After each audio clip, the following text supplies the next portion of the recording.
This is the D6 generation with your hosts, Craig Gallant. Wrong! If you're getting any compensation, it's not charity! Russ Wakelin. You put me on a boat with frickin' dragons attacking me and whatnot? Now we're talking. And Raef, Hollywood Granger. Now that's Jimmy Django right there. With contributions from Total Fangirl. Vampires do not sparkle. And our loyal listeners. One game is very like another till the D6G reviews it, brother. Welcome to another edition of Rapid Fire, the roundtable discussion of all things gaming, coming at you with the speed of a shuffleboard puck launched by a first mate across a rogue trader's deck in a deadly alien menace. Today's edition is brought to you by Dennis, who wants to remind Virginia, Michael, Trevis, and Flynn that the evil dragon overlord is laughing from his mountain fortress. Foolish heroes. Don't you know that the road to legend is paved with pain?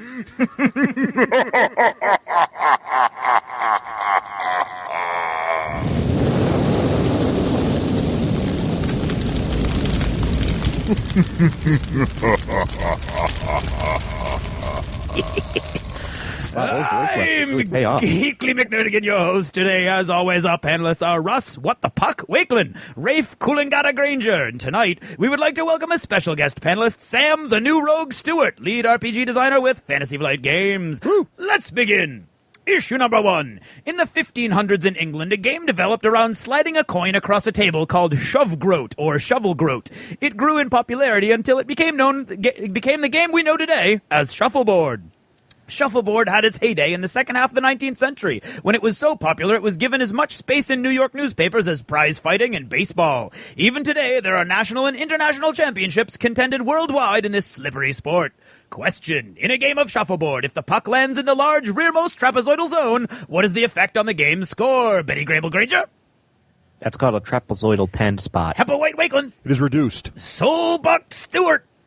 1,000 points win? No. Wrong. Close. Wrong. Minus 10. Not unlike the gamer cred score of anyone who doesn't know what Tony Stark uses to prop up his improvised large arc reactor in Iron Man 2.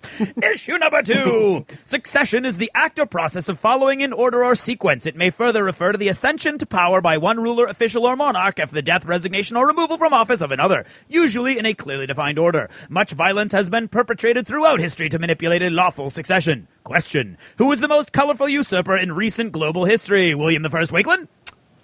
Recent? Servius Galba Granger. Sphere Sigurdsson Stewart. The trifecta!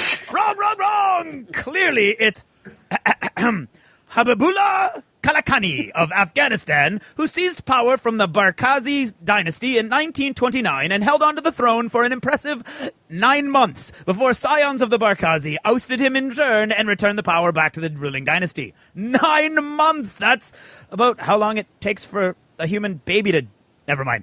Issue number 3. Throughout the history of role-playing games, most adventures occur in one place or another, with travel between these places usually occupying only short time-filling increments between more interesting events. In fact, other than one large ships or starcraft, most travel in RPGs is barely relegated to a secondary plot device role. Question. What single type of conveyance would be the most exciting in a science fiction RPG setting? Molar Skycar Russ? Hyperactive hyperdrive. Frisky scooter car Raef. You guys are slow today. Sea Phantom Sam. Spelljammer ships. Nope. Ooh, that was good. That's close. But I did expect better of the other two of you. Okay. What's this? 4-wheel drive, literally because the motors are inside the wheels, loaded with weapons and gadgets galore, and best of all, you steer it with your shoulders so your hands are free to play with all those pretty toys. Batpod all the way, boys. And that makes you bat wrong. Nice. Issue number 4. A coin is a piece of hard material that is standardized in weight, produced in large quantities in order to facilitate trade, and primarily can be used as a legal tender token for commerce in a designated country, region, or territory. Since around 700 BC, people have been using coins in their daily lives. Question. If you were to buy a 50-foot length of rope costing 16 silver pieces, and you paid with a single platinum piece, what would your change be if the filthy merchant gave it entirely in coppers? Hollow Reed Raef? 1,000 less the silver, less another 1,000. Cauldron and Tripod Russ? My sword says everything under the counter. Small Superior Tent Sam? Conversion rate 10 throne gelt. Oh, seriously? You guys would be totally out of your depth if anyone ever just dumped you in the middle of the borderlands. Man, 4,840 coppers, guys. I'm not sure there's any hope for any of you. That's it for now. Thanks for listening, and good night. Worlds to conquer, foes to vanquish, violence to sow, and medieval crops to reap. The whole world of gaming at your fingertips. The D6 generation, born to game.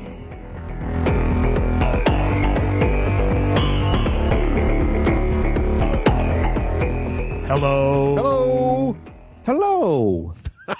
And welcome to episode 56. Channel 56, the creature double... Oh, sorry, that's The just for the D6 Northeast. generation. I'm the Russ Wakeland. I'm Craig Alon. And I'm Raef Hollywood Granger. Now, we're excited. Today's show, we got a big interview with a Fantasy Flight Games dude. You bet. Another Fantasy Flight Sam. Games dude. Sam Stuart, role-playing game designer extraordinaire. Gives us some great tidbits about upcoming Into the 40K Storm. based RPG stuff. Stuff you cannot hear anywhere else, friends. Right. We have a scoop that you're going to be very excited to hear. Right. And we're also a good gonna, interview. We're also going to review Catacombs. The game that's way more fun than it should be. It's way more fun than it should be allowed to be. I can't wait to hear about it. And Total Fangirl has a really interesting interview today with the creators of the Dresden Files RPG. That's very exciting. It's like an RPG episode. It is sort of like an RPG episode with a bunch of catacomb fighting in the middle. That's right. I love RPGs. But before we get to all that, we need to thank our sponsors. We always should thank our sponsors. Craig, who should we thank first? Let's thank Myriad Games, supporting the D6 generation on behalf of friendly professional gaming stores everywhere. Myriad Games. So many games, so little time. And if it were not for Myriad Games' really cool game share program, we would not have discovered the amazingly fun time that Catacombs is. That's very true. The no kidding. The game share program has really... Because this it's is not a huge game I in would our- have bought. I mean, come on. It's a... Yeah.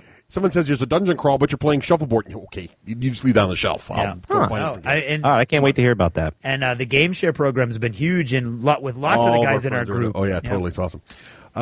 Also want to thank Raef. Who should we thank next? I think we should thank Battle Foam. Okay. What do you guys think? All right. I think we should, too. Let's thank Battle Foam. Our friend Romeo at Battle Foam making some great cases for all your favorite Protecting your miniature armies so you don't have to. That's right. If you roll ones, you need Battle Foam. And, I'm sporting the Flames of War Battle Foam case. Yep. And which, by the way, I'm getting Jones to play Flames of War when I make it back there on a Tuesday. Yeah. If you guys wouldn't always be so darn busy all the time, you never can Yeah, make you it show there. up like now, like you're getting more frequent. You're showing up like once a quarter now. Yeah. It's pretty pretty much. Yeah. That's We actually... I can't go there. There are listeners to this show that have seen Raef more often than we have. That's That's true. right. That's true. No, Don and I are talking about breaking out the old Flames of War this coming Tuesday. Cool. Very exciting. And then we also thank our friends at Lone Wolf Development.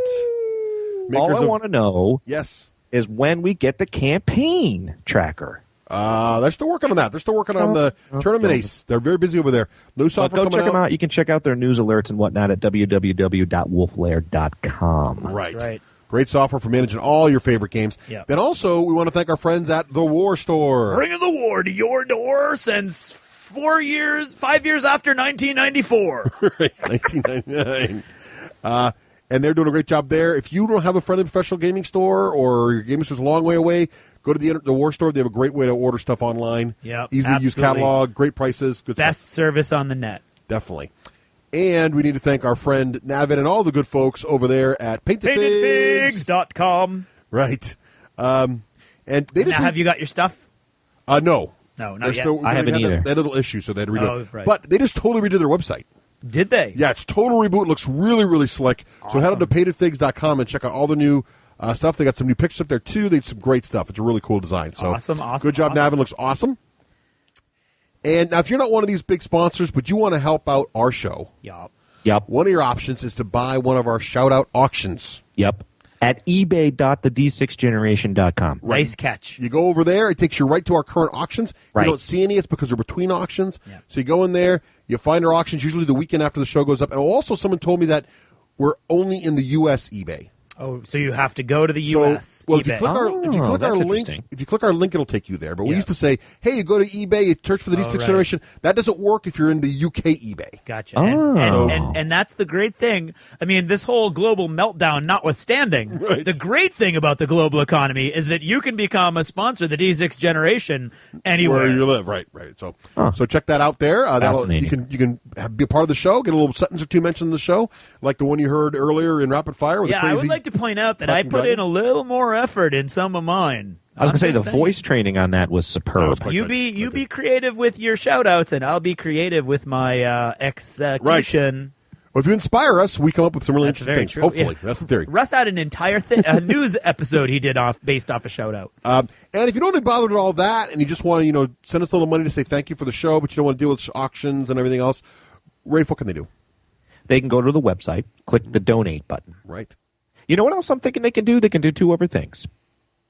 We like emails. Just say thanks. Yeah, we Good do show. like emails. That's Yes, true. we do. That's We very like getting true. those.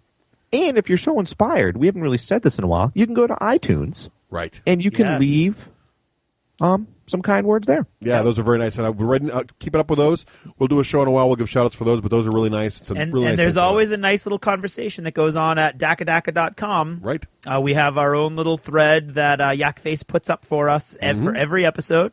If you want any, I know Russ and I are on there once or twice I a day. read every single one if I don't post. And There you Nicole go. even pops on there sometimes and Yep. makes comments, too. Yep. So, and Owen's on there. And Owen, so- I like the Owen's one- on there.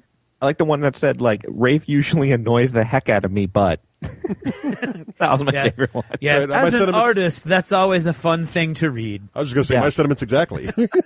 Yeah, I know that's how Russ feels. But and we wanted to thank too Jason for a nice donation he sent to the show. So Thank you, Jason. Thank you, Jason, for helping us keep going. Really appreciate that. And One of the things we like to do at the D6 Generation is give back to our listeners. Right. Yep. Russ, name the new contest. well, the ongoing contest, Yes. which has been the this is ongoing new second contest. week now, or second Yep. episode, Yeah. is the chance to win a copy of Horus Heresy. That's right. Right. And The new hotness in board gaming extraordinaire. what do you got to do, Craig, to stuff. get qualified for this contest? Well, you're going to send us an email to contest@the d6generation.com, and it's going to be about the favorite game that you've purchased during the past 3 months, or an anecdote about your favorite gaming experience at your friendly professional game store if you're lucky enough to have one. And Dan will randomly select the winner from all of those who enter. And you want to get in on this, guys. This is an awesome game. It's expensive, so it'll be like a really cool, expensive prize. Right. And we're 1 week in, which usually sees us at 15 to 25% of the total number, and we're already over 30 entries. Deadline is June 7th. It's like the Yes. And June Dan, It's like secret word. That's right. the Dan of the famous Dan of Myriad Games, we're like, hey, Dan, do you want to throw out a copy for our listeners? He says, absolutely. Right. Yes, this is all about Dan from Myriad Games Why he wants to hooking hear you about- guys up. Exactly right. So thank you, Dan, for that, and thanks to all of our entries so far. Yep. Keep sending those in. It's one of our easier contests. You don't have to be creative. Come up with a crazy quote or some kind of voicemail. We haven't Just done haikus little in a while. blurb. Yeah, Whoa. Someone's have They've got to haikus. be creative for me. Or they have to shamelessly plug that they love me. Oh, Dan which is picks going to it. be hard Yeah. to do when talking about your friendly professional game store. And it's all Dan. Interestingly enough, you have absolutely nothing to do Right. with this. So. You have no say. So there you have it. So that is our And contest. I have a sad announcement. Uh-oh. Because I had avoided looking at calendars for about a month and a half. Yes. Okay, and just assumed that Gen Con was in the same general time period that it normally is, which makes a lot of sense now because Russ was really giving me a hard time about saying that, hey, if everything works out, I'm going to try to go to Gen Con. I kept looking at him like he had two heads. Like, you seriously? And the reason he looked at me like I had two heads is that Gen Con is actually 5 days after Karen's due date. Right. So I thought it was 3 weeks after Karen's due date. Yeah. So That's what you always told me. Yeah, exactly. That's literally, I was in complete denial. I'm sitting here going, really? You're going to have a kid, and then less than 7 days later, you're and I leaving kept town. going, why is he being so sensitive about this? I'm like, Russ dude. is a sensitive guy. He is, but he's a Deep great down, dad. underneath that engineering skin of his. And he's a very dedicated dad who's never stabbed his child that's in the true. mouth with a spear once. Right. Sorry. That's right. Yeah, right. Notice his children have never dislocated their elbows. That's true. But so sadly, I think there's absolutely no chance whatsoever that I will be going to Gen Con, which is very disappointing because this, of course, is the year that all of our friends are going. That's right. They'll be so excited they're going next year. Don't worry. Right. It's okay. Well, we planned that, Craig. Right. Right. About 9 However, months ago, to try to make up for that, Shifty and I are going to try to make it to the New England Epic Armageddon tournament in Connecticut, which is at the end of June. So if you're in that general area, look that up online. The New England Epic Armageddon tournament, and hopefully I'll make it there. And I have agreed to be a member of the Team D6 Generation at the New England Team Tournament for private. Yes, thank you. That was all me. That was all me, people. That's a huge mistake. No, I'm very excited. Thank you, Craig, for picking up the slack there. Yeah. Ray totally dropped the ball, so we need another member. No, we did, there. and I'm throwing down the gauntlet inside of achievements. So yeah, okay. Okay. All right. The thing is, there were further machinations behind the scenes, and so far, I would like to say, and I really appreciate all the work everybody's done on my little contest, but nobody sent me anything, and the deadline is tomorrow. So if you send me something by tomorrow, there will be I will do the contest, and I'm going to send out the prizes, and I got to tell you, those red box miniatures are awesome. Russ has seen they are them. phenomenal. And just for everybody who may not have heard the last show, this is a contest that Craig threw at the end of the show, where if you made some Hordes cards for him, Hordes Mark II cards for the team tournament coming up, he would send you a great set of these miniatures. You get to choose some number of them. Right. And just to clarify, because this did concern a few people, I wasn't looking for cards that I would use forever or that I would redistribute. They were just going to be for that one tournament, and the rules are all up on our website. You want to go check out the rules for the contest. For that but although it's way too late by now. Right. But by the time you hear this, it'll be gone. The result of all these machinations and the Machiavellian maneuvering behind the scenes is that I will actually be playing Signar with Russ. I'll take an achievement for that too. Yes, look at that. I'll take 2 of those. But in achievements, I will show you, my friends, what I was able to procure with this buckling. Right, there was mad negotiations going on. Mad negotiations, which I think a large chunk of our listenership will appreciate when the time comes. Awesome. I guess I shouldn't have just folded so easily. I didn't know I could get so much out of Russ. And our friend Andy's going with us too. So we got a 3 team. It's going to be a lot of fun. Andy's our stunt double for Raef this year. And let me go out on a limb, Raef, and say, considering what I achieved through my negotiations, you probably could have gotten a full review of Agricola out of this. I probably could have. Possibly.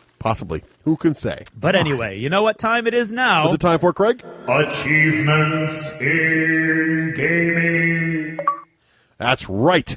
And who is Achievements in Gaming brought to us today by Raef? Why, it's from a role player, a.k.a. Aaron Wright, who wants to thank everyone in the wargaming community for getting his Daka Painting Blog to over 100,000 views. Not 1,000, 100,000 views. That's a lot of views. 900 replies in just under 1 year. Awesome. Wow. You can keep on checking out his Blood Ravens, his Blood Angels, his Firestorm Armada, and Cador painting updates there at www.thestandardtemplateconstruct.blogspot.com. And this is my favorite line ever. And remember, the Emperor protects, except when he doesn't. Nicely done, Very Aaron. nice. 2 achievements for you there, buddy. Excellent. All right. Hey, Russ, how can you check how many views your blog has? I didn't know you could do that. Yeah, it depends on what software you're using. There's lots and lots of ways. I would recommend. There's probably even a podcast to teach you how to do that, and this ain't it. So I would recommend Google Analytics. Just Google that and you'll figure it out. Okay, so let's talk about what we've been playing. Craig. Yeah. Pick me first. Sunday was Karen's baby shower. Woohoo! Achievement for getting mad loot. Yeah, I did get mad loot. Well, I didn't, but the young gallant got mad loot. Right. Well, the household got mad the household. Let's look at the house. There's a word for it too that I learned today that I didn't. Did you get a boppy? I forget. We got several boppies. More Yes. than one? Excellent. Oh yes. I've heard boppies have improved now. They have like liners on top. They so you know can throw in the wash. absolutely, and little headrest things. Yes, in on yeah, them. they're much higher tech than used to Yeah. be. Oh yeah. Did you get a baby Bjorn? Boys, you have yes, I did. How about a diaper genie? I did get one of those. See? Boys, See? you have no idea how excited you're going to get over the strangest things when you have a baby. And after you have a baby, you'll be excited to know what kind of things you discuss with your fellow fathers. Did you get what to expect the first year?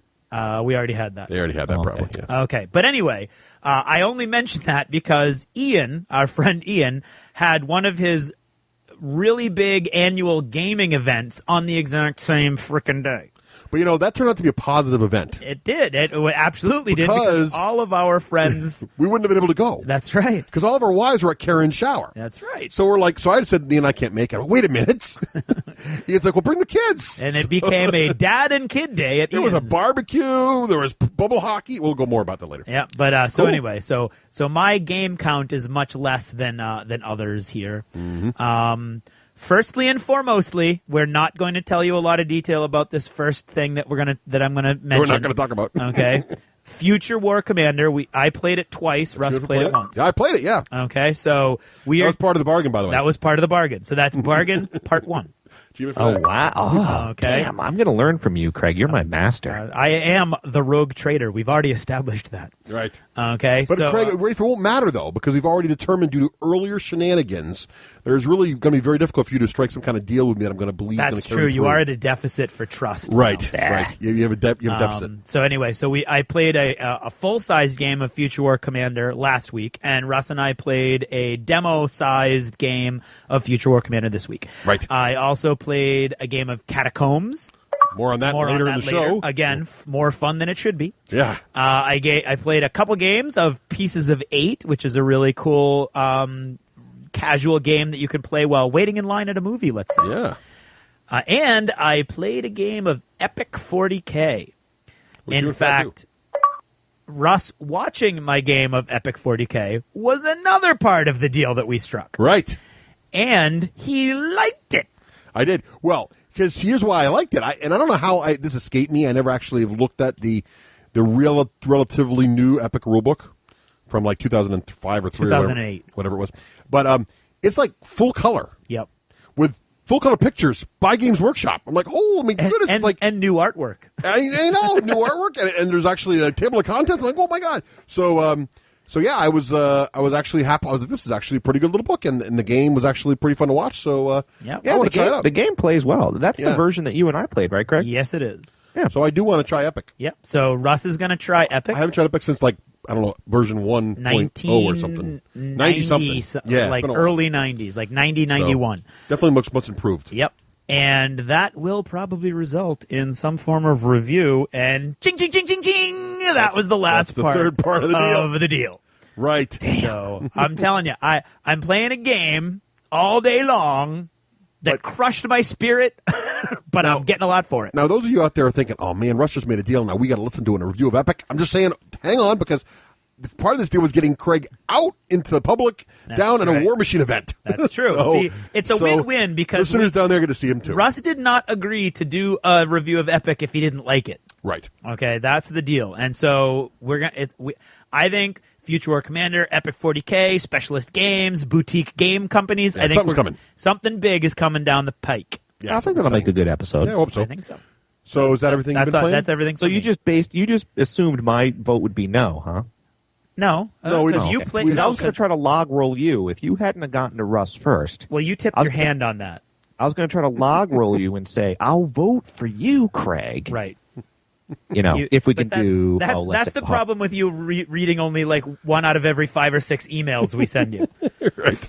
So I read them. I just immediately vacate them from my brain. Oh, okay. What have you been playing, Raef? Well, first I got to throw down the gauntlet since it's been coming up. All I said, Craig calls me out. He says, "Random Raef, he doesn't go to events." I said when the tournament came up, was "Hey, Russ. that's That cool. was not I'd like me. to go." I did not And then call you my out. wife, because we're self-employed, I have vacation at the end of June, so my wife's like, "Hey, you totally can go, but I won't be able to work that day, and so we're going to lose dough." So you're saying there was no dialogue between you and me saying we're going, and who should we invite for the third? And you suggested Andy, and then we called Andy, and Andy said, "Let me call my wife," and Andy said, "Yes, I'm going." That never happened. Yeah, that all happened. So you got Andy to clear the date, even though you weren't sure you could go? No, I didn't clear the date. We weren't that far into it. Andy cleared the date. I cleared the date. Yeah, he did. He was cleared. I know, but he didn't at that point because what I do is when I send my because remember I don't have to get permission from Marisa, right? Yes, that's not how my relationship works. No, that is how your relationship works. You just don't know that. No. The difference between you, Andy, myself, and Craig, and you is that Andy, myself, and Craig will say, we will not confirm we are going until we talk to our wives and get clearance. You'll say, yes, I can attend. Right. And then later your wife will say, oh, no, you didn't. And then you don't. Marisa does not sound like that. If you were a fly on my wall, that would be totally false. The email was, you can totally go, but did you remember that you have vacation at the end of this week? That's you putting a wrapper on that saying, I have control of my life and she's not influencing me in any way. She's totally, dude, you just don't want to admit it. Listeners, ignore the cat fight behind the curtain. Ignore the cat fight behind the curtain. Russ is just mad because he wants me to be the caboose. No, I'm not. Oh, the caboose Dude, again. Wait. Who's going to the tournament? Who's not? You can say nothing. So what? But what I'm saying is, if you're not the caboose and you're in charge, why are you not going to the tournament? I forgot an achievement. I'm going to shut you both up. Go ahead. I played another session of Sea of Blood. Ooh, and we nice. had a blast. And where'd you play Sea of Blood? I finally killed some guys. Where'd you play Sea of Blood? At my house. Without me? Well, he's not inviting us again, Raef. Sorry. No. He's doing it with his it's the low jog. Jimmy Django crew. The League of. We are not a Jimmy Django crew. Although I do keep meaning to email you, and then it's very hectic on when it gets planned. Yeah. That was a good cover up. Well, I played Pengaloo. I had a really good time playing Sea of Blood, and I killed some heroes, and I even managed to curse your brother, who's already worth 4, so he was worth 5, and then kill him by swallowing him with an ice worm and digesting him. Nice. Did he get to go fight in the stomach? Yeah. Nice.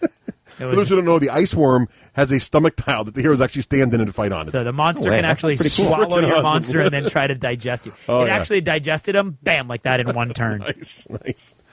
It's brutal. All right, well, what else you doing, I played Pengaloo again, still a fan favorite at the Granger household. Nice, excellent. I played, Joel brought some old-fashioned games, which I thought was fun to dust off some older games. So we played an old Steve Jackson game, and when I first hear that, I'm like, I don't know. But we played it. It's called Illuminati. Never played it before, and we had a blast. It's a classic. Oh, good. Yeah. Achievement for that. That was a lot of fun. And then we played the new hotness, I guess, called the Shadow Hunters. That's kind of an old game, actually. Oh, okay. That's new hotness to me. 2006, I think.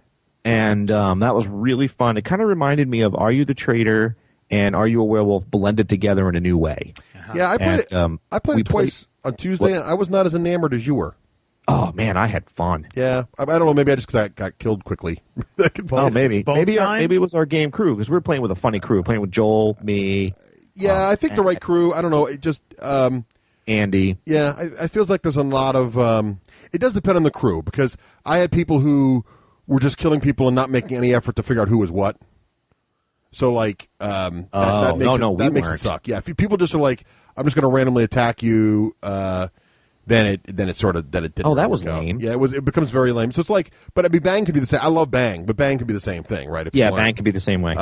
We took our role seriously. Yeah, which made it fun. I think that would be cool if everybody's sort of hesitant, trying to figure out who was the bad guy.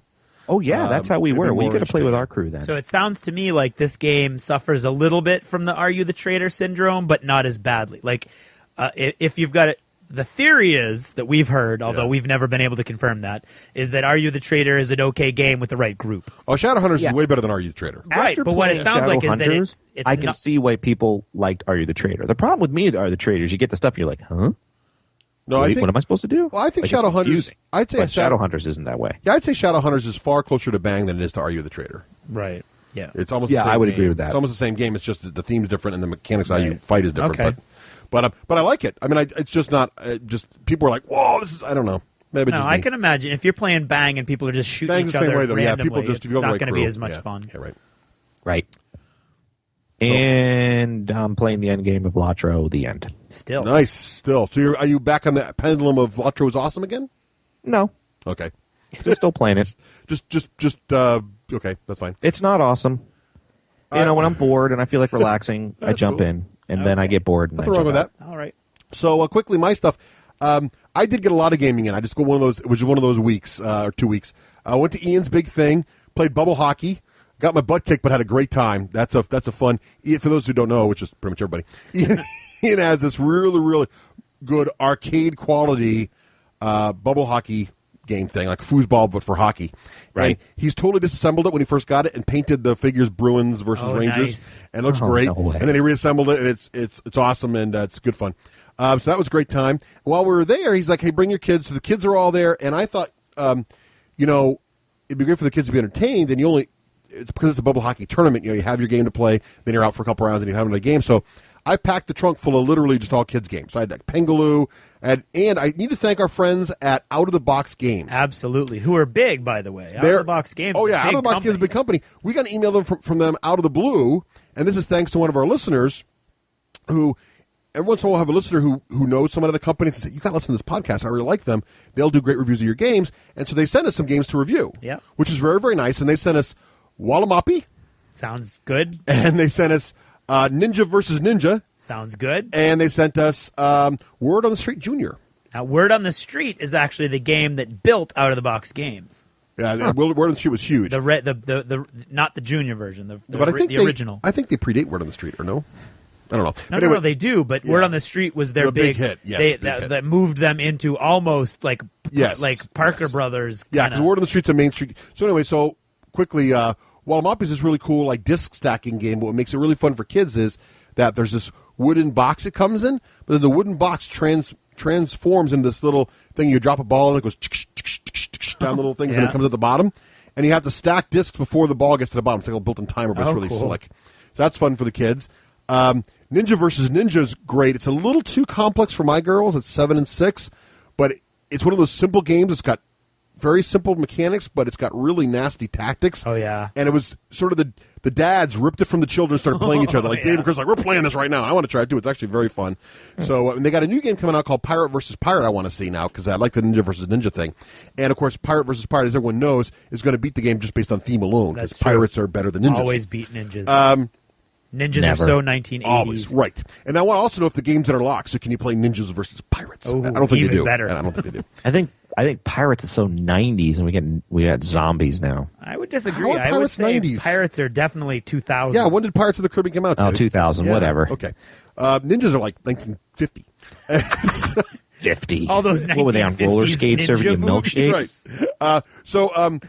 In poodle skirts. So the kids had a great time with all these games. They had an absolute blast. We also played Pengaloo for the younger kids. They had a great time with that, and we brought Jungle Treasure out, which I reviewed one of the episodes ago. With a black-on-black poodle. See, I couldn't go to that because I was afraid Emmy would gore herself on a hockey handle. No, they had a only if you had very young her. kids. Lexi was there. A bunch of kids. There was a great time. But great time.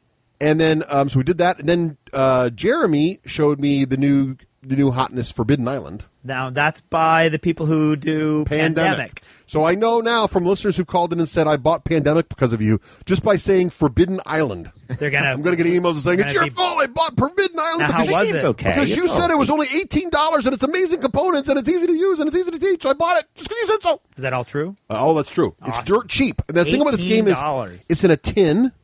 Wow. Okay. It's got plastic components. It's got really thick, nice card tiles, and the whole thing is like $18. It's like it should be like $50. And it plays. It's simpler to teach than Pandemic. It's a co-op game, but it's harder, I think, than Pandemic. Really? Yeah, but I like it. I don't love it. I think Pandemic's a better theme and better execution. Part of the problem with that, I'm really into theme, and the idea is the island sinks, but my engineering brain's having trouble with parts of the center of the island sinking before the edge of the island. Yeah. So it's like, and the other problem my engineering brain has is that your guys can shore up parts of the island and unsink them.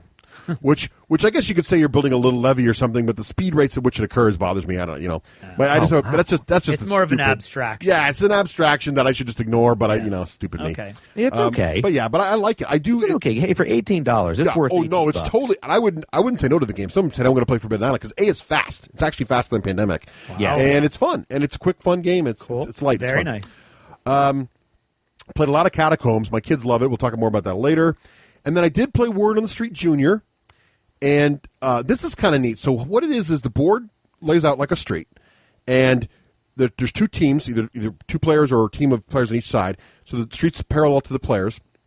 Now, in the center of the street, all the letters of the alphabet, on the junior version, all the letters of the alphabet are right down the middle of the street. Each letter is a tile. And you flip over a card, it might say cartoon character. So if it's your team's turn, Craig, you would name a cartoon character. Name a cartoon character. Casper. So now, Craig would move every letter on the board one space closer to his side of the street for every letter he named in the word Casper. So C-A-S-P. So you want big names. Right. Well, the other thing is you want repeated letters in the name, because it brings more than once. Yep. Now, once there's 3 squares to the edge of the street, and once the piece comes off the street, it's yours forever. And now, if I say another word that has a C in it on my card, your C now from Casper moves back towards my side of the street. That's cool. I'm trying to capture 8 letters, and you're trying to capture 8 letters. So not only do you got to think of a good word that's got a lot of things, but you want to think of words that are going to get the letters that are near the enemy back towards you. Oh, nice. So you got to you can't just pick a random cartoon character. You got to, I need something with a C now. So your team sort of Scooby-Doo. Your team sort of brain Holy burns crap, on the Scooby-Doo would almost win you the O right off the bat. Yeah, exactly. I was thinking foghorn leghorn. Right. So the junior version has clues like that, name a color, things like that. There's 2 sides to the cards, more of advanced questions, and the junior version has the vowels. The adult version has no vowels in the street. So now you got to find words with all the consonants, and of course, like no one ever captures the Z, whatever. So it's kind of neat. It's a neat game. Great little party game, team party game, kind of fun. Played a lot of pieces of 8. Thanks to Jeff Tidball for coming on the show, because he mentioned the game. Yes, He was inspired to build it from people standing in line. I'm like, I'm going to see Iron Man, so I grabbed it. Nicole and I played it in line and had a blast with it. And so we're going to talk about more on the show at some point. Man, I don't know if this episode or a future episode, but it's a really great game. I'm going to see Iron Man tomorrow. You should. It's a very fun film. It's a lot of fun. And finally, do I need to brush up on my Iron Man 1? I mean, I know Iron Man. No, not at all. All right, good. Good. I mean, it wouldn't hurt, but it doesn't hurt you. And finally, I haven't given myself any achievements, but I got a mini achievement for my Overlord campaign after being so sad that I lost all my lieutenants. Oh, yes. Last adventure, I crushed them. Did you? Oh, I just got so many. I am now past. There's that mechanic in Sea of Blood now that if you get more than 25 ahead of them, I'm 30 ahead of them. Wow. So they've got the little, wussy factor going on now, which is one of my goals. I wanted to be able, at some point in the campaign, I wanted to get to the point where I can say, aha, you're worth less because I'm just kicking. And we're only 18 points away from gold now. Wow. And there's no way they're going to be able to get all the stuff they need. All the training in before gold. Wow. So I'm down to, and then at gold level, my ghost ship comes out as a lieutenant, which is actually one of the few lieutenants I think that can easily take them. Yeah. So I'm pretty excited about that. That's awesome. Cool. So that's going along nicely. So I'm having fun with that, and that is what I've been playing. Now, what about modeling? Any modeling, Raef? No modeling. Wow. You were all excited last time. Did you build the butcher and all kinds of crazy? No, you didn't work on them at all, huh? No. Right. No. Yeah, it's a long story. Right. I don't want to get into it. Okay. It has to do with the fact that my painting table is not exactly accessible anymore. That does suck. I have to go through these phases. I don't know if anybody else, any of the painters out there like this, but if I let too much stuff build up around my painting table, it's tough. Then I stop painting because I can jump in the morning before I go to work, get in 20 minutes. And then That's what's happening. And what's happened is I get too much garbage on there. I just got to take like a half a day or an hour or two and just clean up my painting area. Yeah, that's so exactly I find if you want to get motivated, you got to do that every once in a while. Yep. How about you? That's Craig? what I'm in. Any I've been trying to. I've with the baby shower and everything. I haven't had a lot of time, but after we played Epic, I spent way too much time last night trying to at least dash some paint on most of my chaos stuff, so I have at least one army that's painted up a little bit. Nice. So I did a lot of tiny painting last night. Are you going to try any of the dipping models or no? Not on Epic level. I don't know that would really be worthwhile. I don't know. I was wondering if like an army painter system with a dip would be. I don't know. Epic's pretty small. Maybe. I think. Well, I don't know. I'm totally wondering. One little drop of varnish and there goes the whole face. It's. Yeah. Achievement for that. Well, I've been getting ready. I've been doing the prep work. So I've cleaned out the area. Nice. Got it all ready to go there. I have shaken off now the shenanigans, the mentally scarring. Thank God. I mean, I don't even, still, there's some duress there. Oh, God only knows how much pain and suffering for those who it really has, yeah.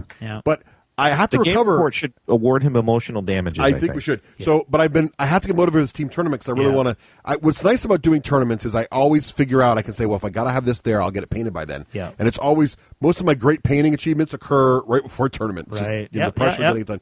So I'm going to try to build. I'm going to assemble. I got him half assembled. The Cyclone, who is the big, heavy Signar Jack with the underslung twin guns on each arm. New one. And my goal is to get him done. Jeremiah Cray done, who's the Warcaster on a horse. Yeah. And I got to finish the Sentinel. Aha. Little telegraph. Did you already there. have a Sentinel? I have the Sentinel built and primed, but I have not painted it. Oh. So he's on the list too. So I want to get all that done, which will be a really fun, totally new, Raef, when you next face this list that I'm building, it'll be unlike any Signar list you've ever seen me play before. Oh, that's good. I'm very excited about it. I'm looking forward to that. I have no idea if it's going to do very well against Khador, but there are certain builds that I think I will own.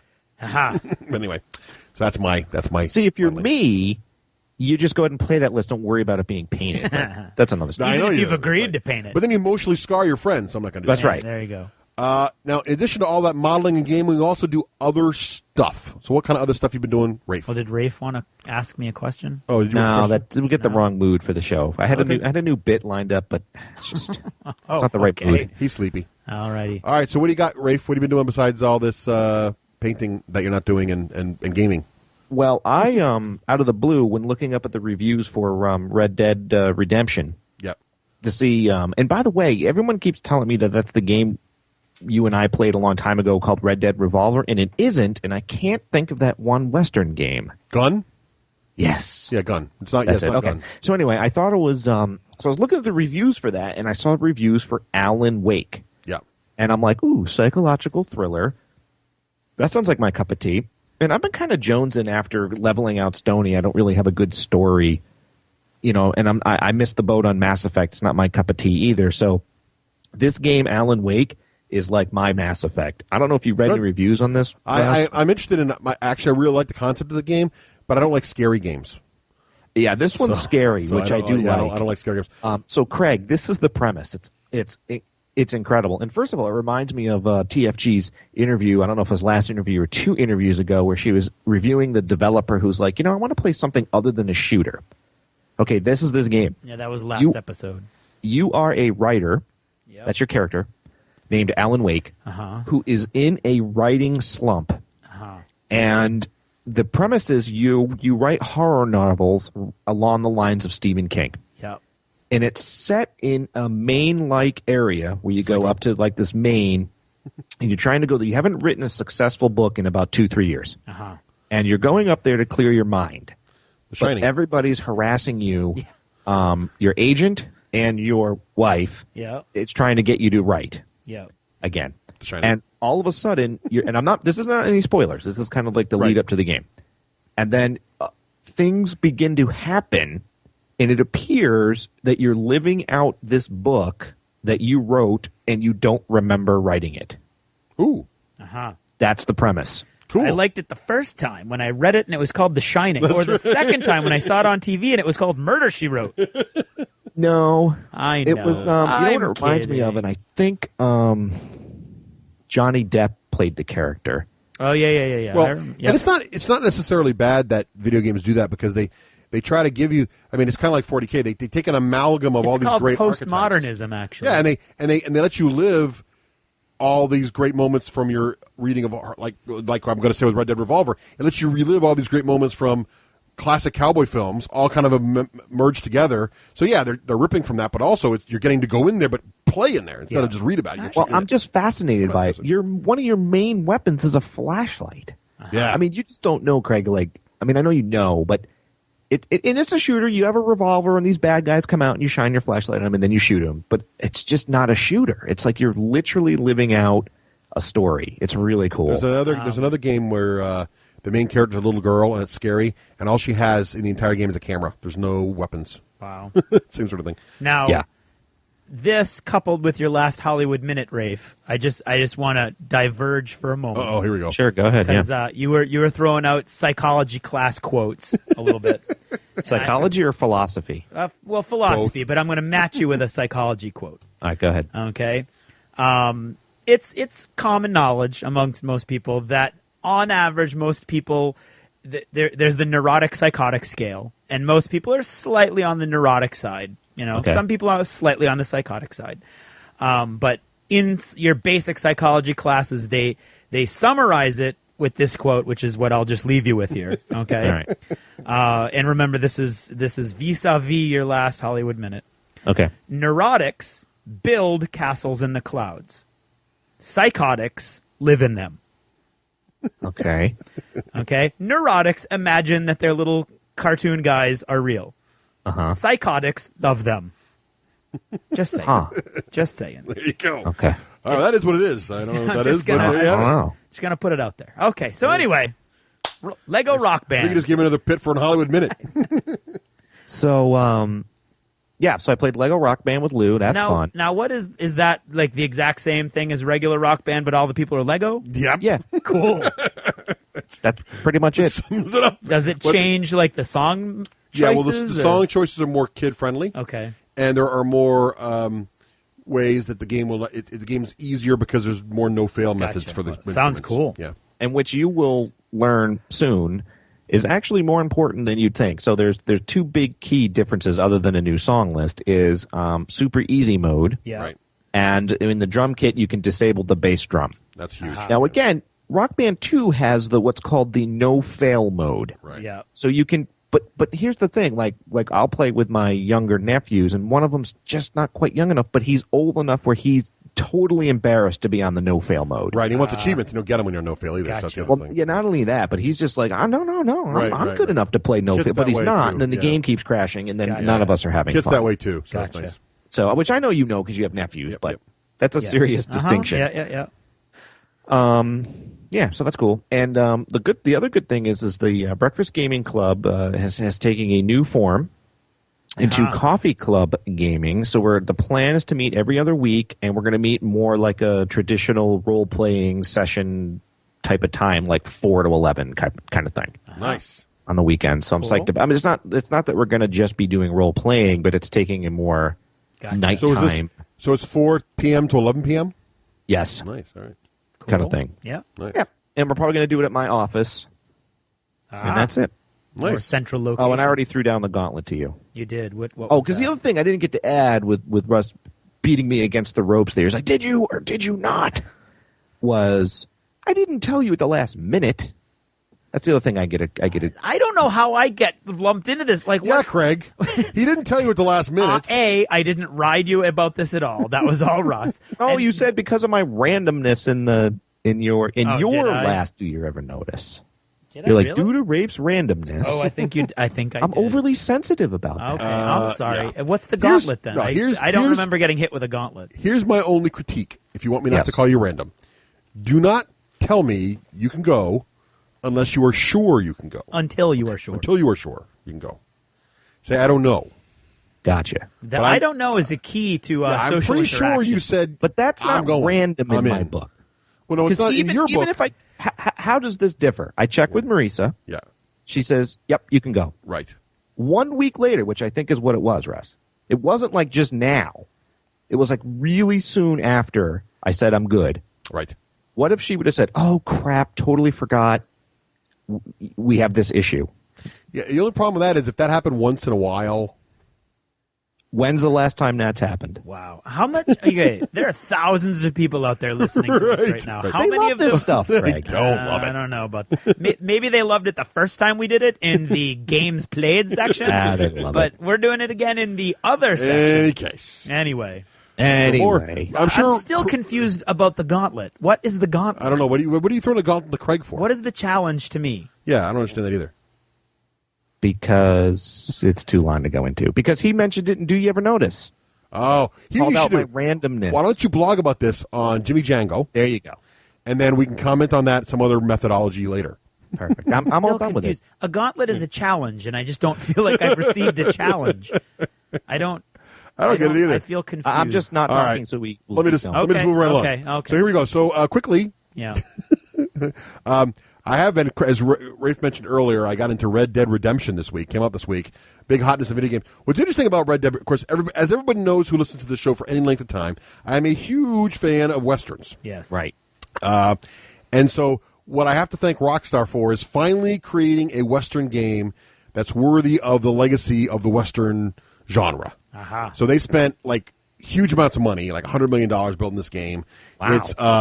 It's GTA 4 level, just in terms of quality and what's in the game and how much you can do and how movie-like it is. And the story is amazing already, and I'm only like 2 hours in. The multiplayer abilities are off the hook. And what's really cool about it is I've never had so many friends of mine who game all buy this game at the same time, at the same moment. Even my PS3 friends have gotten it. What's really cool about Red Dead is, although you can't play together with PS3 and 360 because of the whole network thing, you can. There's this whole social club on Rockstar's site, so I can compare how good I'm doing on my stuff to my other friends, too, which is kind of neat. So we can both do the challenges in our different systems and compare how we did, which is pretty cool. Uh-huh. But the co-op stuff online, you can go online, you go on these raids, you can all become like banditos and try to attack the fort, and the other guys can try to stop you. Cool. Do all these safe citizens. So it's like an MMORPG for Westerns? Well, it's not an MMO because the world's not persistent, but you can jump in. It's a sandbox for Western. But what's cool is you jump into this whole countryside, and then you can all be like, let's make a posse. So you make a posse, and Will can say, let's go take out the bandits to this fort. And you all run up to the fort and attack the fort. And then, it might be like a different challenge. You go over here, and then there's other challenges where, like, you can actually do a team game, but it starts off with a Mexican standoff. So you're all going to sit there, you do a draw. Nice, yeah. And the guys are rolling around, dodging, and then whoever wins the draw gets a little early bonus to the actual game. And it's just really, really fun. The way they did horses is brilliant. The whole thing is just awesome. Cool. Can't say enough good things about it. If you at all like Westerns, just go buy the game. You won't be sorry. That's pretty much it for me. Okay. That's where I am. All right. I'm continuing to plan the big event that I want to do in early July with Shifty. And all I'll say is, man, did I name that guy right. Shifty is shifty. He's a smarty. He's shifty. I am reading. What am I reading, Raef? What are they called? Battleground? Yeah. Battle. They're Battlegrounds written by the author that did the famous Punisher Max series. So there's three. Are they small enough that I can call them comic books, or are they? Oh yeah. They're okay. comic books. Yeah, and then the series is called Battlegrounds, and then he'll do different vignettes. Like I'm reading ones now on a British tank company. Gotcha. And they're neat. He usually does 1, 2, and 3. And they're neat. It's reminding me a lot of Memphis Belle, actually. Ooh, neat. So interesting. It's kind of cool. Although I do find the language somewhat off-putting, not unlike the main character. Yeah, kind of is. Does the belly gunner die? Most belly gunners die, actually. Percentage-wise, belly gunners... Yeah, it's not a good spot. It's not a good spot to be in. Right. But, yeah, no, the belly gunner hasn't died. I don't think there is a belly gunner in the airplane that... No, it's a tail gunner. Center. Yeah. But, yeah, no, I'm enjoying it. I don't know. When I read them, they're about Australian pilots, and for some reason I'm like, bomber pilots. I'm like, oh, Craig's got to read these. It's cool. I am enjoying it. Although I'm still like, I would never pay money. I get it's like 15 minutes of enjoyment, and I can't see that being worth. Yeah. No. I didn't. But But I do enjoy it when people like Raef lend me theirs. I like comics when they merge to form graphic novels. That's true too. Because then it's like $15, but at least you have there's a longer experience time. Yep. I already mentioned New England Epic Armageddon Tournament. Check it out. I'm hoping to be there. Ooh. And I already talked about my deal with the devil. Woohoo! Or Russ, as he's known to most of you. Russ is the devil. Yeah. Sweet. And so there you go. I'm very excited. We will pass through the American patrols, past their sonar nets, and lay off their largest city, and listen to their D6 generation while we play our Russian board games. Dice are our voice.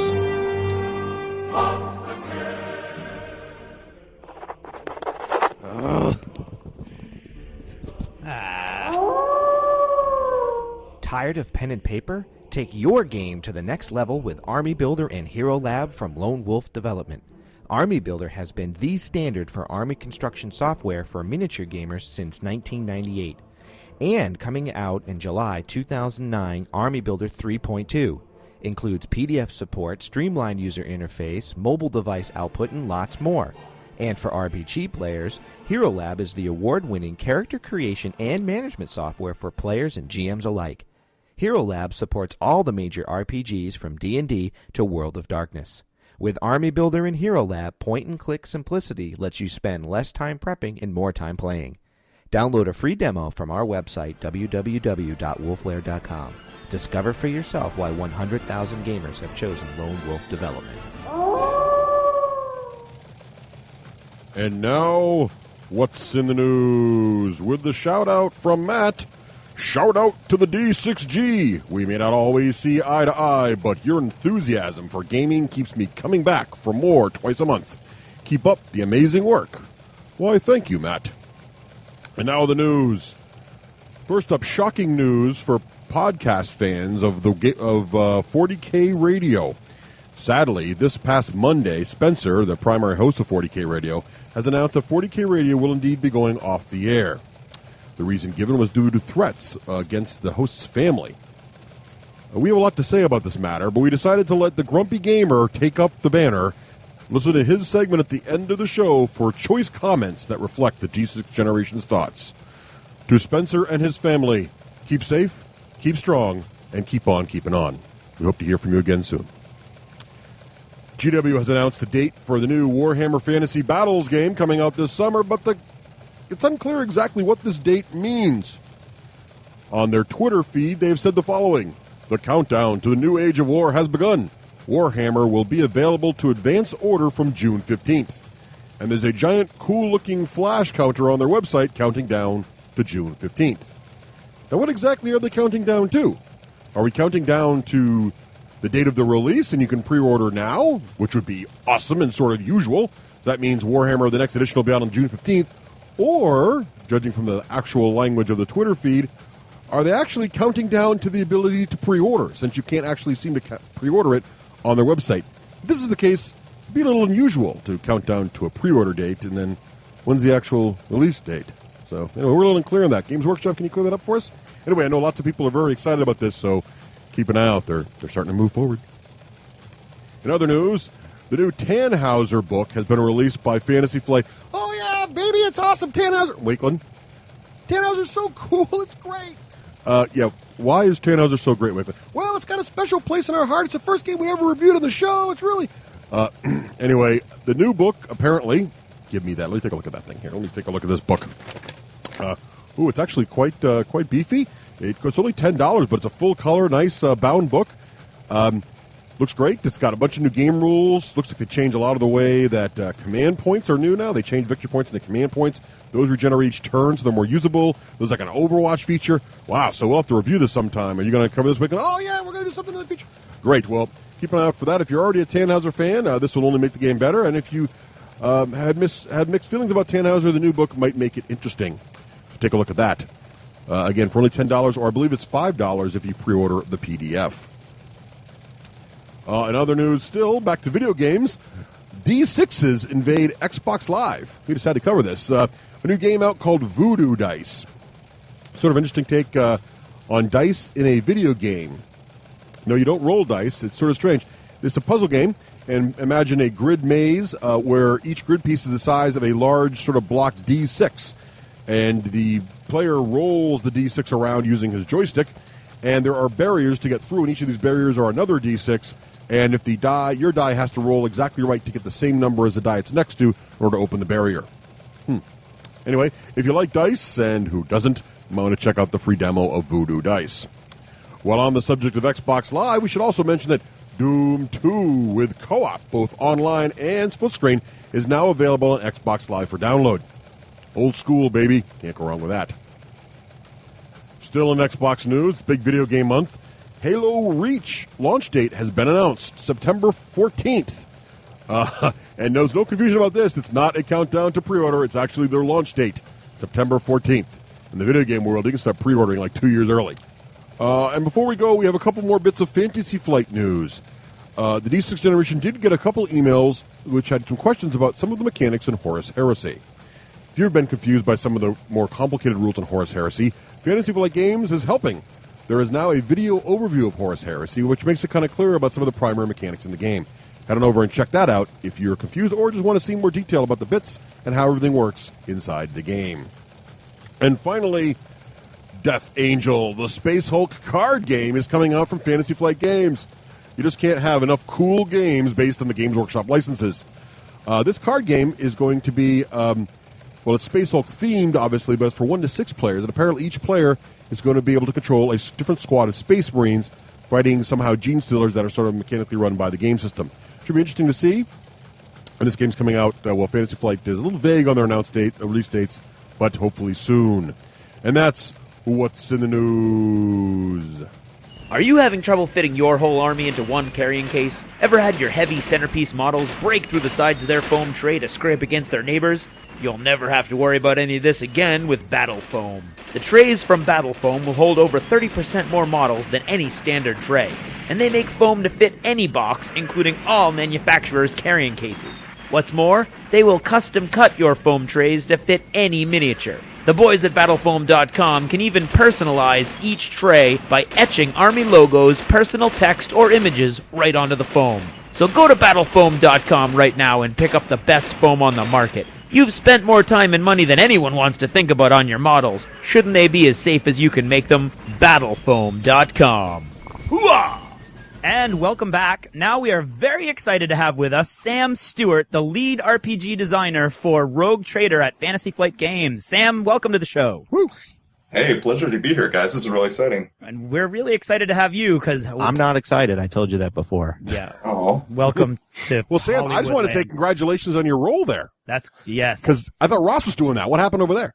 Well, as you guys have seen, and in fact, I believe talked about, Deathwatch came along, and Ross couldn't juggle 3 different RPG lines at once. So he routed. I was lucky enough to get that.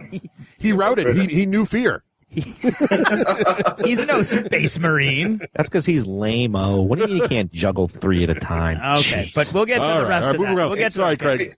Yeah, thanks for usurping, Yeah. my anyway. All right. All right, before we get into asking you any more about yourself, I'm going to actually tell you some interesting things I learned about you myself today because of the firewall at school. Ready? Bring it on. Okay. 30% of the letters in your name are vowels. And of 1 million first and last names surveyed by someone with way too much free time, that makes 79.9% of those names have a higher vowel count than you. Which means, technically, according to these people that have way too much time on their hands, your name counts as being modestly invoweled. Wait, is that an actual word? It is. It is. And look at that. It's not even caught by the spell check. The source of your name, okay, your first name comes from the Hebrew, and your second name means name of God or listener, or that's actually your forename. Your surname actually comes from Walter, the son of Fleance of Macbeth fame, who's the grandson of Banquo, who of course was killed by Macbeth. And he was created by Malcolm III, Lord High Steward of Scotland, from which office his family afterwards took and retained the name Stuart, and that's exactly where you come from today. Oh, that would make sense. I've got family in Scotland. Well, no, I had family hundreds of years ago in Scotland. Yeah, and one of them was named Banquo. Right. All right. And maybe finally, more than a few hundred years. Yeah. According to the U.S. Census Bureau, 0.094% of U.S. residents have the first name Sam, and 0.1292% have the surname Stuart. The U.S. has around 300 million residents, so by rough estimate, there are 364 Americans going around right now with the name Sam Stuart. Huh. For all that's worth. Okay. So anyway. I like it. Wow. That's what I found that's all I could find because of the firewall. And it's okay, Sam, if you're only modestly invoweled because they say size doesn't matter. That's true. Well, that's real. That's a relief. Okay, especially where vowels are concerned. Right. So anyway, you stink at this. No. Yes. No. Okay. Russ is just messing with me, and it's not working. Russ, what's wrong? You're not where you're supposed to be. Okay. Okay. Wow, Russ, it's like you're playing the Craig role. He really there. is. Well, it's like he's a madman. Anyway, he just said here. Enough. Stop. No, I did not. I didn't even. Then he just said here. Yeah. Right. Okay. So you're ready for here. Okay, if this was any other podcast right now, we would be saying, so we'll edit this out. I'm sorry, what was that? Are you going to be at Gen Con? Good question. Oh, very, very likely. Okay. Yeah. Good. Anyway, no, I take it you guys will too? Seriously. Yes. I understand. You read this part loud. I did not. Okay. Welcome to what it's like in real life, And Sam. finally, no, I did. This has all been my fault. It's totally your fault. I'm like, this has all the entire been front my bit. fault. Are we ready to go here? And you're like, no, go back to what I already read twice. All my fault. You guys are not editing this out. No, we're not. Okay. No, we're totally not. Now it is your fault. Now you skipped. Nope, you skipped. No, there's a paragraph. Okay, so in In the interest of ongoing national debate, we're going to have to ask you for your gamer cred papers, I'm afraid. But first, you're not the female Canadian wrestler, Sam Stuart, are you? Last time I checked, no. Okay, and you don't moonlight as the off-color comedian S-Man Stu? Nah, not really. I'm not that funny. Okay, good. So, papers, please. Are you now, or have you ever been a gamer? Yes. Prove it. All right. Where do you want me to begin? We begin at the beginning. We want the Sam Stewart origin story. Yes. Gamer origin story. Gamer origin story. All right. Let's see. Well, I actually didn't start gaming until I was in college. Ooh. And I'm almost embarrassed to admit this, but the first gaming experiences I got into was that game Neverwinter Nights. All right. Computer or board? Computer. Okay, yep. The computer game Neverwinter Nights, and I played it for for months, and then I was like, wait, is there actually like a role-playing game based on this or something? Is that a role-playing computer game, Sam? Yeah, Neverwinter Nights was done by BioWare. It was after Baldur's Gate and Baldur's Gate 2. Okay, right. Oh yeah. So based loosely on Dungeons and Dragons, right. And then I was lucky enough to actually meet some people who knew what Dungeons & Dragons was, and they introduced me to it. And since then, tons of role-playing games, and it was about the same time that I got into Warhammer 40K, actually. Mm-hmm. One of my friends had a Tau army and an Imperial Guard army, decided he liked the Tau better, and convinced me to buy the Imperial Guard army off him. Ooh. Nice. Get that mind trick. I've heard of that game. Yeah. It's like got miniatures or something. Yeah, you play it on a table, you roll some dice. Awesome. It's pretty good. No, so I got started in the Imperial Guard, and I've been slowly building it ever bigger and bigger ever since. Nice. And so throughout college, when I wasn't doing all that annoying studying stuff, it was playing Warhammer or getting together and playing D&D back in 3rd ed, then 3.5, then Iron Kingdoms. Sorry? Nope, continue. That's awesome. So I think it's really great that you came in from the computer side and then got into the... Yeah, that's the first time we've heard that. Yeah, I was just thinking that too. That's really cool. Yeah, I run into a lot of people who are exactly the opposite, definitely. Well, that just proves that the origin path works in either direction. So let me ask you this. See how I That's right. that? Look at that. Look, I like that title. Nice segue. So nice. So you've been doing. So did you get into board games at all, or did you pretty much stay in the RPG hobby and the miniature war game hobby? Board games happened after I graduated. I went to college here in Minneapolis, actually. So after I graduated, some of my friends introduced me, and this is going to sound like a total plug, but the first board games, like besides backgammon and stuff, that I got into were Fantasy Flight games, Twilight Imperium, Arkham Horror, and that's the first time I had heard about Fantasy Flight. Yeah, and now are you still playing that first Twilight Imperium game? Oh, yes, definitely. Although I use the expansion now. Oh, good, yes. Right. As is fully expected. Right. Of course. And Arkham Horror, too. Yeah. I try and get friends hooked on that one whenever I can. Excellent. So you now actually hold a very coveted position. You're the lead RPG designer at Fantasy Flight for probably one of the, definitely second after only the original, the Dark Heresy. I read somewhere online that Dark Heresy and Rogue Trader are the number 2 and 3 role-playing games in America. Is that true? Well, I don't know if they are the number 2 or number 3 role-playing games in America or not. No, but that's what I heard. They've been very successful. Which that's awesome. Yeah, we have absolutely nothing to complain about in that regard. That's awesome. Now, explain us a little bit about how did you get to Fantasy Flight Games? When did that start?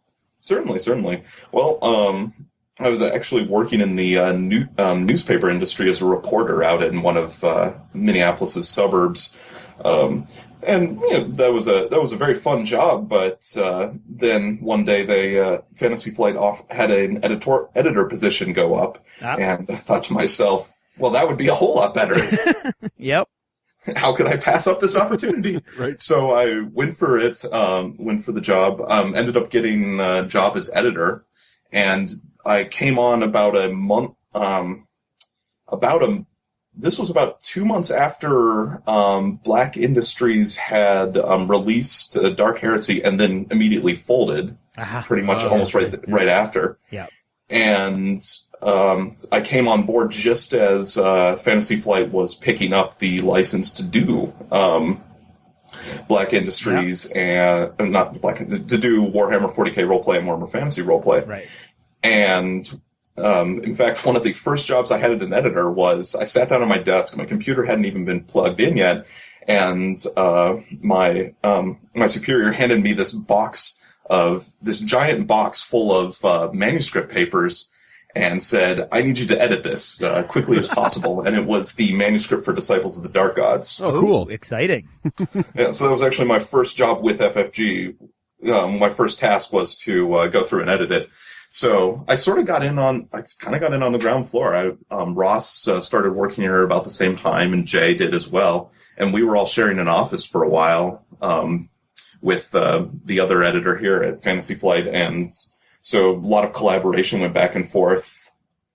And eventually I got a chance to do some writing for the line in my free time. And cool. So I wrote some I did some writing for Creatures Anathema, for Radical's Handbook. Oh, wow. For a few different books in Dark Heresy. And then the big one was, they're like, can you write an entire chapter for Rogue Trader? Oh, and what chapter was that? Starships. Oh, an excellent chapter. Yeah, that is Russ's favorite, actually. I would be lying if I didn't say it was my favorite as well, but maybe I'm biased. Dude, it's got spaceships. It's got to be the favorite. That's very true. It's awesome, and I love the way it plugs into the fluff and everything, how it's already established, and I thought it just was really, really nice the way it all worked together. Well, thank you. Yeah, one of the many miniature games I play now besides 40K is Battlefleet Gothic, and so when I got a chance to work on Starships, I was incredibly excited. That is nice. Awesome. Now, go ahead. Nope, go ahead. I was just going to say once Rogue Trader was had been published and released at Gen Con, and at that point we were looking at the company was looking ahead to doing Death Watch. They made the decision that Ross needed somebody else to take over Rogue Trader so he could focus all his attention on Death Watch, and that's when I was officially brought on as the designer. That is great. So if we looked at this part of your origin path, you were brought on for obviously your journalism and your writing and your proofreading skills. Skills with the English language, yep, yes. Yep. And then you proved that you're facile with the material. You got a chance to write a couple things, and then you slowly built up until you proved yourself with that whole chapter, and now you're the big boss man of that whole line. Yeah, I suppose you could put it that way. That's very cool, though. That's to our listeners, that's how most of these guys, you got to put in your time. Right. Seems like Sam didn't put in quite as much time as anybody else, but still, he did put in his time. Oh, I noted he did said he wrote in his, quote, free time, end quote. That's actually very true. I'm just teasing. Okay. Well, I will be the first to admit that I was definitely in the right place at the right time. Well, that only works if you've putting in a lot of work. I was going to say that only works if you've got the skills and the work ethic. You have to make your luck in that environment. Exactly. So you were talking about sharing an office. And one thing that I've been wondering, and every time we interview, I keep meaning to ask Ross and Corey, and I'm always forgetting a little bit about the creative environment at FFG. Like, are you and the other guys that are designing Games Workshop games, like the board games and everything, are you all in the same general area? Well, that's changed over the years as we've moved around and so forth. But we're all in the same building, and right now I actually share an office with Ross and Mac Martin, the new guy for Dark Heresy, and so it's a really great creative environment. I mean, we can walk around.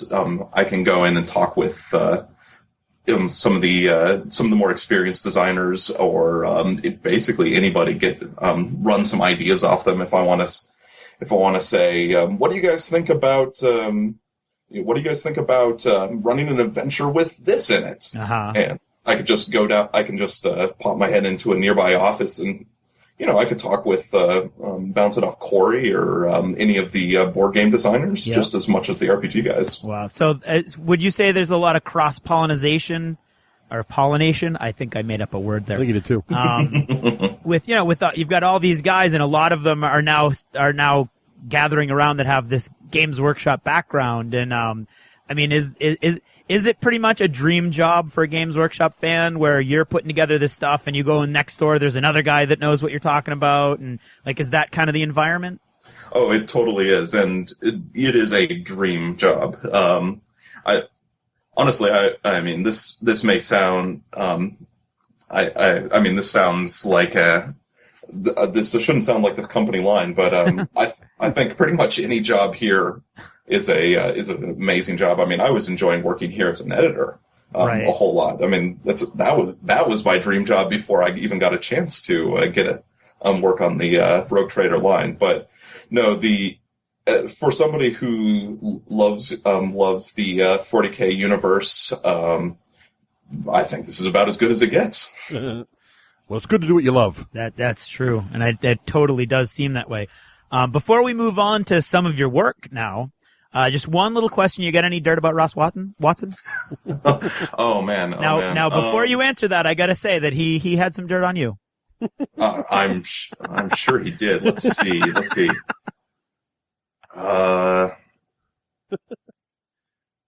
He is actually bald. Oh, we've already met him. Very good, is it? We know him. That's actually mean. Speaking as a bald man, I think you lose a point on that one. Damn. All right, we'll come back and ask him that again at the end. Keep thinking of good ones. Okay, yeah, I'll try and think of something for you. I'll tell you this: for every good one you tell us, I will not tell one of the good ones we know about you. Oh man, okay? The pressure's on. Yeah, exactly. Think of it as sort of a hostage crisis situation. Right. Yes, Raef. Yes. How much were you salivating when Sam said his first day on the job, they handed him the Rogue Trader book to edit? I just pictured you with your mouth open going, "Oh, I want that to be my job." Well, Disciples did. Yeah, it was Disciples. Excuse me. And to be honest, after going through 40 high school research papers recently, editing is not really my forte at the moment. Oh, okay. But anyway, okay. So your first big project, Sam, as the main guy, was Lore of the Expanse, correct? That is correct. And tell us a little bit about Lore of the Expanse. It's a campaign setting? It is. It's a adventure book. It's a 3-part adventure.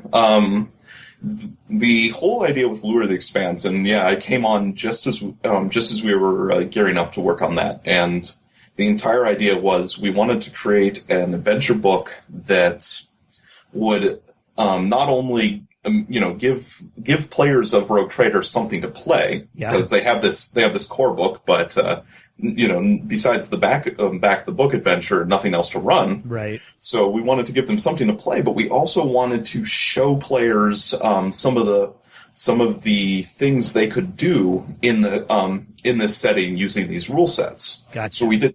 Sorry. No, just go ahead. All right. So we didn't want to just do an adventure. We wanted to create a really epic campaign to run through.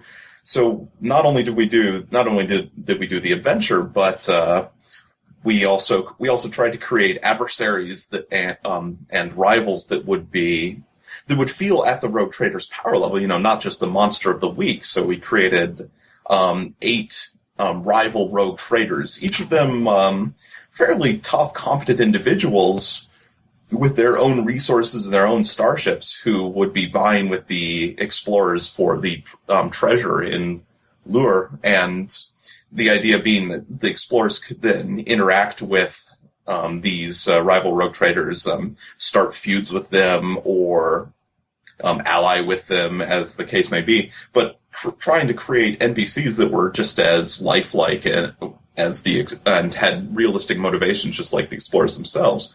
So it was one of the things. Another thing we wanted to do with it, though, was also sort of give some of the players a look at some of the worlds in the Expanse. So The first adventure has a bit on Footfall, the giant asteroid station that orbits on the far side of the Cronus Passage, or the Maw. It's this giant Tortuga-like place with asteroids chained together, and in the center of it all is a statue of the God Emperor. Sorry, a macro statue. Oh, cool. Yeah, bigger than a battleship, so, 20, 30 kilometers tall. They don't make them small in the Imperium. That's true. That's awesome.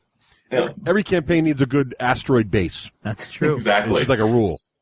Yeah, I would agree with that. So that's, where we provide information about that hopefully, GMs can also take and do their own adventures with. But I think even more important with that was in the adventure we integrated an endeavor with the 3-part adventures, a meta endeavor, if you will, that the players the GM can track how well the players do at particular sort of plot points during the adventure. Now this meta endeavor and this tracking sheet, basically at the end if the players complete the entire thing, or even one part of the 3-part adventure, there's a tracking sheet the GM can be filling out the whole time, and he can show the players just how well they did at certain situations. Right. And obviously, depending on the actions they take, they may may hurt them down the line, or it may help them down the line. And we tried to take a bunch of different scenarios into account when we were awarding achievement points and how much profit factor they could earn. So it's really a tight and very good example of the Endeavor system, where it shows how you can exactly leverage the mechanics of the game to kind of lead the players and show how much they've accomplished on their goals. Yeah, I would agree with that. The Endeavor system in the core rulebook, the intention was for it to be a framework that we could build on with later products, and Lure was the first example of a way that you could adapt that framework into something a lot more detailed and a lot very useful for a GM. Absolutely. When we started playing for Raef's birthday, our big Rogue Trader game, the Endeavor system was something that we really, it's really innovative. It's something that hasn't been done before. So we sort of struggled with it for a while before we really got a good feel for the whole 3-act structure of the storyline and all the different things that you could do with it. And once we had it down, it really helps develop the story that you're working for.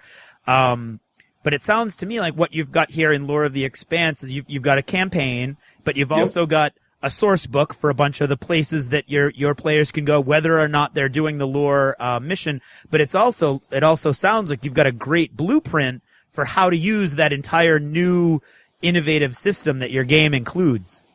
Yeah, I would agree with that. Although I would say one way that you can use that new system, absolutely. But in fact, one of the other things about this adventure is that we wanted to take into account that some people aren't going to want to play through the whole thing. They're going to want to cherry pick their favorite bits. Like they may want to take traveling to Zaith, the war world where giant land ships crawl across the ground and shooting at each other with macro cannons. And maybe they just want to play through that part of the adventure. And it's modular enough where you can take out that part from Act 2 of Lure of the Expanse.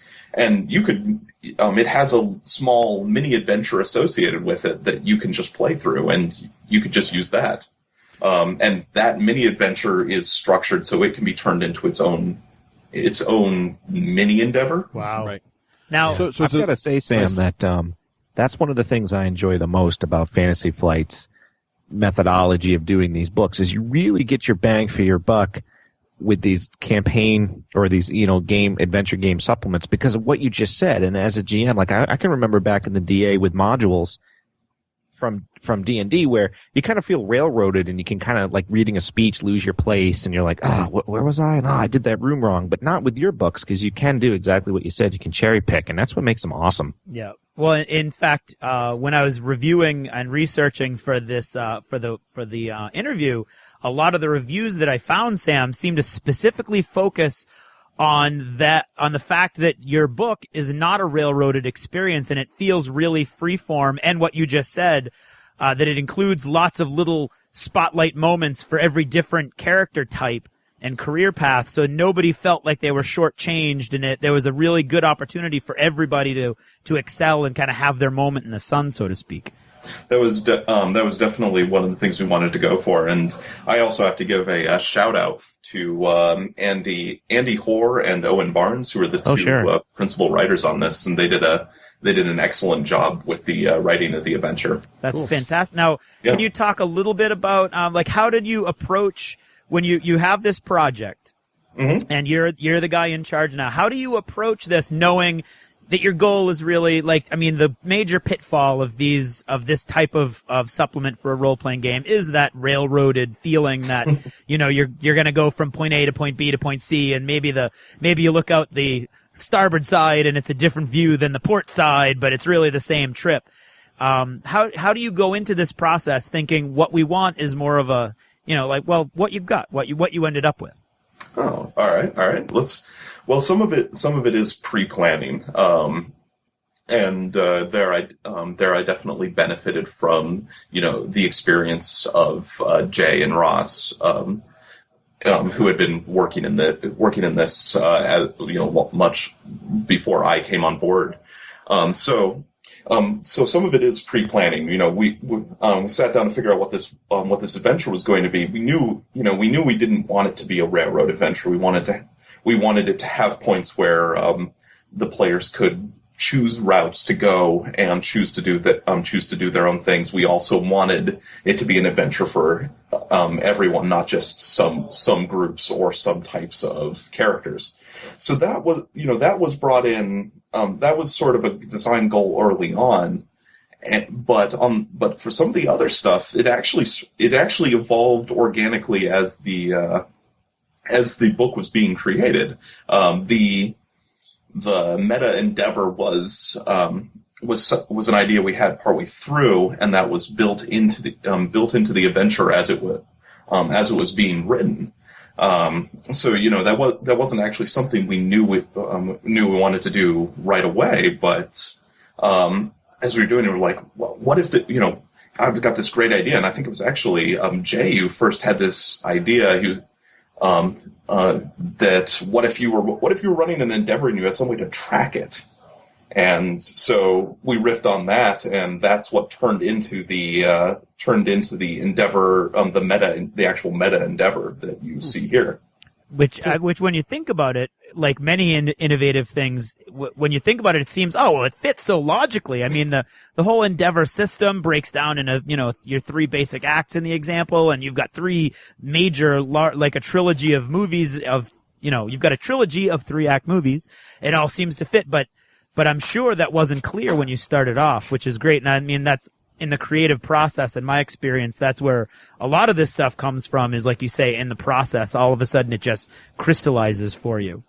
Exactly. That's exactly it. And that's, goes back to the creative environment you were talking about. One of the benefits of being in an environment where you can talk to a bunch of other gamers and a bunch of other designers is, these ideas will pop up and you can run with them. Yeah, I think that really shows, too. It's not like you just have great writers, but at the helm, that shows, like experienced gamers that are like, no, that's not going to work. We got to do it like this. Exactly. And one other thing that I was thinking of before we move on to the newest items, when I was looking through a bunch of stuff, like I said today, and I found examples of, Ross is running this Deathwatch campaign, and Sam is running this Rogue Trader. How many 40K-oriented campaigns are you in right now? Right now, 3. Well, for work. Yes. That doesn't count the 2 role-playing games that I'm in, not work-related. For fun. Wow. For fun. Now, I think it's fair to say they're all fun. Oh, absolutely. Now, because again, this is more of a fan question. Sure. You work for the game that makes the role-playing games, and your play testing is part of your job. Are you play testing like in the office? Do you guys get to role play during the workday? No, we do that on our own time.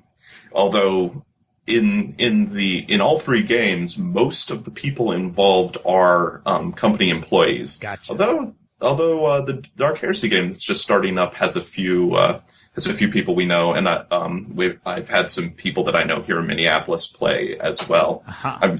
The Rogue Trader game actually was running for before the book even came out, which was interesting to do with a bunch of, if you can imagine, trying to sort through giant stacks of computer printouts since we didn't actually have books.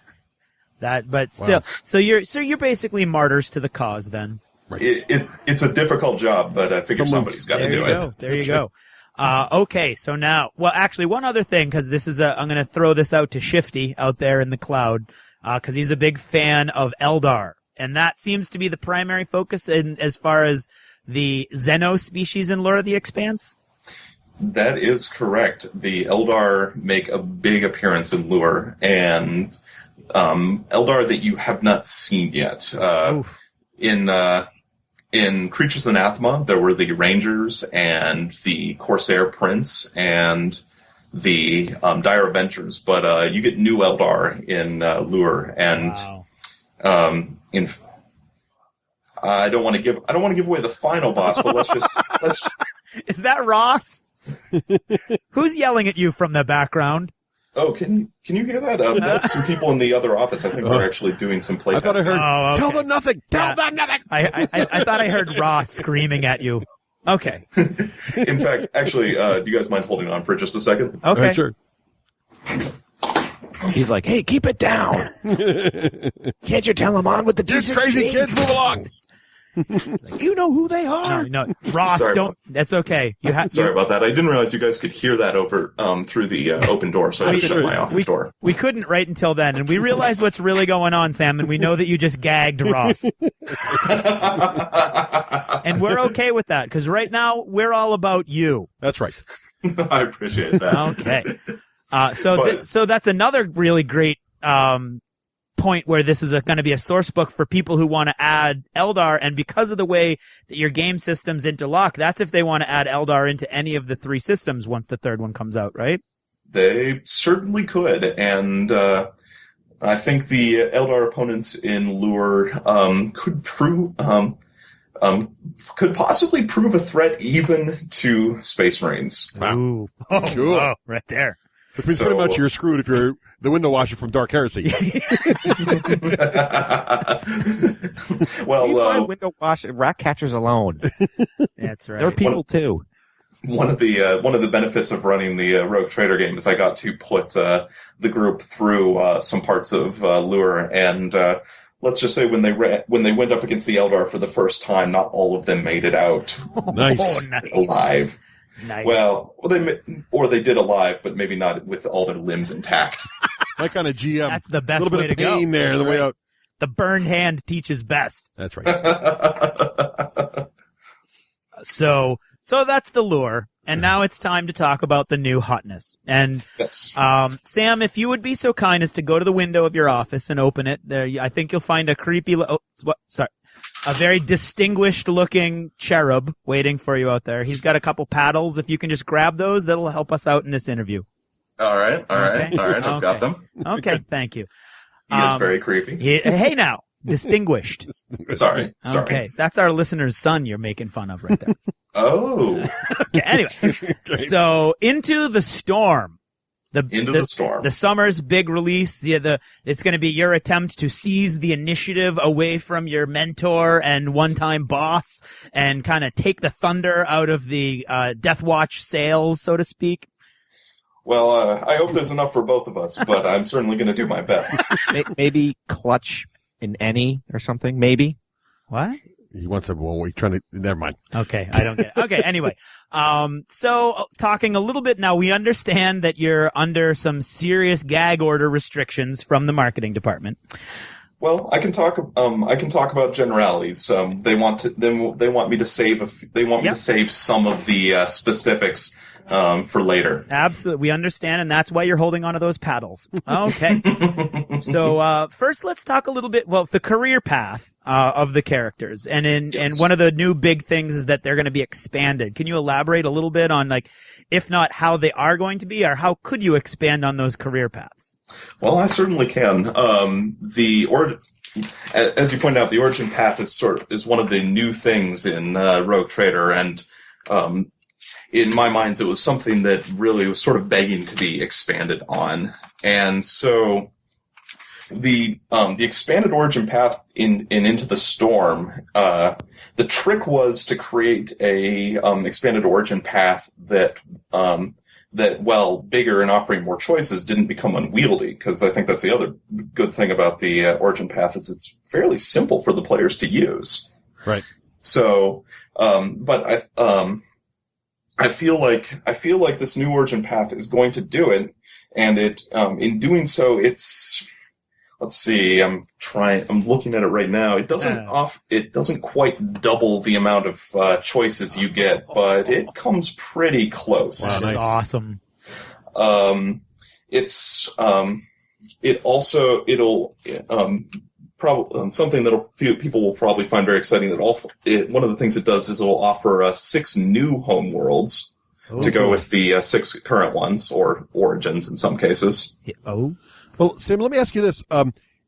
As a general question for Into the Storm, does it expand Rogue Trader in every direction, or is it sort of focused on, this is a particular area where you wanted to sort of show more detail? Well, that is a great question, and I would say it does expand. It takes the foundation the core book built, and it does expand it in, if not every direction, certainly a lot of directions. Okay.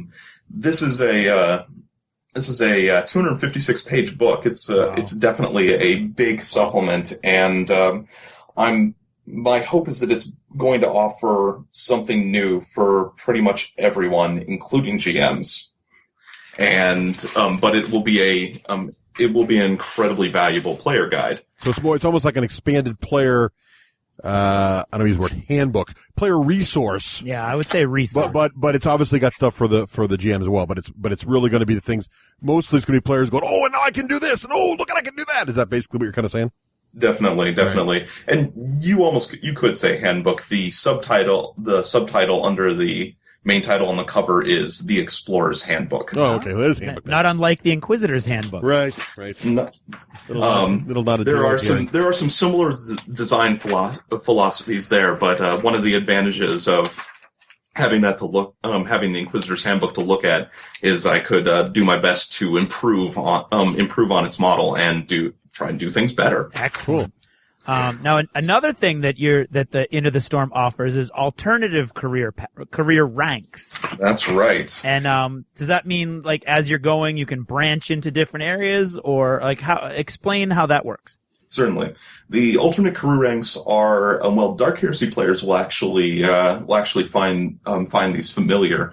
That is a mechanic that does exist in the Inquisitor's Handbook and the Radical's Handbook, but they're basically replacement ranks for various careers. So a arch militant at a certain rank may be able can replace his rank. Actually, hold on. Huh? I'm gonna. He's flipping through the book right now. He's got the book. Yeah, I'm flipping through the computer printout since the book isn't quite back from China. Since the book isn't back from China yet. Charlie, take pictures now. Charlie, take pictures now. That's right. Send back video. Good cherub. Good cherub. But okay, here we go. So a seneschal could replace his rank 3 with the acquisitionist alternate career rank, and it would. Instead of getting the options for advancements at rank 3, he would get those options instead. Mm-hmm. And in most of these alternate career ranks, they also offer a little something extra. Nice. So you're fine-tuning and personalizing. Specializing your character even more. Yeah. Exactly. The idea is the ranks in the core rulebook is sort of intentionally broad, so you could create a lot of different character types. Like an archmilitant could be a bounty hunter, could be an former Imperial guardsman, could be a naval bosun, or any number of things. But these alternate career ranks get a little more specialized if your character's focused on one thing or another. Wow, that's a great option for players. Mm-hmm. Yeah, it's there are 14, I believe, different ranks. Now that I've quoted the number, I'm probably going to be wrong.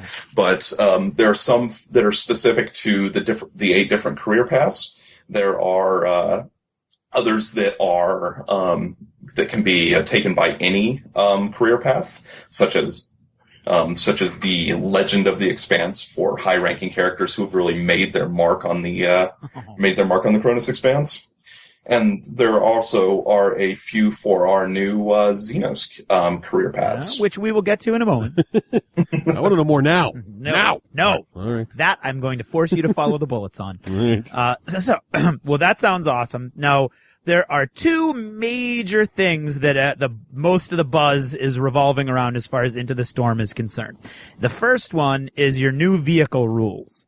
Yes. It's basically, I guess there were, what were they called? The vehicle apocrypha? Oh, yes, the vehicle apocrypha, yeah. I certainly know that. And you don't sound like a fan of it. Well, the vehicle apocrypha was a vehicle rule set done by Black Industries, and it was released on PDF for a very short period of time, and I believe now still lives on the internet at various websites. So it's like a ghost. Everything lives on the internet. Nothing ever dies. Exactly. But with the new vehicle rules that we're presenting in Into the Storm are certainly not the rules from the vehicle apocrypha. They were developed. They've actually been in development for a while. When they're developed along with the original Rogue Trader manuscript, and so I had a lot of time to fine tune them, and now finally get a chance to release them Into the Storm. But they are a new set of rules. That the idea was to create rules that make vehicles usable with in combat situations with the current combat system. So you can, so now instead of just, sitting down and, fighting your orc opponents on foot, you could bring along a rhino or, some other vehicle with some heavy firepower. Nice. Rhinos are lame. They're just death boxes. I want to know about aircraft. Are there any aircraft in here? There are aircraft, and we have rules for dogfighting and other exciting aerial combat as well. Wow. Now, atmospheric as well as space starfighter type stuff. Atmospheric as well as spacecraft. Cool. Although I don't want to give a wrong impression though. These are the vehicle rules for these are not designed to work specifically with starship combat. Okay. They're designed to work on the scale, more on the scale of the individual people. Okay, gotcha. Right. Yeah. Yeah, because the game could have shifts mechanics when you're in space, when you're fighting, right? That is correct. Cool. That is correct. Yeah. But there are rules. I mean, there are rules if you want to get in the cockpit of a space fighter and dogfight it out with somebody else in another space fighter, you can certainly do that with these rules. Awesome. Cool. Now the big announcement on the website does mention specifically the Rhino and the Fury starfighter. Oh, yes. So when I say Space Starfighter, I should say Fury, Fury Starfighter. That was very exciting to work on. If you guys have, I assume you guys have, you're fans of BFG, done anything with BFG at all? Oh, yes. Excellent. So, as you know, there isn't a lot of information about the Fury Starfighter or a lot of images. Right. So one of the things that was really exciting for me was to work with Games Workshop and figure out what a Fury looks like and what it can do. Great. So you're creating canon out of whole cloth now, so you're getting to actually make new things.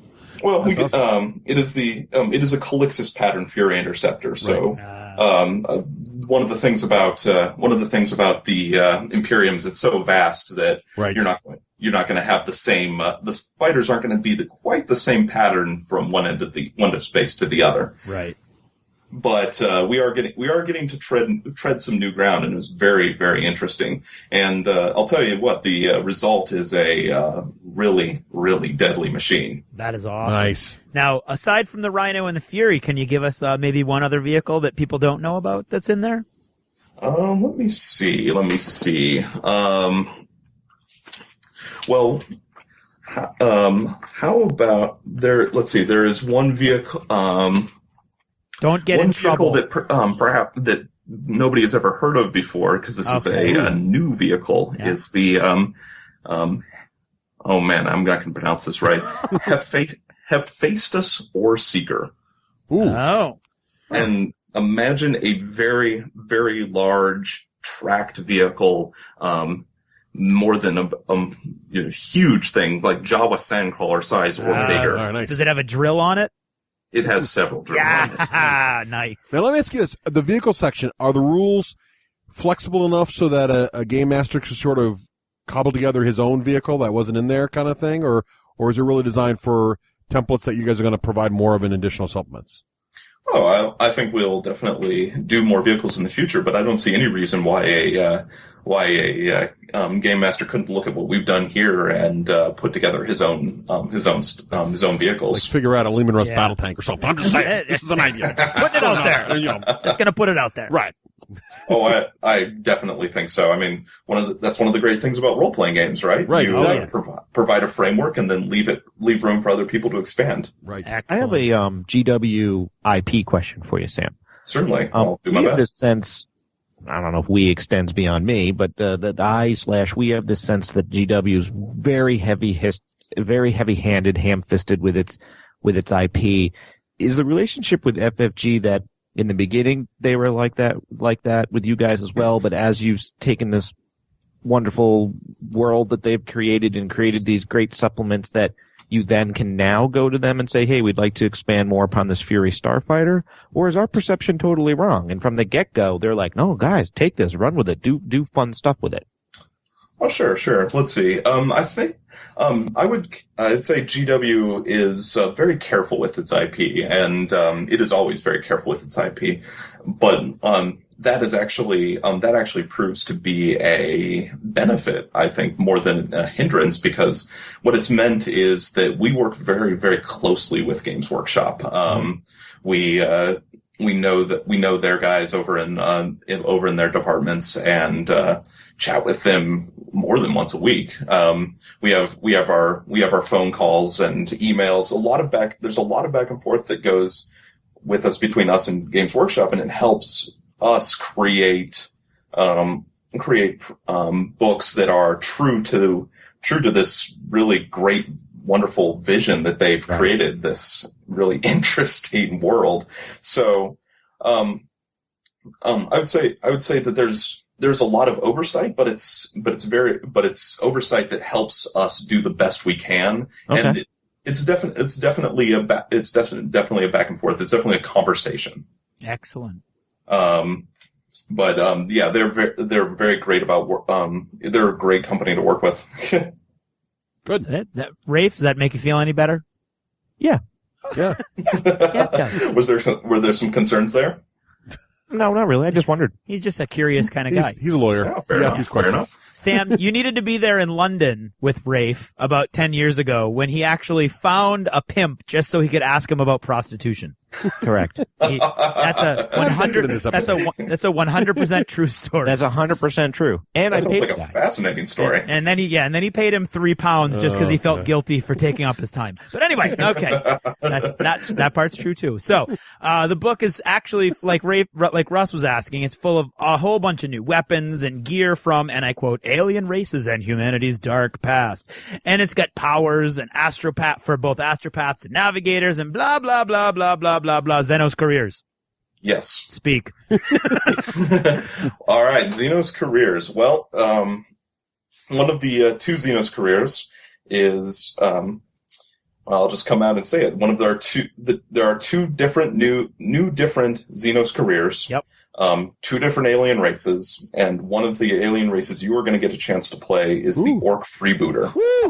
Wow. Sold. Now, I want to thank you. I want to thank you, Sam, because as you noted in the email to me today, this is actually a breaking news story right here on the D6G. Charlie is doing excellent. That is correct. That's awesome, Sam. I'm very excited. Yes, the Orc Freebooter. It's a full player career, and yeah. So it was a very interesting thing. It was a very interesting career to come up with too, because both the Xenos careers we're doing are of canon. Canon races. They are races that are very integral to the core intellectual property. Ones that any 40K fan will be familiar with. Wow, that was my next question. Yes. So the second one is not Space Skaven. not Space Skaven. Right. I can't wait to play a Termagant. I mean, just think of the role-playing opportunities. That's Dark Heresy. Yeah. Well, first you eat, then you stab, then you eat, then you stab. And you go skitter. Yeah, yep. Don't forget that really cool part at the end where you get digested. Yes. That's the end of the role-playing game. You jump back into the pool and get absorbed for the next Hive Fleet invasion. Yeah, exactly. Yeah. And then you get to be the spore that comes down to the planet. Okay. I think Raef just created his own RPG. There's a whole game in there, right? Well, it would definitely have the advantage of it be easy to publish. It'd be a pretty short one. Yeah, that's right. That's very true. The origin path. You come from the hive mind. Yeah. You end up in the hive mind. Endeavors. And the whole game, the GM can go, no, you can't do that because the hive mind wouldn't let you. No, you can't do that. You can totally control your players. It's awesome. Brilliant. Okay. We want to go. You know what? You guys got to hire me. Clearly. We need some of your thinking on board over here. Absolutely. So those Xenos careers, they're gonna have now. Do they plug into the origin path, or do they have their own sort of side path? They have their own choices. When we were creating the Xenos careers, one of the things that became apparent very early on is that they weren't going to fit with the origin path as it existed. So. Right. Instead, we created their own backstory that determines some of the things about who you were as an orc before you ended up on a rogue trader ship, and what you did, what your specialties are. So yeah, in a sense, it's almost a mini origin path. It is smaller, but it's only for one career as opposed to 8 different ones. Right. Yep. That sounds pretty cool, actually. I know Ross has been jonesing to play himself as an orc, so. Well, I want to read these career paths too and figure out how the story goes that the Imperium's is comfortable with this orc hanging out on their ship. You know, well, rogue traders can get away with it. Well, I know they can get away with it, but he's got a whole crew to think about walking around going, hey, there's the orc again. So we just want to cap him. I mean, we definitely took that into account. The orcs are not. The crew is not necessarily pleased when there's an orc on board, but rogue traders are given a lot of latitude, especially when they go beyond the Imperium's borders. Right. Maybe if the orc stayed on the rogue trader ship when he went back into the Imperium, it might raise some eyebrows or some more eyebrows. It was really interesting to come up with this, though, that because Ross and I were actually. We're hanging out one day. We were trying to figure out what the Xenos. Wait. Who's that guy, Ross, again? Yeah, the one I keep. I only know Sam Stuart. That's all. I said it's a collaborative process. What can I say? And sometimes we even leave work and go do things on our own time. Oh, wow! Again, martyring. Yeah. It's horrible, but strangely, we seem to keep coming back around to talking about work when we're doing it. When you do what you do for work, that doesn't surprise me. Right? No. So it was kind of funny because when we were talking about the Xenos careers, and trying to figure out what we wanted to do, and jokingly I said, "What if we did orcs?" And both laughed. And about 5 minutes later, we went on to something else, and then. One of us stopped and said, "But wait, what if we did do orcs?" And that's where it started. But we gave the orc career to a writer named Nathan Dowdell, who I just want to give him a shout out because he did an excellent job on not only the orc career itself, but information about orcs, what it's like to be an orc, and came up with some very interesting ideas about orcs. For example, as an orc levels up, one of the things he can get are squigs and Gretchen, who are, well, you know, servants / pets / emergency food sources. Cool. Nice. Now let me ask you this: awesome. As he levels up, does he get bigger? Oh, he certainly does. I love you, Sam. Orcs have a chance of getting bigger and stronger as they increase in level. Wow. So by the time he's like level 20, he can't fit through the bulkhead anymore.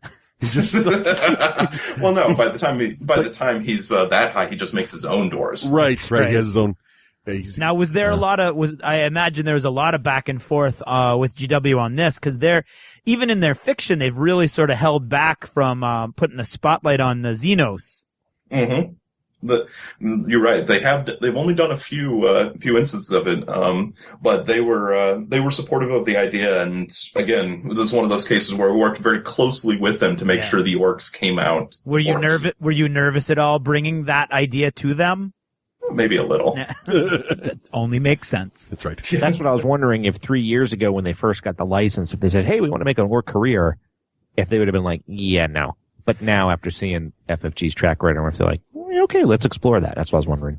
That I think that's fair to say that it's not something that we would have brought to them right away. It's something you want to build up a little trust with first. Yep. Yeah. But of course, I should add that Games Workshop has oversight over anything we publish. Right. So the orc career did not go out the door before Games Workshop had a chance to look over the whole thing and say yes. That's right. Which even makes it a little cooler. Oh, that's good. I mean, you want it to be orky. And you want it all to be a unified. You don't want it to slowly branch away and create its own canon universe either. It's right. The cool thing is you're gaming in that universe. Yes.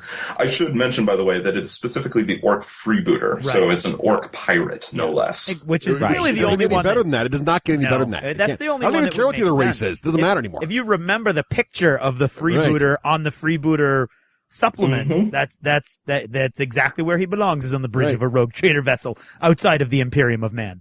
Yes. The only thing better than an orc is an orc with a peg leg, bandana, eye patch, and squig parrot perched on his shoulder. Exactly. That's what I'm saying. Do you have the squig parrot all statted up?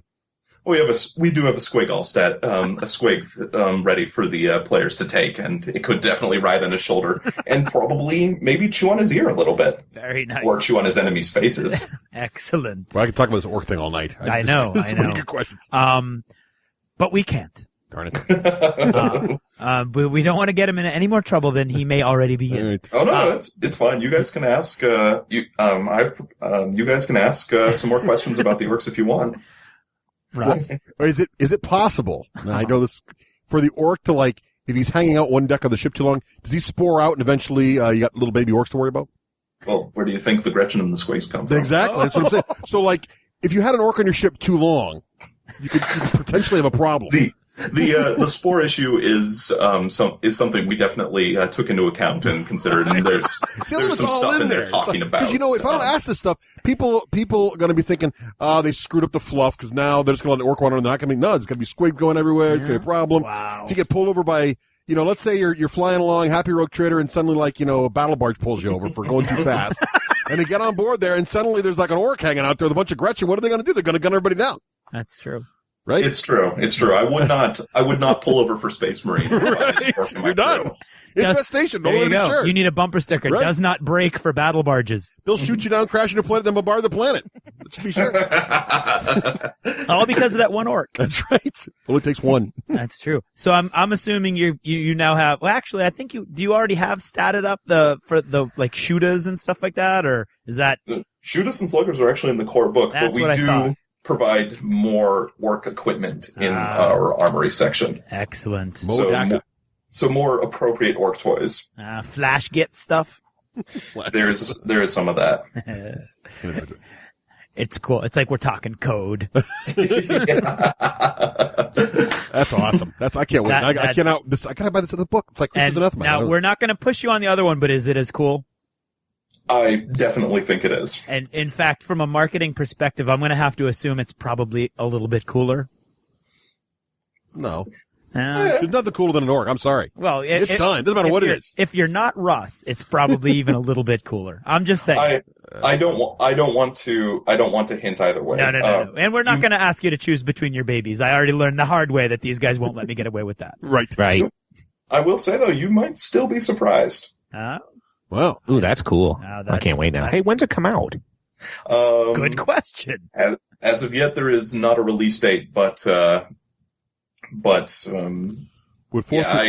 unfortunately I can't give an exact release date on that yet. No, I wasn't trying to grill you. I just meant for people listening, should they, look for spring or what are Q3, Q4? Are we coming up to summer. It says summer release on the there you go. Okay. FFG website. Yeah, and that's unfortunately as close as I can get on those things. To be perfectly honest, the basically anybody release check dates the aren't website, work. look for the release date. Yep. Yeah, keep an eye on our website, and we will tell the fans when as soon as we know when it is available. I bet you it's a Gen Con. I was going to say, we can always assume there is this big event at the end of the summer. Right. You know it's going to be there is something going on in August. That's what I heard. Betcha. But anyway, so is there anything we've missed, Sam, about Into the Storm that you'd like to maybe leak or maybe just give a little peek behind the curtain? Well, let's see. Well, I can certainly tell you there is some new information on starships. Ooh, what kind? Well, there are some new rules for starships. There are some new components as well for starships. Some new ship hulls. I'll also let you know there. One of the things we did not do in this book were rules for ordnance or torpedoes. And I'm just going to be straight up with you guys on that. But the reason we did, I didn't want to put them into this book is I'm a huge Battlefleet Gothic fan. I love the Imperial fleet and I love nothing more than lining up my ships, getting some chaos ships in my sight and giving them a giant torpedo volley that they have to scramble away from. So I want these are rules that I definitely want to see implemented. I just want to see them put into the appropriate book. I don't want to see them just sort of slipped into a book. I want to do them justice. That's good. So without asking a question, I'm just going to say that we can then infer that there's probably going to be a more martially oriented, maybe fleet-based book somewhere down the line. I can't confirm or deny that. Exactly. But there will be torpedoes. We just confirmed that. But there will be torpedoes. Torpedoes are something I want to do. Right. along with rules for rules with fighters and bombers in space and Nova cannons and all that fun stuff that you get when you get two Imperial war fleets going together. I should of course mention though that these aren't one of the reasons they weren't in the core book though is these aren't weapons that most rogue traders are going to have access to. Right. They are really a warship's weapons, and very expensive to use. I mean, torpedoes are going to, would stretch even a rogue trader's resources to have a steady supply. Right. It's not to say that a rogue trader wouldn't have them, but most rogue traders are going to be wanting to, spend their money and valuable space on their starship. These are the +5 holy avengers of starship armaments. That's right. The Vorpal swords, if you will. The creme de la creme. Right. Let me ask you this before we let you go, because of all the things you managed to add into the Storm, what are you personally most proud of as the what's the most proud portion of the book, or something that you really take pride the most in getting into there? Oh man, that is a really tough question because. Like I said, there's something for everybody. The Xenos careers are definitely up there. But they might be tied with some new rules we're releasing for endeavors and acquisitions. Okay. Like, remember I said earlier that what you saw in Lure of the Expanse was one way to handle endeavors. Yeah. Okay. Yeah. We're presenting some new ways for players and GMs to use the Endeavor mechanics. That's it. Yeah, so that they can, and some of them, so that some more overarching ones, some ways that you can do work, some ways that you can really represent the fact that you're not only are you a rogue trader with a ship, but you have resources beyond that. Oh, cool.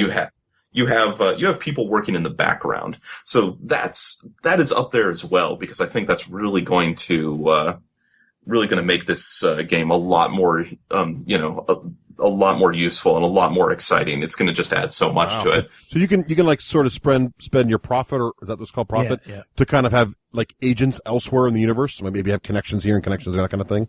Oh, sure. And have your agents working on different projects. This is all stuff we wanted to give the opportunity for players and GMs to work around with. Cool. But I got to admit, I mean, the Xenos careers are really up there. Oh yeah. I mean, that's well, I mean, there have been people waiting for those since the very first Ding. Then the Dark Heresy book came out. Yeah, Ross being one of them. Yeah.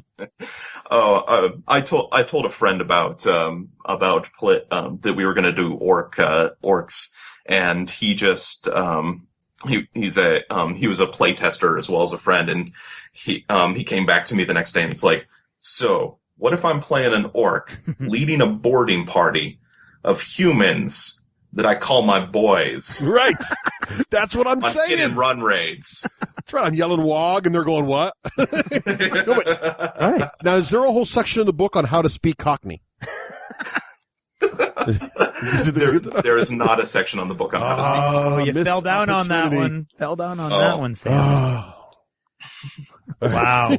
I'm afraid that is one thing we weren't able to fit into the book. You're gonna have to put something up online, right? Because Lord knows I need that section. Okay. Well, before we let you go, Sam. Oh, certainly. I'm at your disposal. Grab those paddles very tightly. Nope. You share an office with Ross Watson. I do. Okay.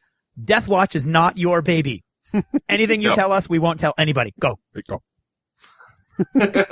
Oh man! Wait. So what do you want to know? What do you want to know? Just something about Death Watch that nobody else knows. Yeah, just a little something you may have seen over his shoulder, or right? You know, or gleaming off of his ball. Now we're gonna get him fired. This is the next part. What was Ross working on today? Right. What do you leave on his desk right now? It's just over there. You know, flip through his desk. That's an awesome. Yeah. All we want you to read the first piece of paper on the top of Ross Watson's desk. That's what we want. Dear Lorraine.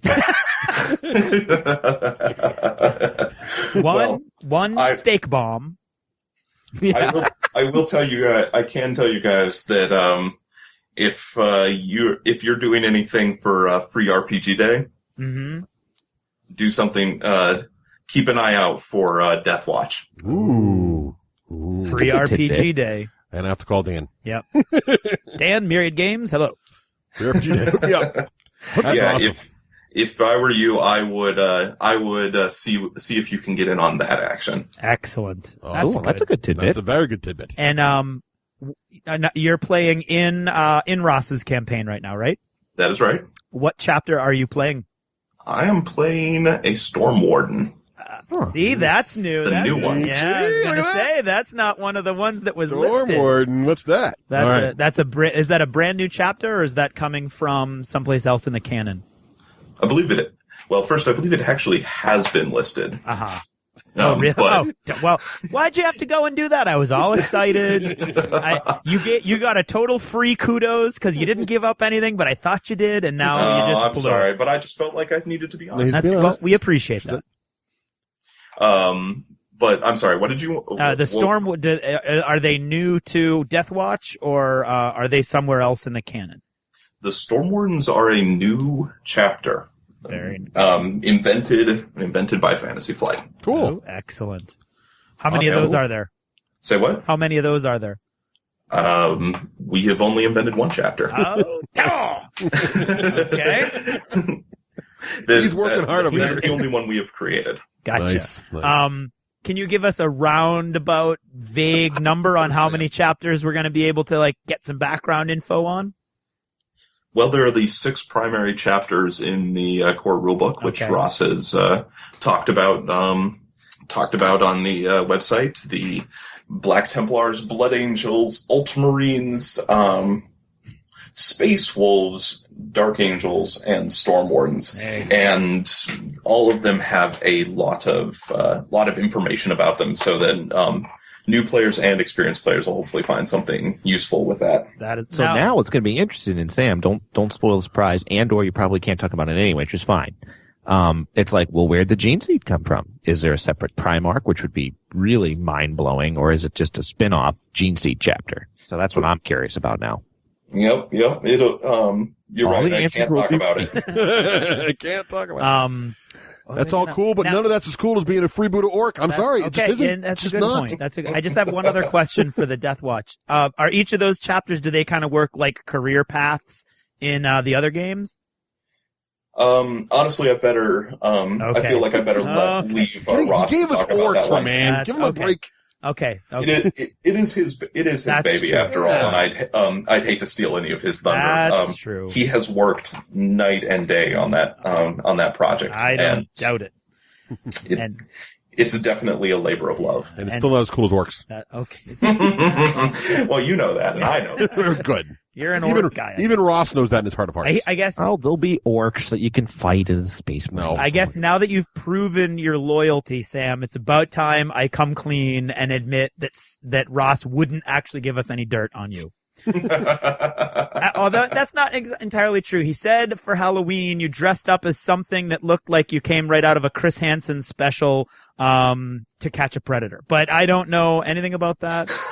Oh man! So did not say that. So we're not gonna. Have you thoud of any dirt on him? You'd have had the whole segment here. Anything at all for Ross? No. What did Ross go as for Halloween?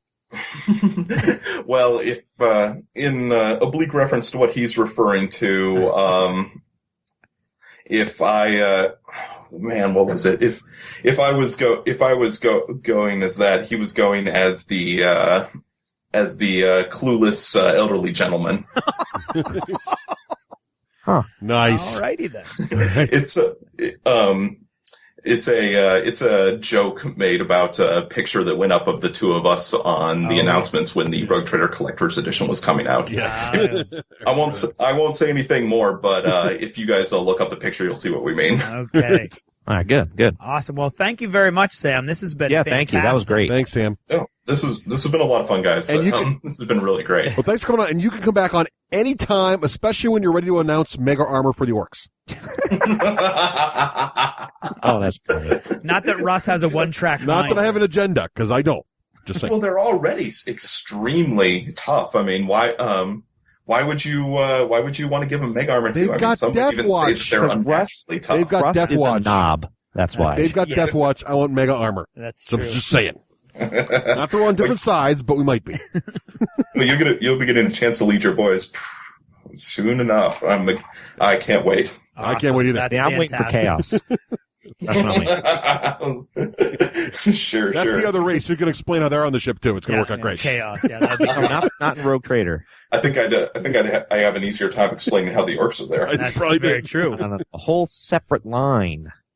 Is that going to come out right after your Tyranid role-playing game, Raef? Yeah. Exactly. Endeavor, kill, maim. Play a cultist. Role-playing game. Corn cultist. There you go. Maim, kill, burn, corrupt. There you go. Thank you so much, Sam. Awesome. Well, thank you very much, Sam. And we do want you back on anytime you've got more cool stuff to talk about or just to chat. We don't want you to think we're just after the stuff you know. I am. Oh, that's perfectly fine. I will look forward to the next time I get to be on with you guys. Awesome. Thank you very much, Sam. Thank you.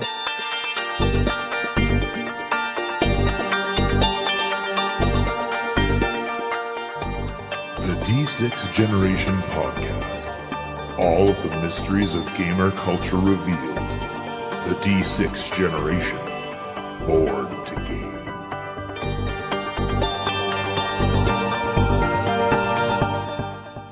TheWarStore.com, bringing war to your door since 1999.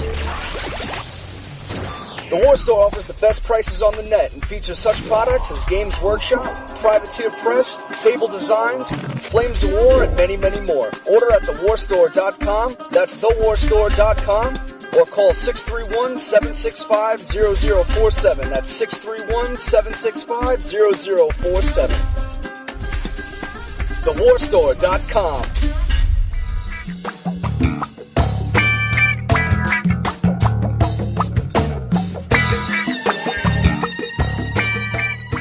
I'm Raef, Hollywood Granger, and this is the Hollywood Minute.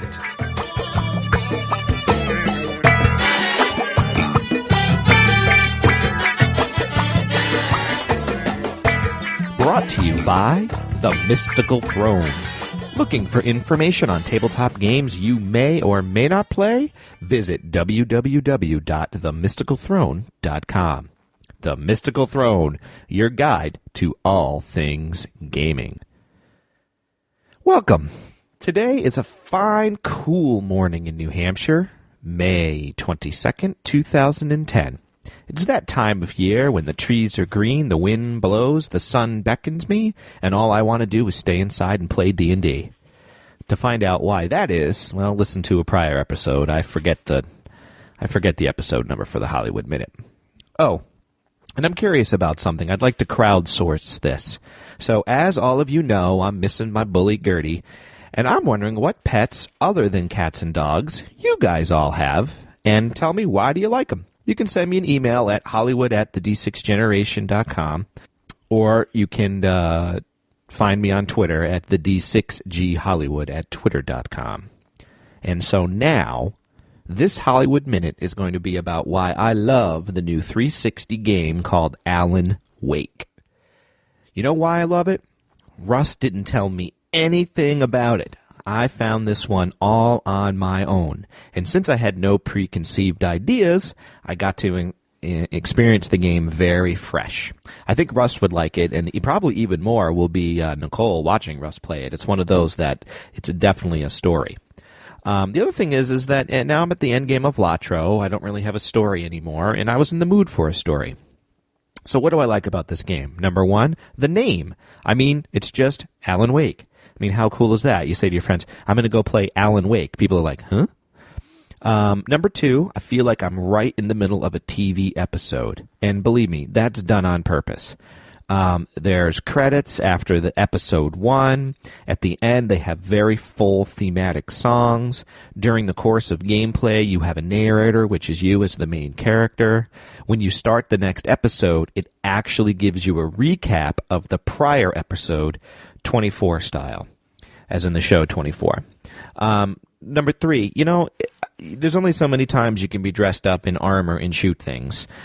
Gears of War, Halo, Rainbow Six, Ghost Recon, Sam Fisher.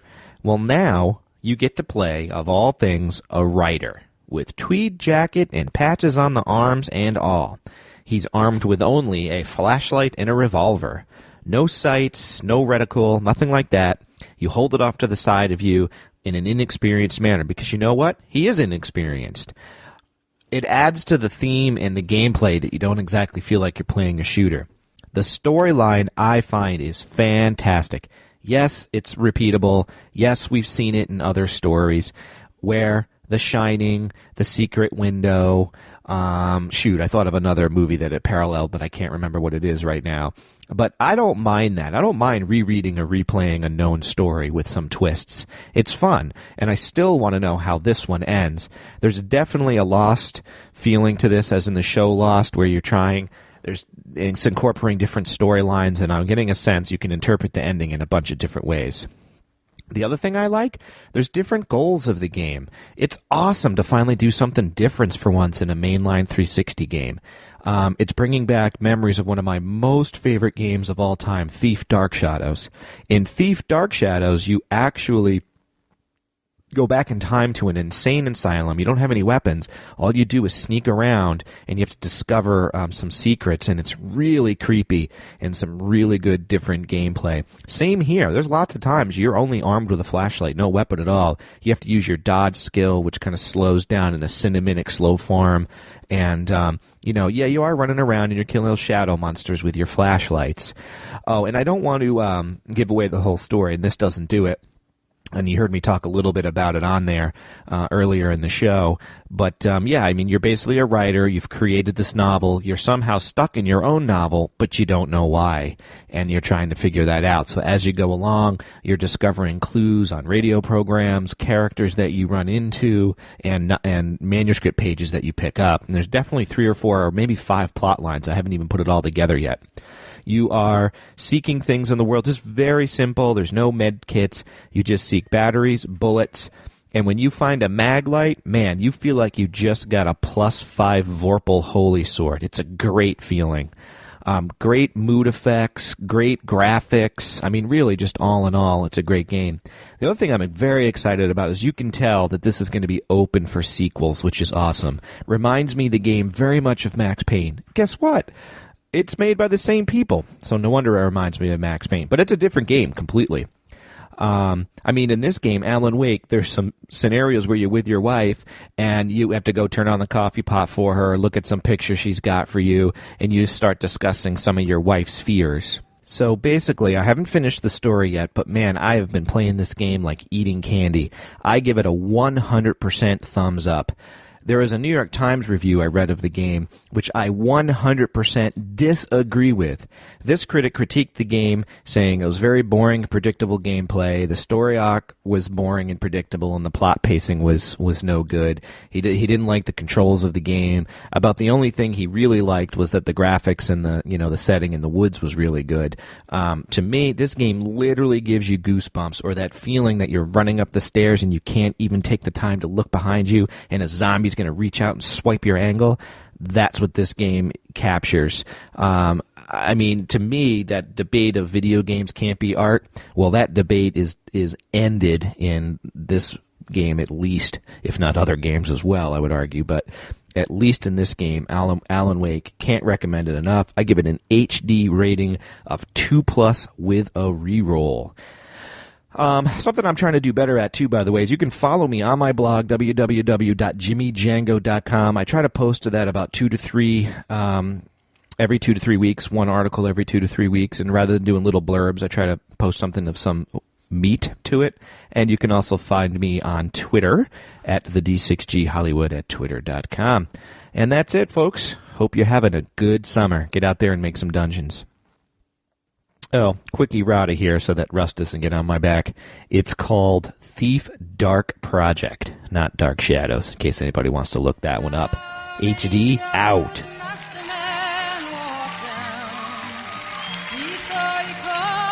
Buying a new game is like a box of chocolates.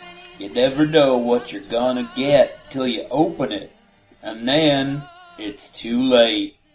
Unless you listen to the D6 generation, and then it's like poking your finger in the bottom of the chocolates, and you can only pick the ones you like. And if the answer, my friend, is blowing in the wind, the Dice are our vice. Need to add a big unit to your current force and don't feel like painting that many grunts? Or maybe you want to start a new army and really don't have time to paint it up. That's where PaintedFigs.com can help.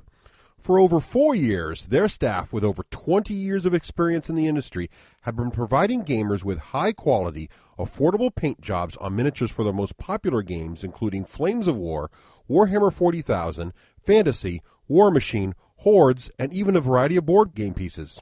Their full-service packages include the cost of the models themselves at wholesale prices, assembling, painting, and basing. And they now offer a super affordable dipping service starting as low as 99 cents per figure. Because they are able to get the models wholesale, you end up with a package appearing on your doorstep full of ready-to-play models at only a fraction over the retail price. That's why PaintedFigs.com is the official painting service of the D6 generation. Their name says what they do. PaintedFigs.com. High-quality miniature painting at the lowest rates on Earth, even with shipping. Be sure to let them know the D6 generation sent you. This is Total Fangirl. Regular Jane most days, total fangirl when the moment strikes. Han shot first. Starbuck is a guy. And Lestat, now there's a vampire.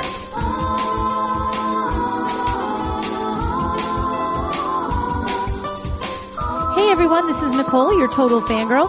You can follow me on Twitter at Nicole Wakelin or check out my blog, www.totalfangirl.com, which has a snazzy new look courtesy of some help from one of our D6G listeners. This week's shout-out is brought to you by Dennis, who wants to remind Ryan and Bob at Tabletop that I still have Fridays off and I'm willing to crush you guys at any game you choose. Okay, everyone, I have a team of folks here today from Evil Hat Productions. These are some of the guys behind the new Dresden Files RPG. And, okay, guys, starting with Lenny, who are you and what's your part in this whole endeavor?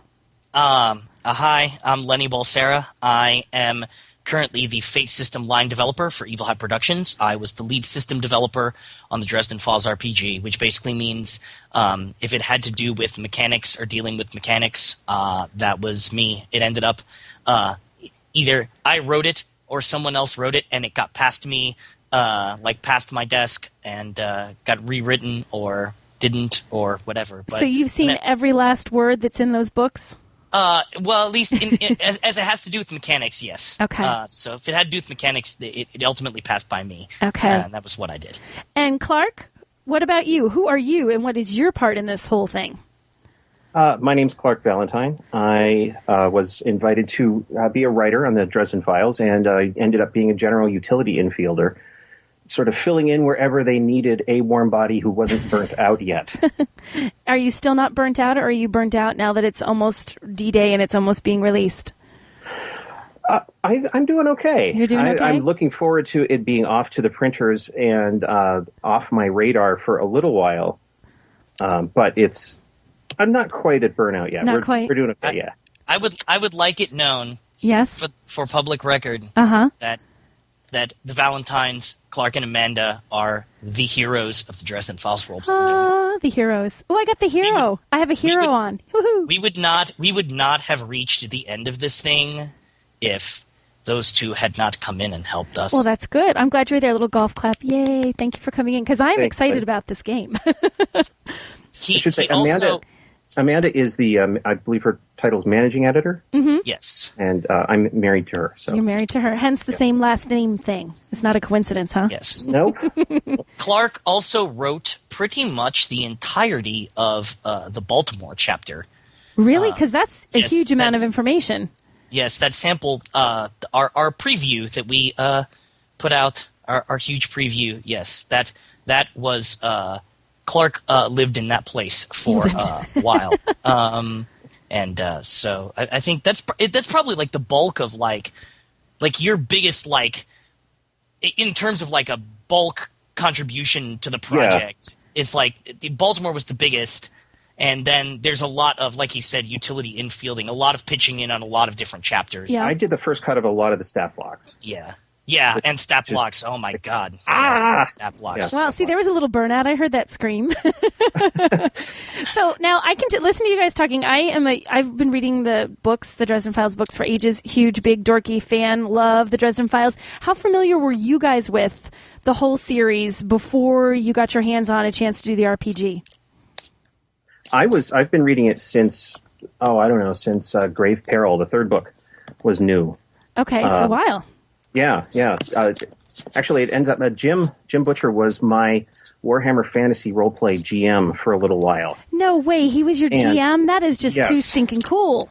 And I said to myself, wow, this guy can tell a pretty good story. And turns out, oh wait, he's an author.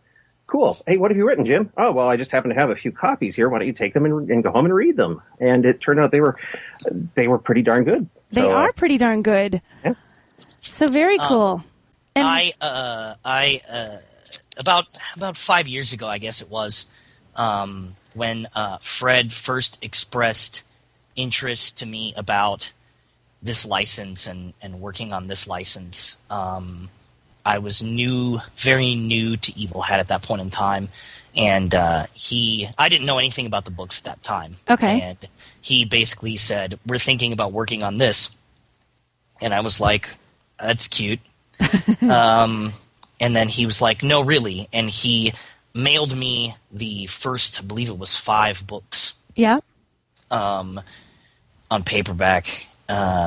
I guess he didn't have I guess he wasn't releasing in hardcover at that time.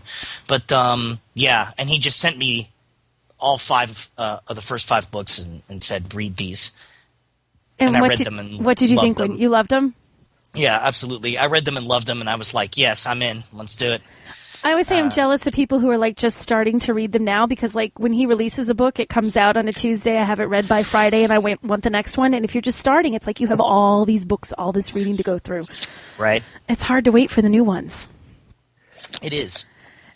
Now, what do you think? Now, both of you fans of it before the RPG started, when the RPG started, but what do you think, knowing the universe as you do from a point of view of as a fan and also from working on the RPG, what do you think makes this such a compelling universe to do an RPG for? Well, there's definitely, I think, a good... The backbone, I think, of the Dresden Files is definitely, like, very kind of, like... pulp, high adventure, like, it's they're at the heart detective, two-fisted detective tales, you know what I'm saying? Right. So I think that's there's definitely a genre thing there that's like gaming.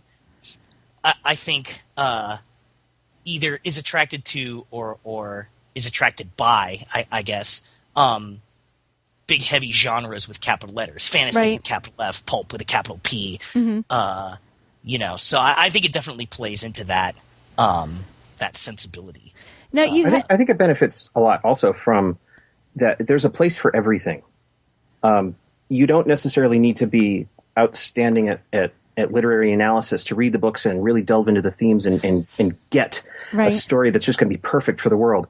You can do that. There's a lot there, but you don't have to. You can just, hey, what's the crazy monster of the week? And it works, and it works really well as a game. Well, and, Jim is a gamer, right? Yes. So I think that his sensibilities as a gamer, like, bleed into the stories, too. So I think that there's definitely some cross-pollination there. He constantly does. You're always seeing references where he's referring to things in terms of die rolls and referring to like Games Workshop and different role-playing games and stuff. So you totally get the sense that the RPG makes sense for this author because he is that geek in real life a little bit. At least it comes off that way. Right. And there's the alphas, and they have their game that they play Arcanos. Right. Yeah. There's that stuff too. Yeah. So. And you know what? You incorporated when you read the books, you have like Post-it notes from Billy and from Harry. That was one of my favorite parts reading through those the first time. I was like skimming for Post-it notes, trying to get their comments. That was a great idea.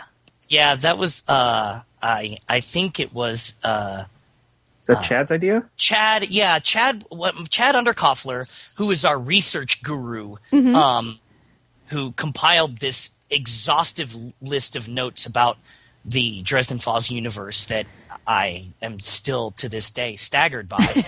Him and Fred talking, I think it was, came up with the idea that we should write the book as though Billy Borden of the Alphas is writing it as like a Bram Stoker's Dracula for the 21st century. Because if you remember in the setting, they proposed the idea that Bram Stoker wrote Dracula as a manual on how to kill Black Court vampires. Right. And it worked. And so they came up with the idea that, what if Billy follows on this idea and goes, well, what better way to catalog all of the weirdness that's out there but to write a role-playing game, and we could distribute it, and then people would have like a kind of a basic survival manual against the darkness, as it were. Yeah, and it really comes across that way. I mean, you definitely feel that reading through, especially even have it like, so it looks like Harry's highlighted different things, like you got to change this a little bit or you got to add that a little bit. Really, really looks like it. You guys did a great job with that. Thanks. Now, go ahead. What were you going to say? No, that was one of the most fun parts, I think, of writing this, was you got to put the gamer snark that was going through your mind as you were writing, you got to put that in the book. And I've never been able to do that before. Yeah, there's definitely some snark in there. That's the perfect way to... There's definitely gamer snark going back and forth. Like, I have to buy more dice. I have to do what? I don't need that. Like, there's totally... You get the sense of two gamers chatting back and forth about what will and won't work in the game. So, right. Yeah, like one of my favorites, actually... I don't know who wrote it anymore, that was the other cool thing about the marginalia is everybody got to contribute to it. Like, to throw it in there. Like, there's no one person who wrote all of the little side comments. Like, everybody kind of got their chance to pitch in. But there's one where they talk about how Jim came up with Harry's name in the character creation chapter. Yeah. And he saw the movie Cast a Deadly Spell, and there's a character called Harry in it, and so on. And what is it? He was thinking about, like, saw a TV special about the Dresden, the bombing of Dresden or something like that. I don't remember exactly. But, and then, like, you know, Harry has this snarky side comment where he's like, no, that's not where my name comes from. My dad was a stage magician, like all this other stuff. Which isn't as cool as going to see the movie and references to Dresden. And that's pretty, I thought that was pretty funny. Now, how involved was Jim Butcher actually in the game? I know you guys, you're talking about you guys all had a little say in the notes and everybody sort of contributed a little bit. How much did he really get involved in making it all work and making the story kind of flow along with the stories that are actually the novels that are out there already? Well, Jim's main influence on the game was mostly by email. Like, whenever we would have, like, strange little questions. There was a period in time during the development where a lot of weird questions would come up. How does this particular thing in the universe work? How does that particular thing in the universe work? Because, you know, there's a lot of stuff that in the novels, like, he would not put, like, as narration in the novels because some of it is kind of, I wouldn't say boring, but there's definitely a certain kind of minutia that gamers are interested in when you're talking about a setting or a universe that people who are reading novels may not necessarily be interested in. Right, that's true. And so there was some of that we needed to know, and so he was on hand to answer a lot of questions about how certain things worked and how other certain things worked. So he was kind of like almost like your little librarian. Fact check this for this. How does this work?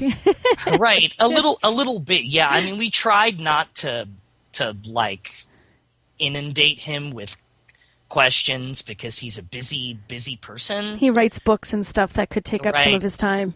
But he definitely did, especially on a lot of the stuff that I was trying to figure out when I was writing the Magic chapter. Yeah. He definitely helped me out a lot with some of the notes and stuff that he gave back to us. So that was really cool. Very cool. And he has written a short story for the book. Now, I saw there's like when you right now because you can't. The book comes out in I forget it's June something. It's at Origins. That's when you guys. Late June, late June. 23rd. Okay, I knew it was. I guess. But if you can buy it now. Like you can go to your local game store. You can pre-order it, and you get a PDF right now, so you can see the whole thing, see the whole game in its entirety, the cool Post-it notes and everything.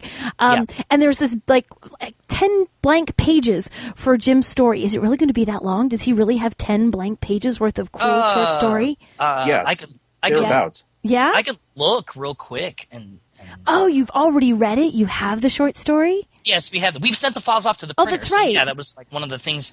I'm looking at it right now. He's looking at. Oh, I'm so jealous. If I could just see through your eyes for 1 minute. 3, 4, 5, 6. Look, I'm counting. 7, 8. Yeah, it's about 8.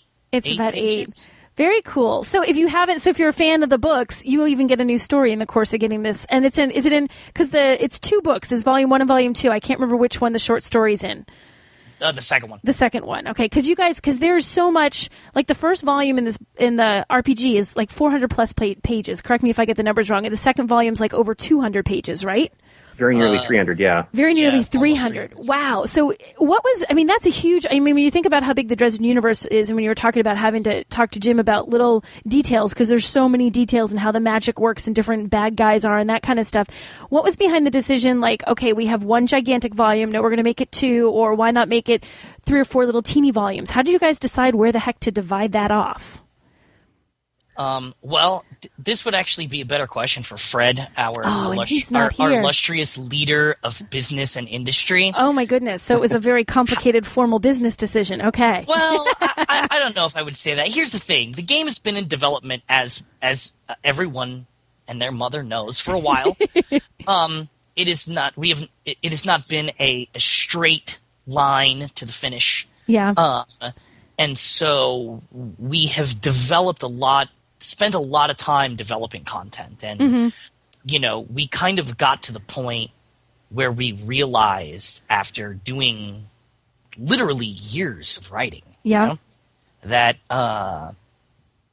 we had a monster, and in trying to figure out the best way to divide it, the idea came up that the game, what would be like the rules of the game, the mechanics, and all of that other stuff would go in one book, and all of the stuff that was like the fan guide kind of, all of the characters from all the books, all of the stuff going on in the universe, the monsters, that would be a good thing to put in like the second volume. Not only so that you didn't have to reference 2 books in order to play the game, but because that gives the second book some added value as kind of like its own fan guide reference. Yeah, because there isn't really a fan guide to the books, just to the novels in general. There isn't really a fan guide out there, is there? I don't think. Not real. I don't think so. And I guarantee you, like, if you read through the Who's Who section in Our World, which is book 2, you will, like, when I was looking through and vetting all the stat blocks at the very end, there were more characters that were in that chapter that I have forgotten about in the Dresden Files than I remembered. I mean, it's just like, if someone has been mentioned by name in a paragraph, then they're in that section. It's crazy. You got everyone. Yeah, it's seriously, the chapter is like, look at stat blocking that was interesting when I had to stop and who the heck is that? Wait a minute. And then I have to go dig around in my books and wow, this is like one page of information about this person on page 178 in Death Masks. Wow, I totally forgot about this person. Right. There's the Who's Who chapter begins on page 98 of the second book, and the beginning of the Occult Chicago chapter is on page 244. Wow, that's a huge amount. But there are, like you're saying, one guy who's mentioned on one page and then you never hear from him again. If you really want to cover all of those characters, you need that much. I don't see how you could do it in fewer pages than that. Right. Well, it's interesting. Go ahead. Those are great hooks, by the way, for linking. It's linking your personal Dresdenverse game, if you want to link it somehow to the stories with Harry and Murphy and the canonical fiction. Those little minor characters are fantastic ways to do it, because the people who know the story are going to say, oh, wait, I think I know who that guy is. And they're going to go home and flip open their books and, hey, cool, we met this guy. So that's what kept me going through. I have how many stat blocks to do? Clark, even vetting them was just like, I drank a lot of rum, so I can't even imagine having. I am not, by the way, complaining at all. This was a joy to work on. So did you, even despite the level of detail and having to go through, like you're saying, pick up that book and be like, what happened on page 153? Who is this guy? It was fun for you to do it. You were enough into the universe that you're like, yeah, this is work, but this is cool work. Oh my God, you answered your own question there. I got to pick up the book and flip to page 153 every night for quite a long time. I guess that wouldn't be a bad gig. I'm sorry, I'm working right now, reading Dresden Files. Cool. That is awesome. Now, and the system that you guys picked, in addition to having just a ridiculous amount of detailed information, like if you're a fan, oh my God, like you said, it covers everything. The system you're using for the game, it's the Fate system, which is something that Evil had devised, right? That was originally your creation? Evil, it was originally Fred Hicks and Rob Donahue's creation.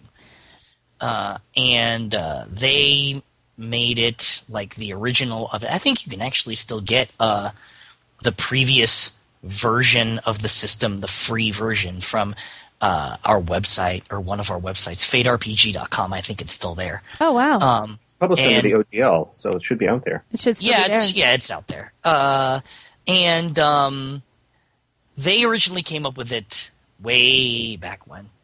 And they the whole story is actually chronicled on our website. The circuitous path that we've taken to get to the Dresden Files. But basically, when they found out that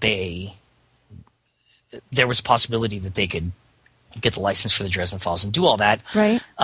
They started to take a real long, hard look at the fate system that they had at that time, and discovered in short order that it was not adequate to meet the needs of what they wanted to do with the game, and to really do right by the licenses they wanted to do. So it went through a process of mutation, and that eventually became the fate system that powered Spirit of the Century, and that is also powering the Dresden Files. So now, and was the decision?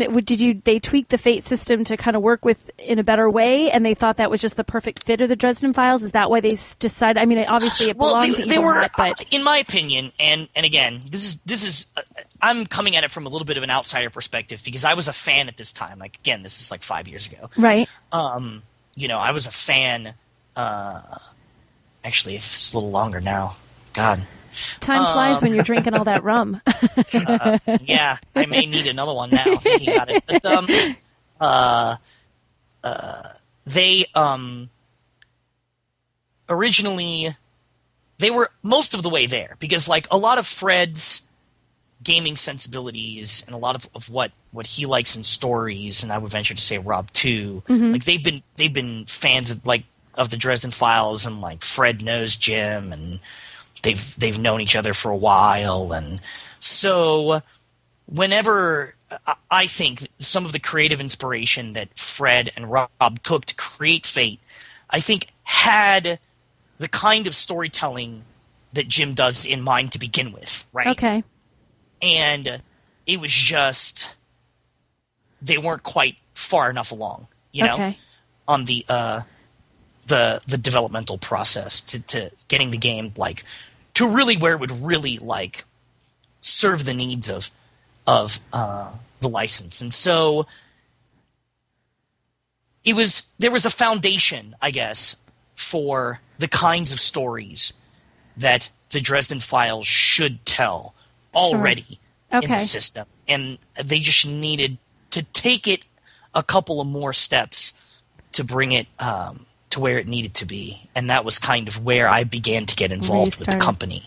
Now, when you got involved with the company, you weren't familiar with the Dresden Files, but Clark, you actually knew Jim Butcher. He was your DM, which makes me laugh. Somehow I find that really funny. And you said Fred also knows Jim, so two of you guys actually know him personally before this whole ball game even started. Yeah. Yes. Fred and Jim were friends from, I believe they met playing Amber Diceless over Mushes way back in the day. Mushing. Sorry. So they've known each other. They've been friends since if I'm not mistaken, since before Jim was a published author at all. Wow.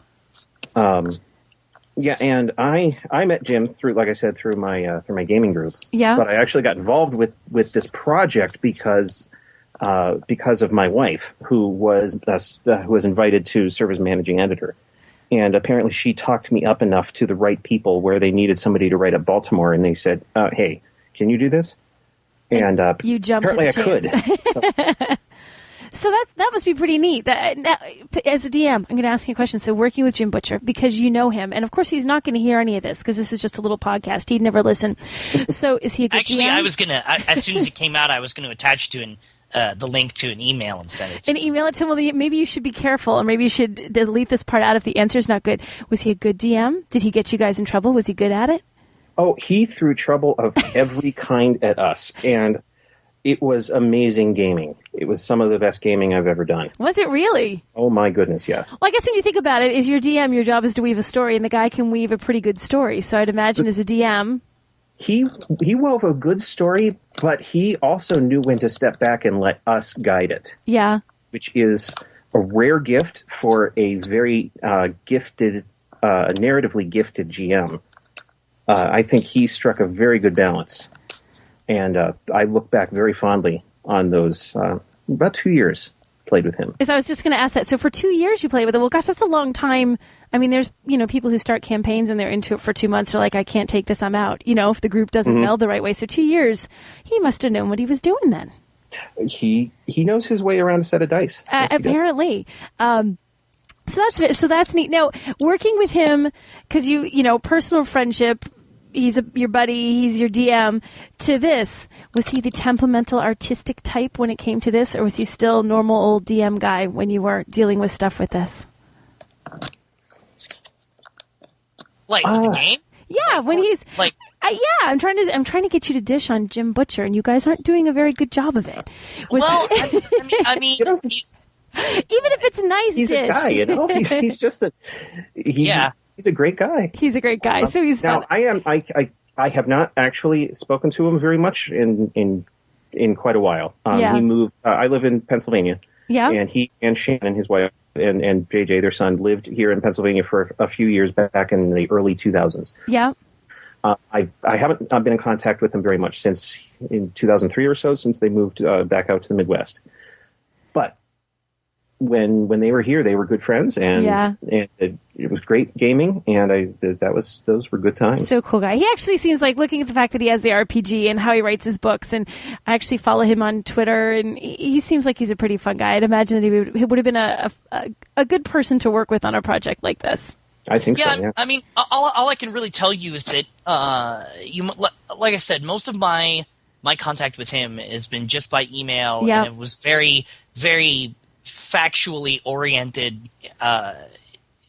That's the only real way that I can put it. Hey, Jim, I need to know about how magic items are created. And Jim sends me this long email that's like, well, it works like this, and all I can tell you is that he was very generous with information. Very cool. I don't really know. That's all I've got. That's but he all was you got? very, very generous. So basically, what you have is he's such a nice guy. You guys can't even. You have nothing to dish on him. He's just an all around cool dude. He is funny as hell, I have to say. There you go. So he's funny. Is he really? My. Hello? Yes, I'm here. Okay, sorry. It sounded like you cut out there for a second. Oh no. Yeah, oh boy, we laughed a lot during those games. Part of why your games probably went for 2 years in the end. When I read the Dresden Files, I read it in Jim's voice. Do you think when you read him, is Harry Jim's voice? Is that like how Harry is Jim? I completely ignore the physical descriptions of Harry in the book, and I substitute Jim in his place. So in real life, you're saying the real scoop behind Jim, and that Jim is in fact Harry, so he's a wizard.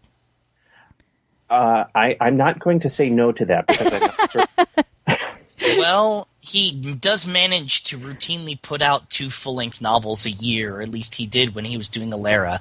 Well, then, hell's bells, he is a wizard.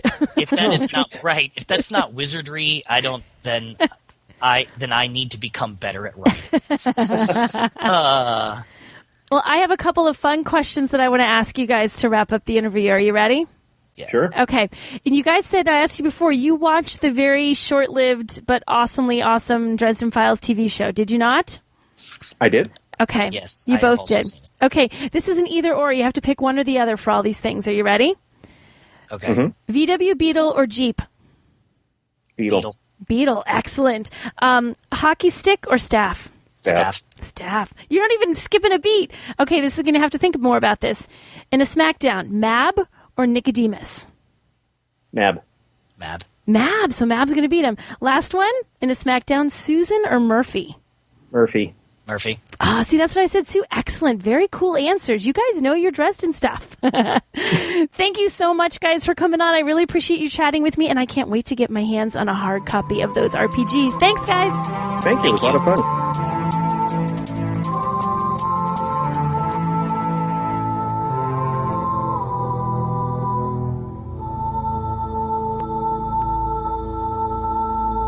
Greetings from Myriad Games, your friendly professional game store. We offer a wide variety of family fun for everyone.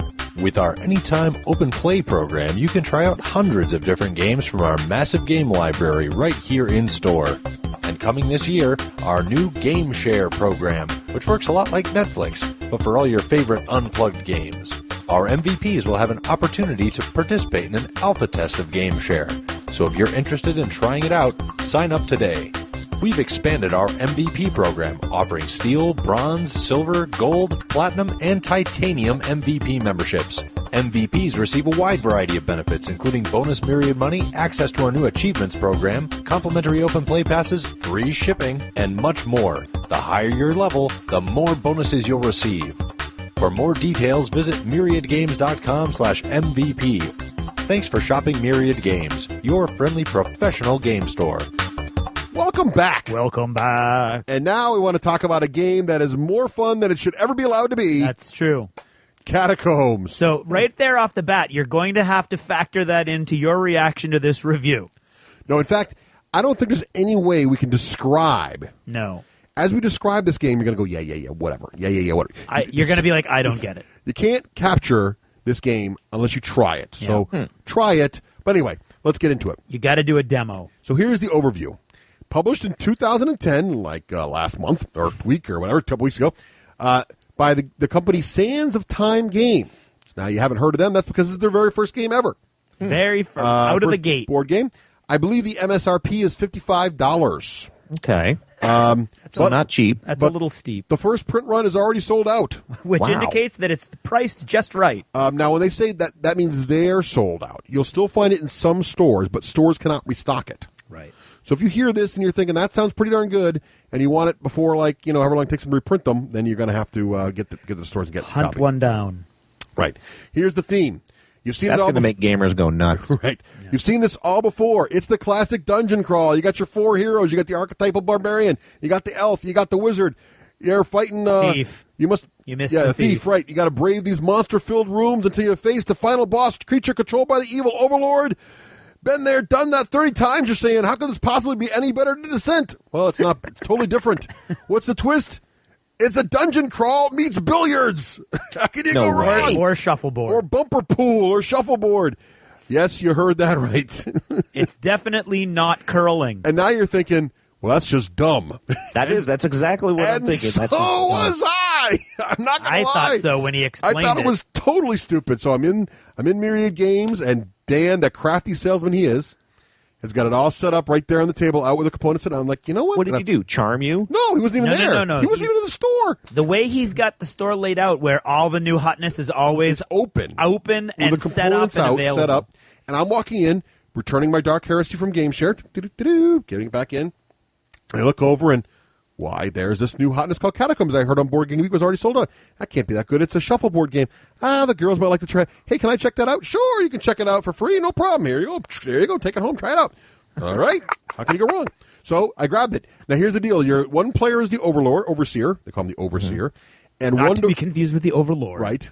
And the 1 to 4 other players are heroes. So in a 2-player game, the hero player Now, how does it scale? Heroes. Have you scaled it? Well, you always play with 4 heroes. One guy controls all 4 heroes. Okay, that's a good way to scale it. Yeah. So here's what comes in the box, because it is about $55. You got a little tiny color rules booklet. Full color? Yeah, it's full color. Not very complex. There's not really a lot of pictures in there. Booklet or pamphlet? It's a booklet. Okay.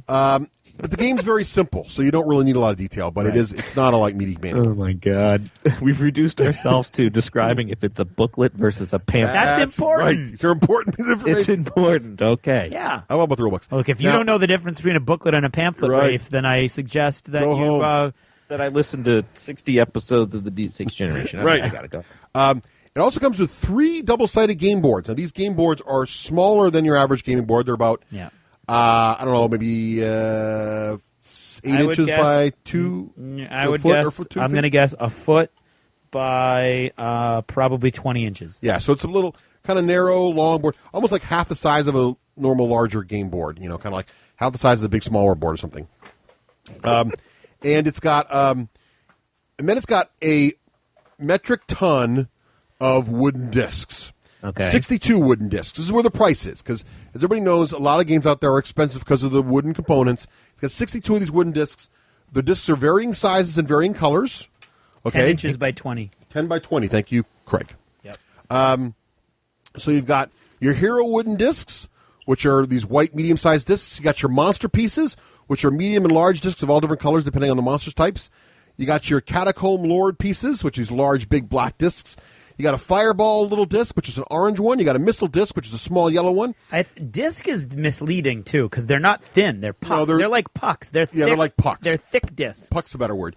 And then you got the wizard bits, which is there's a shield, purple shield puck, and there's a summoning skeleton puck, and a familiar little bird. And just to be clear, we're talking about thick discs, right? Yeah. Mm-hmm. Okay. Mm-hmm. And then there's obstacles also that go in there. So there's these wooden circular obstacle discs that go into the holes of the board. So what's interesting is, depending on the board you're playing on, you unfold the board, it's got a sort of colored theme in the background, and then there's holes in the board which force you to put the obstacles in certain spots. So the layout of the obstacles on the board are going to be different every board you play on. So there's a little bit of variety there. Now, when you first get the game, there's also a sheet of stickers that you stick onto the discs. Oh, so they don't come. So they don't come while the monster's face is on them. You got to stick them all on, and there's a little instruction booklet in there that explains how to do that. That's good for the gamekeepers. Gives them something to do. Yeah, it's a first-time setup thing. Like different than Horus Heresy, put everything together. The stickers are they're monochrome line drawings. The artwork in this game I would describe as adequate. Uh-huh. Not awful. You've seen the cards. It's not awful. It's not exceptional. It's just average. It's nice. I mean, right. Especially like the black and white sketches of skeletons. Yeah, they've and got stuff. they've got a theme going on there, but everything's black and white pretty much like a line. Yeah, drawings. I wouldn't say it's a detriment in any way. No, it's just not going to blow you away either, but it's not bad. Now, in addition to all those discs and stickers, you put all that together, you're going to have each hero has their own little play mat.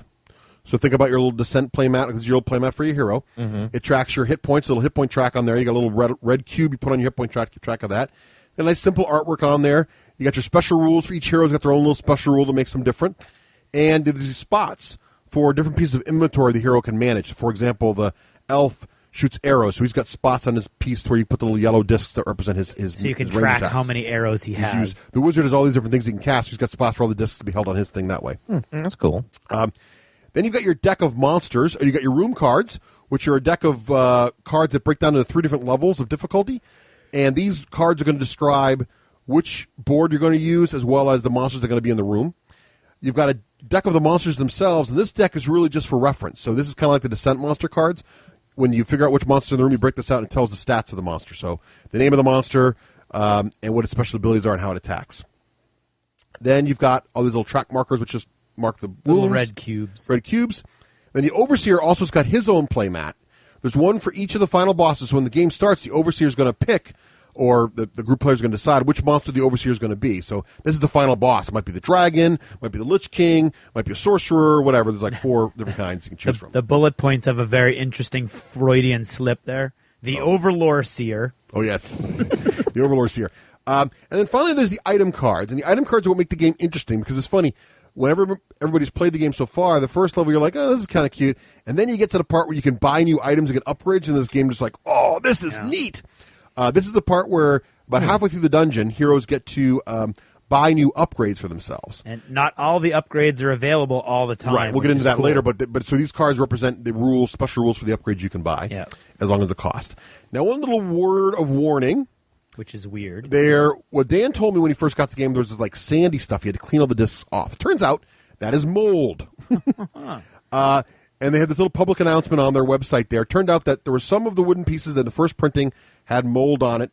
They claim it's less than 2% of their copies, but they're doing an exchange program. So you can email them or mail tell them you got a problem, and they'll send you out replacement discs for all your stuff if you've got a bad copy. So just to let you know, if you get that, don't freak out. They'll take care of you. Just let them know about that. See, that already makes me like the company. Yeah. Because here they are, brand new. Yep. And they're worried about the image. And they could have just maybe been silent and been like, oh, whatever, and dealt with it and switching it. But they didn't. They put out an announcement. That's great. I thought it was cool too, and it's a good sign, especially since they're already sold out of their first run. They're going to fix that for people everywhere, which is nice. And that's exciting that they've sold out of their first run. Yeah. Although when we talked to Kurt Covert, that could just mean that they went with a smaller run too. But they're playing it safe. But I hope that they did really well, and they're going to expand it Me too. Yeah. But ananyway, so let's get to setup. So that's what all comes in the box. Keep going, but I'm still dying to know. Like, I'm picturing that remember, we're old enough to remember those games in the old stores where you rolled that big, heavy disc with the bowling pins that would, like a pinball machine that would hang down. Oh, yeah, I remember that. That's what I keep picturing, I'm like, wow, does it roll really cool like that? Like that. So here's what happens. So basically, here's what's set up. Setup is fast and easy in this game. So you give everybody their mat. They pick their heroes. You get the Overseer gets his monster. You can make it random or whatever. Everything's put through. Now you put all your bits on your mat. So what that basically means is you put your hit point tracker on its maximum piece. You put the elf puts his arrows there. The barbarian puts his little rage token there because the barbarian's got a special rule where you can rage a certain number of times a game. The overseer gets his overlord out. He puts his little wound marker on that. All that's set up. Bang, takes you 2 seconds. Now we got what they call construct the catacomb. So we basically got to build the rooms that heroes are going to fight their way through. And this is done randomly, so it makes the game have a little bit of replayability. How this works is you go through the room cards, and you're going to divide your room cards up into 3 piles based on the 3 levels. There's level 0 room cards, level 1, and level 2. Shuffle them up in each of their independent piles. And then this is the basic setup they recommend that comes in the box for a 30 to 60-minute game. There's already supplemental rules out on Board Game Geek that the developer has published to do all kinds of crazy stuff we'll talk about later here. But for the basic game, you shuffle up the level 0 cards and put 1 face down. That's the first room. Then you shuffle up the level 1 cards and put 1 of those face down below the level 0 cards. So the first room they're going to go into level 0 room. The second room they're going to fight their way through is level 1 room. The next card you put down is in the room card piles is actually a room that says merchant. You put that card below the level 1 room. So the heroes will fight their way through level 0, level 1, then they're going to find a merchant. They can buy some stuff. The next card that goes down there is two random level 1 cards again. So 2 more rooms of level 1 level. Then another special card goes down. That's the healer card. Then finally a level 2 card, the hardest card of the game, randomly goes in there. And then after that is the Catacomb Lord card, which basically means you're going to fight the Lord. All right, back to Cat Up. Yes. So are you building a deck? Yes. Okay, You're so building these aren't all laid out on the side. Well, they say to lay them out on the side. So it's going to be like they're all going to be laid out in order. But you don't have. But you could make it a deck too. But you could make it a deck. The official rules are you lay them along the side. Yeah. But anyway, Okay. so yeah, But 0. you're going to access these rooms one at a time in the order you just described. Yes. But no one's seen what the order is yet. I mean, everybody knows it's level 0, but you know which level 0 card it is, right? You know which level 1 card it is. And this room will have depictions on it on how to lay the pegs out or something? Yeah, we'll go about that in a second. So and then you're ready to start. I mean, it's not like you're playing on these cards. No. The cards are going to tell you which board to play on and which monsters to use. Oh, okay. So you're ready to begin. So let's start. So the first thing that's going to happen is there's the explore phase. So what happens is we flip over the next available card. So if it's the very first turn, you flip over the level 0 card, and what the card looks like is the background of the card has got some fancy color coding. Okay, looks like either a bunch of stone bricks or maybe a lava cracks or something. Keys to one of the 6 boards. That's right. So remember, there's 3 double-sided boards at 6 different play surfaces, and that color scheme behind the card matches the color scheme of one of the boards. Okay. So you see the lava cracks, you know it's the lava board. So you take the lava board, you flip it out. When you flip the board out, now it's time to set up. So the first phase is just flip over the next card, see what you're going to fight. So now it's set up. So you flip the board out.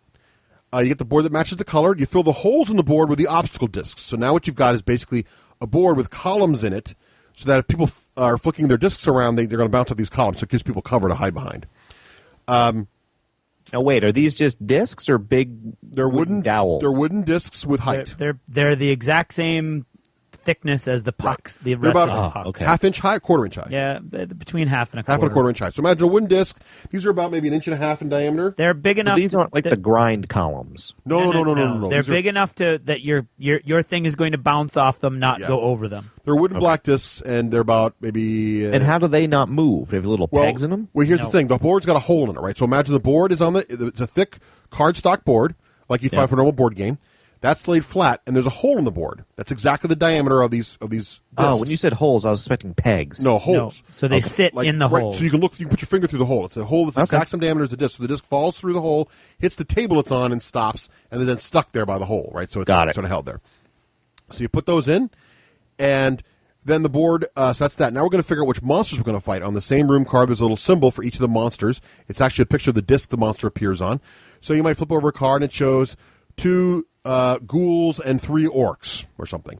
So I grab the 3 orc discs, I put it next to the card. I grab the 2 ghoul discs, put them next. I also look through the monster deck and put face up the ghoul card and then the orc card, so everybody can see the stats of the monsters involved, kind of like Descent. So you see what the orc's deal is. The orc's deal is worth 100 gold, and he's got 2 wounds. And the ghoul's deal is he's worth 100 gold, but he gets he's got feeding frenzy or whatever it's called. When he kills people, he has to wait and eat them, loses a turn because he's busy eating your brains.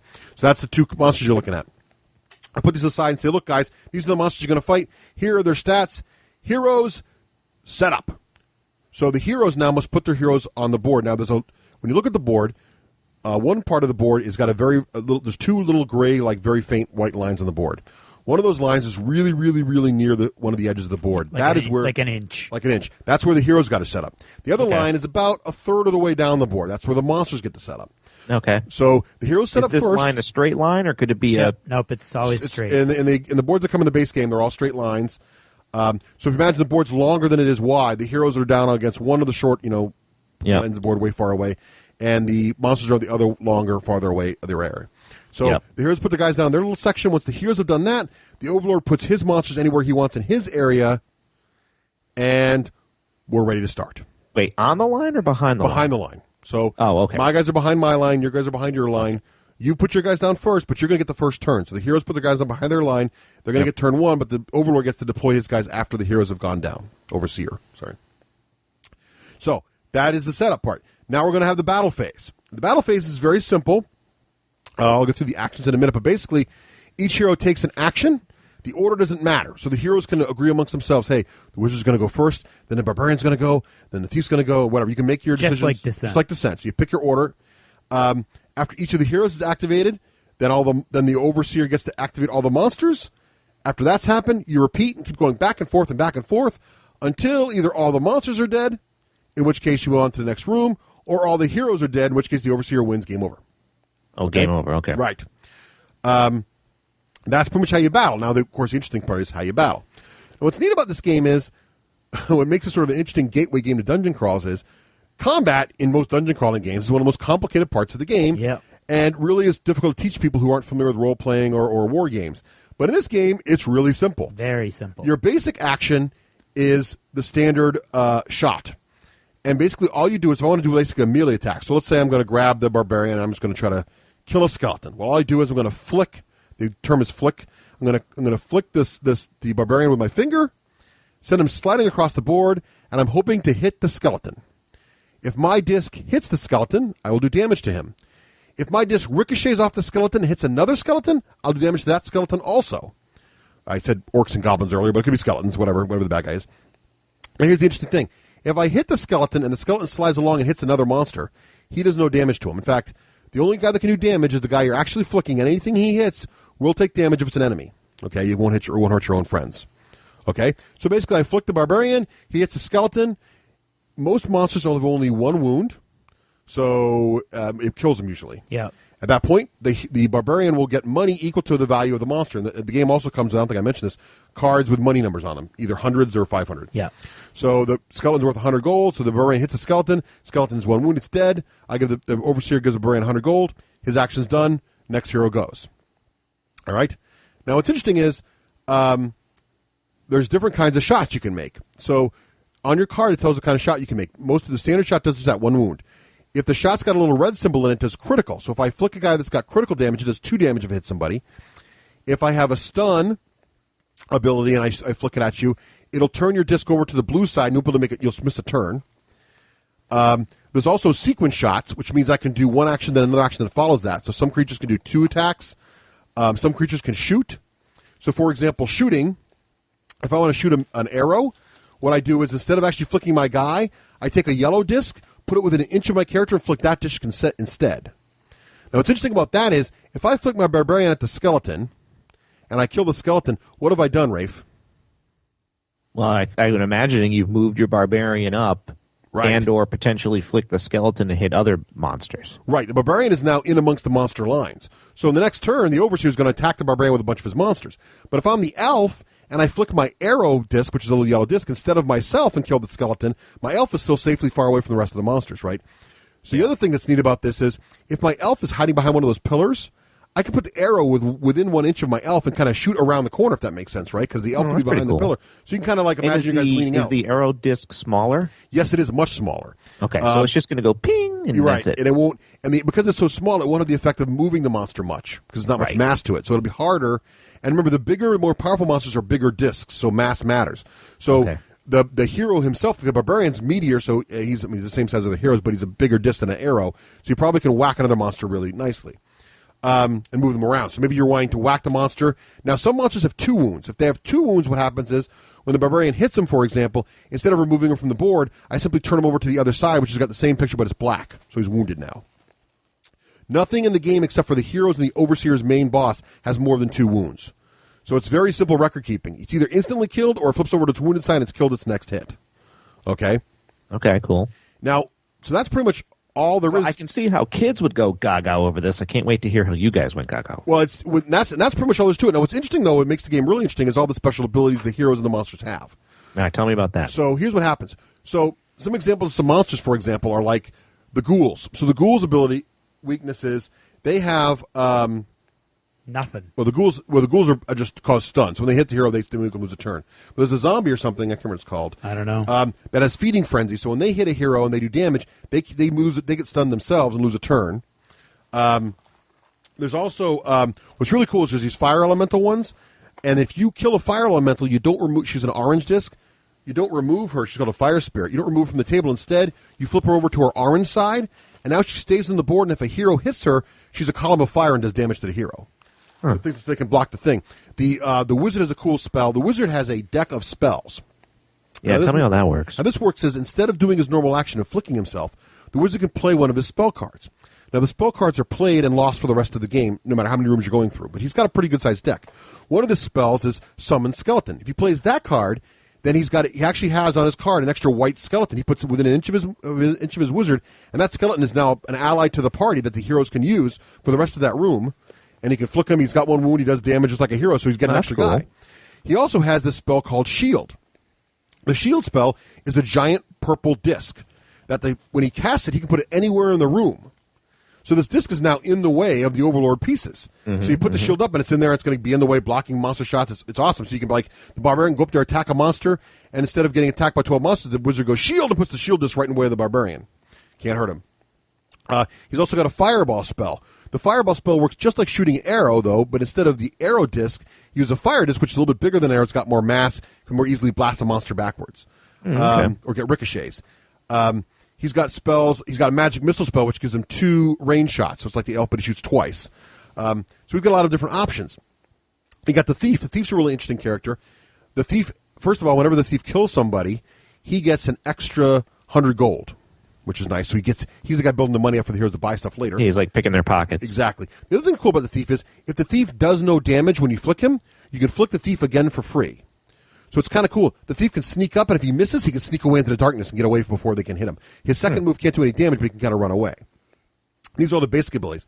There's other things they can get later. You did Chain Shot wrong for our game. What was wrong with Chain Shot? Chain Shot, which is a really cool ability that a bunch of different people have, but the barbarian, it's his barbarian special rule, and you get basically 4 flicks. Right. You can damage the same monster twice, you just can't do it consecutively. Oh, I didn't know that. Yeah, so you can hit Orc 1, and then you hit Orc 2, and then you can hit Orc 1 again. Oh, cool. So Chain Attack, what does is he gets 4 flicks. Yeah, because that's key. The Barbarian's Chain Attack ability, though, has a counter on. He can only do it 3 times for the whole adventure. Yeah. But he can get more of those times later with purchasing things. So that's the Barbarian's special ability. But then it leaves him stunned for a turn, which is how I died. But he's got the most wounds, too. He's got like 12 wounds compared to the other heroes. Yeah. And the heroes have different wound counters, too, that makes them different. The elf's got 2 arrows he can shoot. Those with little discs? Or? Yeah, the wounds are tracked. Red cubes. Yeah, there's a red cube, and there's a track on the player's sheet that marks it, so you just move the cube down the sheet. So that's pretty much that. Now, there's other monsters, like the centaurs are cool because you can flick the centaurs to hit you, and then the centaurs can shoot their bow, so they can do 2 attacks a turn.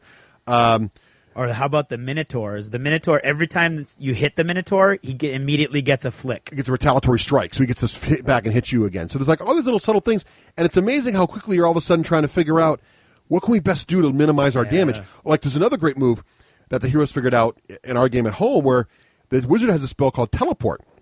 He can discard this card and he can move a hero to anywhere on the board.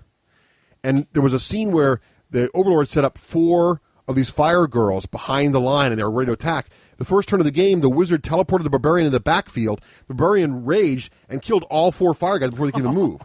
So there's all these cool combos you can try to work out in the game and try to get your opponent with, and then try to flick. That sounds fun. And what gets cool too is like there's these really long shots you got no way to hit. And it's like if I can just flick my guy and hit both your guys and kill them both, I'll get in a great position and we'll knock the room out, taking any damage. It ends up feeling a lot like you're playing pool. It does, and all of a sudden you're like, ooh, I made that crazy shot, or I didn't make it, or whatever. Yeah.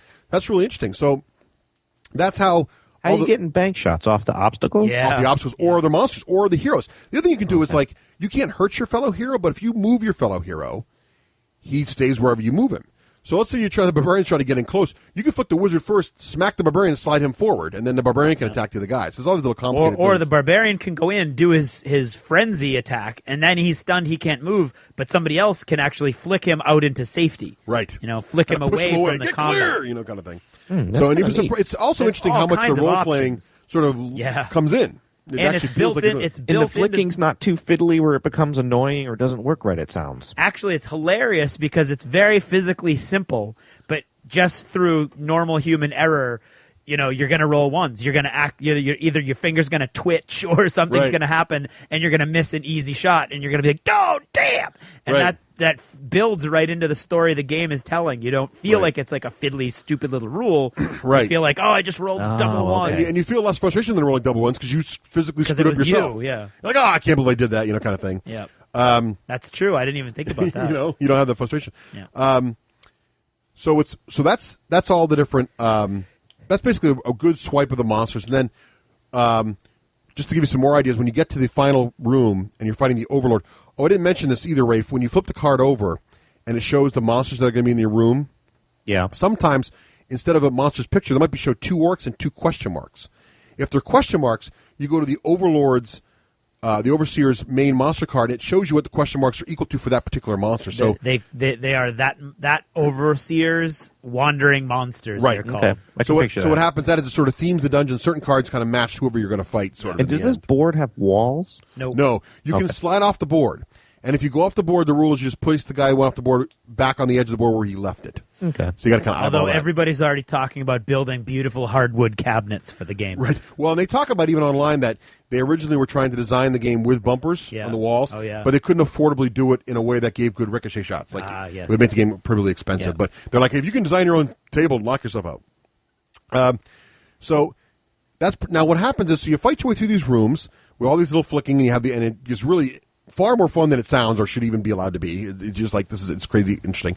And then you get to the point where like, okay, that was kind of neat, but wouldn't it be cool? There's only those 4 abilities I described for heroes, right? So that's it, and then it's getting kind of lame. The mage is running out of spells, and the barbarian's already used 2 of his rages. But all of a sudden, you get to the card that says merchant. So how this works is, you get this deck of items. You shuffle the deck up, and you deal out only 6 of them. You put them face up for all the heroes to see what they can buy. Of those 6 items, the heroes can pick 2 of those items and make them the on-sale items worth half price. Now, these items really give the heroes some crazy abilities.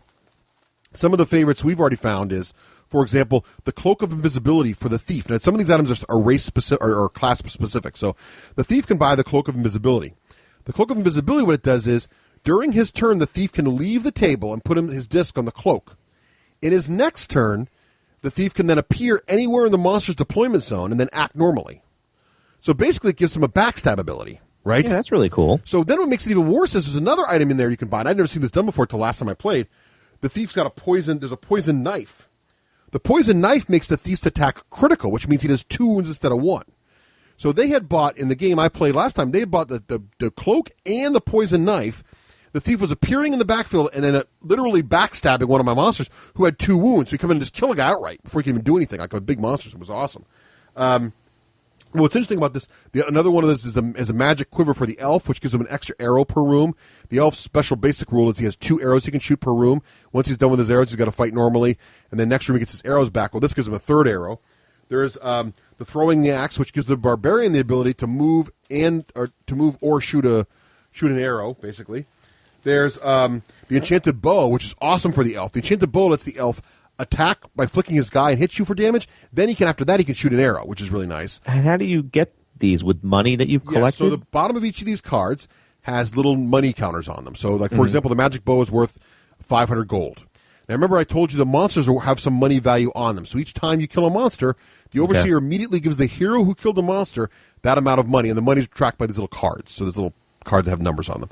So, and they're all hundreds. Dang it, I want little wooden coins or something. Well, there's already so much wood in the game for the guys, I think that's just a cost-prohibitive thing.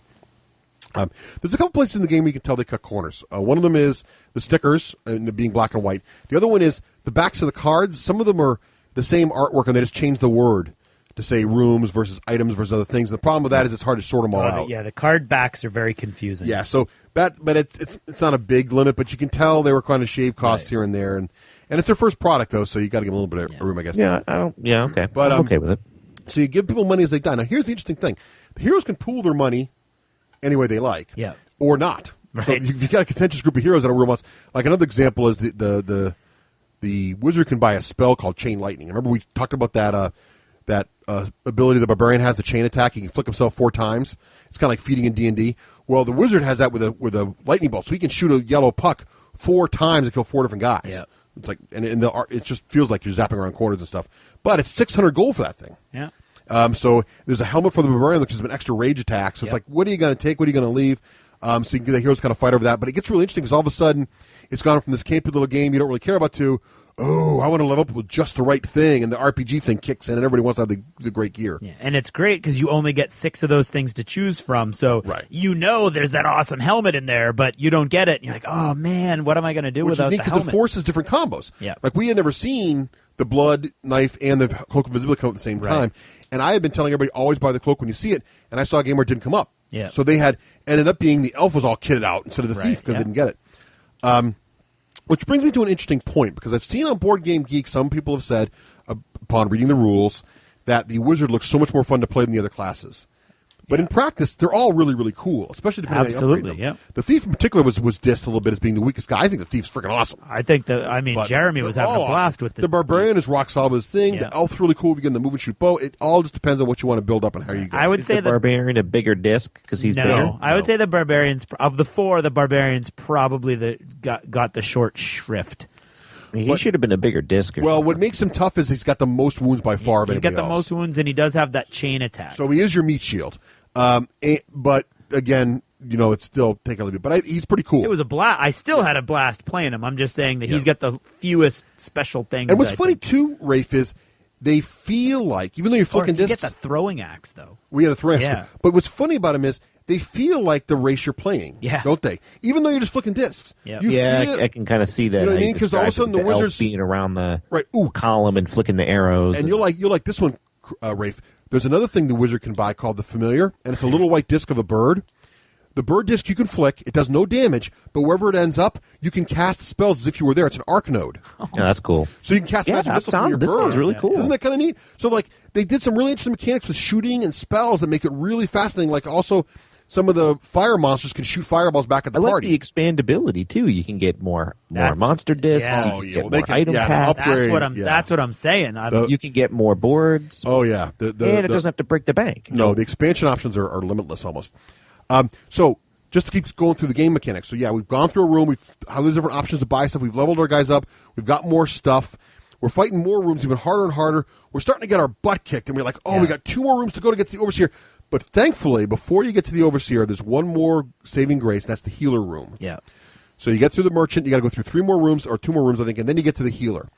The healer is the last place you can spend money before the end of the game, for the basic game.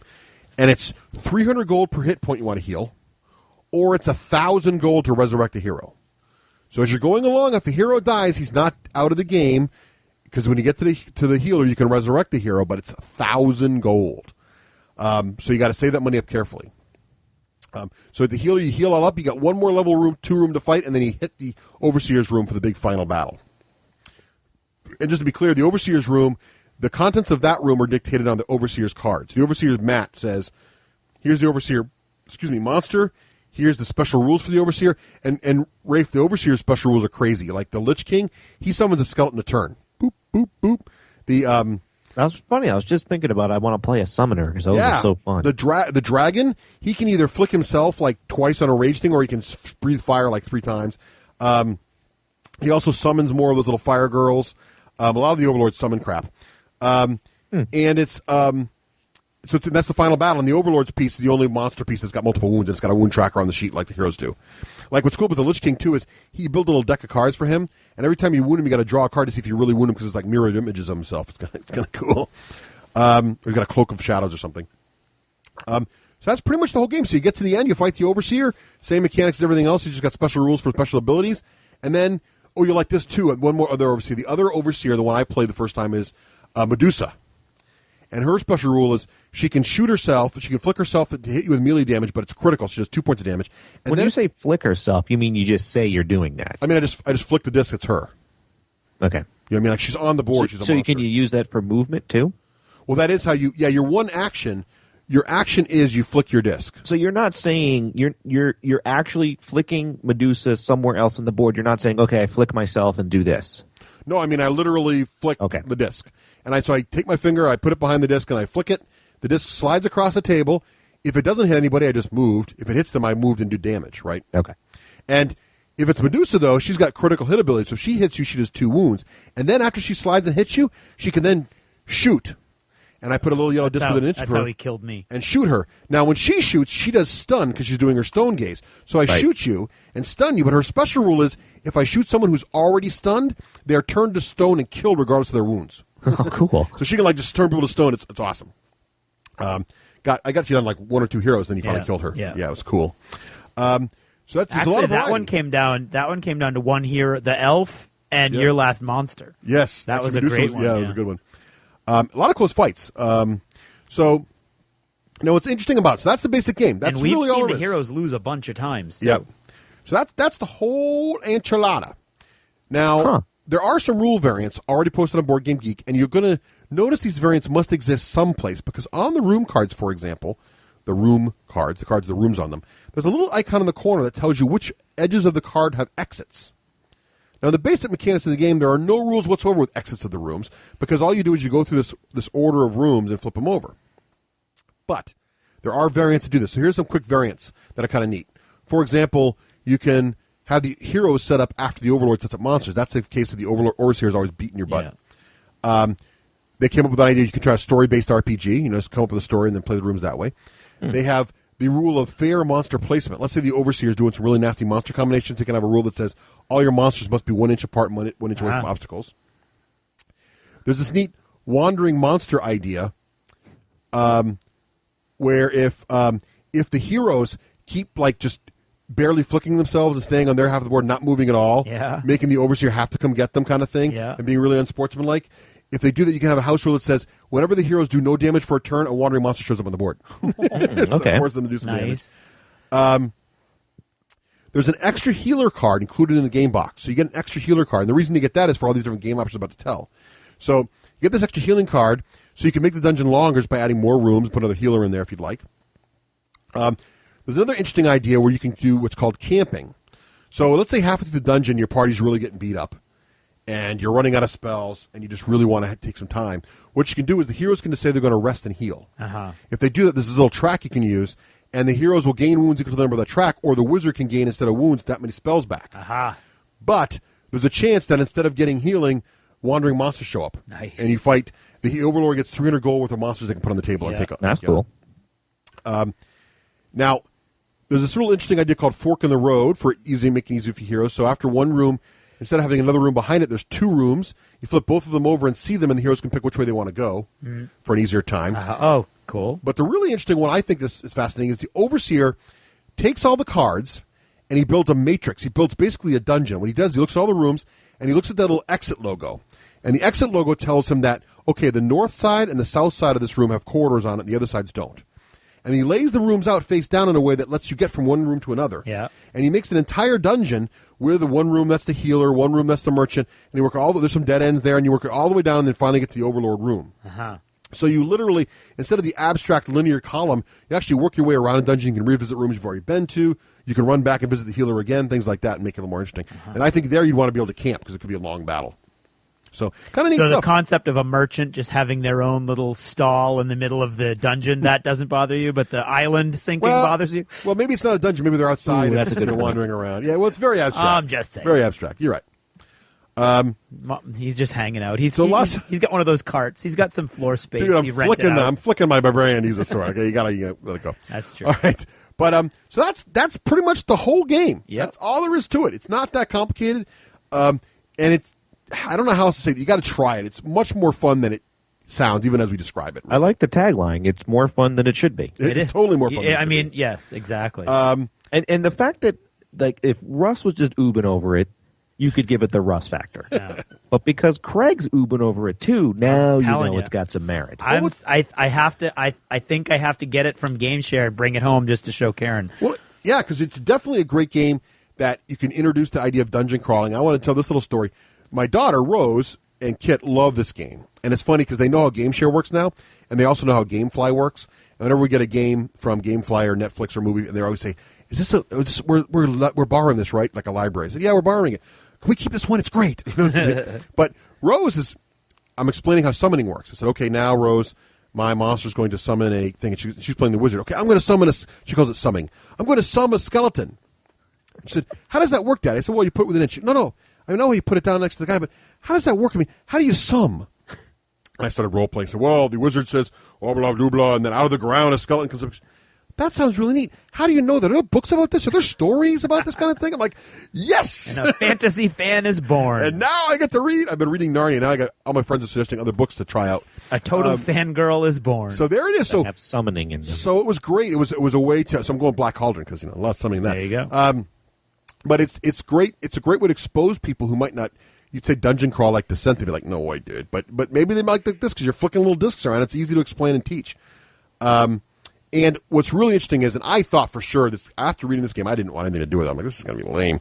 But really, the classes are unique, and they feel like the class. They feel like the way they're supposed to work. The monsters do feel like they're shooting fireballs and being nasty. And the Minotaurs just feel really nasty. Oh, brutal. The Centaurs feel fast and striking. Yes. Well, for some reason, like when you describe that pirate game, and I could see how it would be fun, and kids would have fun, but I go, I don't know. I don't want to blow little puffs of air around. But this I could get into.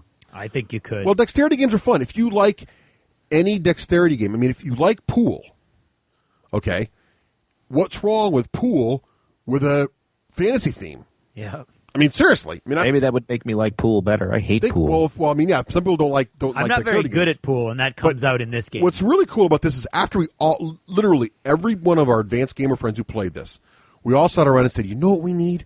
We need one of these. We need Gamer Chic. Geek Chic to make us like a table for this thing with the felt down bottom and bumper edges and nice big, polyurethane wooden pucks with the monster's face on them. They slide. It would just be awesome. It would be crazy cool. Well, another thing is that this is perfect practice for True Dungeon for you guys. Right, because True Dungeon's based on this. The combat is this sliding system. So it's really, I mean, it's really far more, like, I don't know how else to say it. It's far more fun than it should be. Yeah. So my final rating on this game. Yes. Because, again, the D6G, okay. Russ, right. In the style of an overseer, explain the D6 generation game rating system. I was hoping he would do it in the style of a puck. Actually, on Twitter, on Twitter, I've been talking about the top 10 phrases you'd have to practice to be an evil overlord. Okay, well, you can incorporate that. Here we go. I want a performance. First, I'll start. Even now, my minions have been crafting the most excellent way to rate games. And here it is.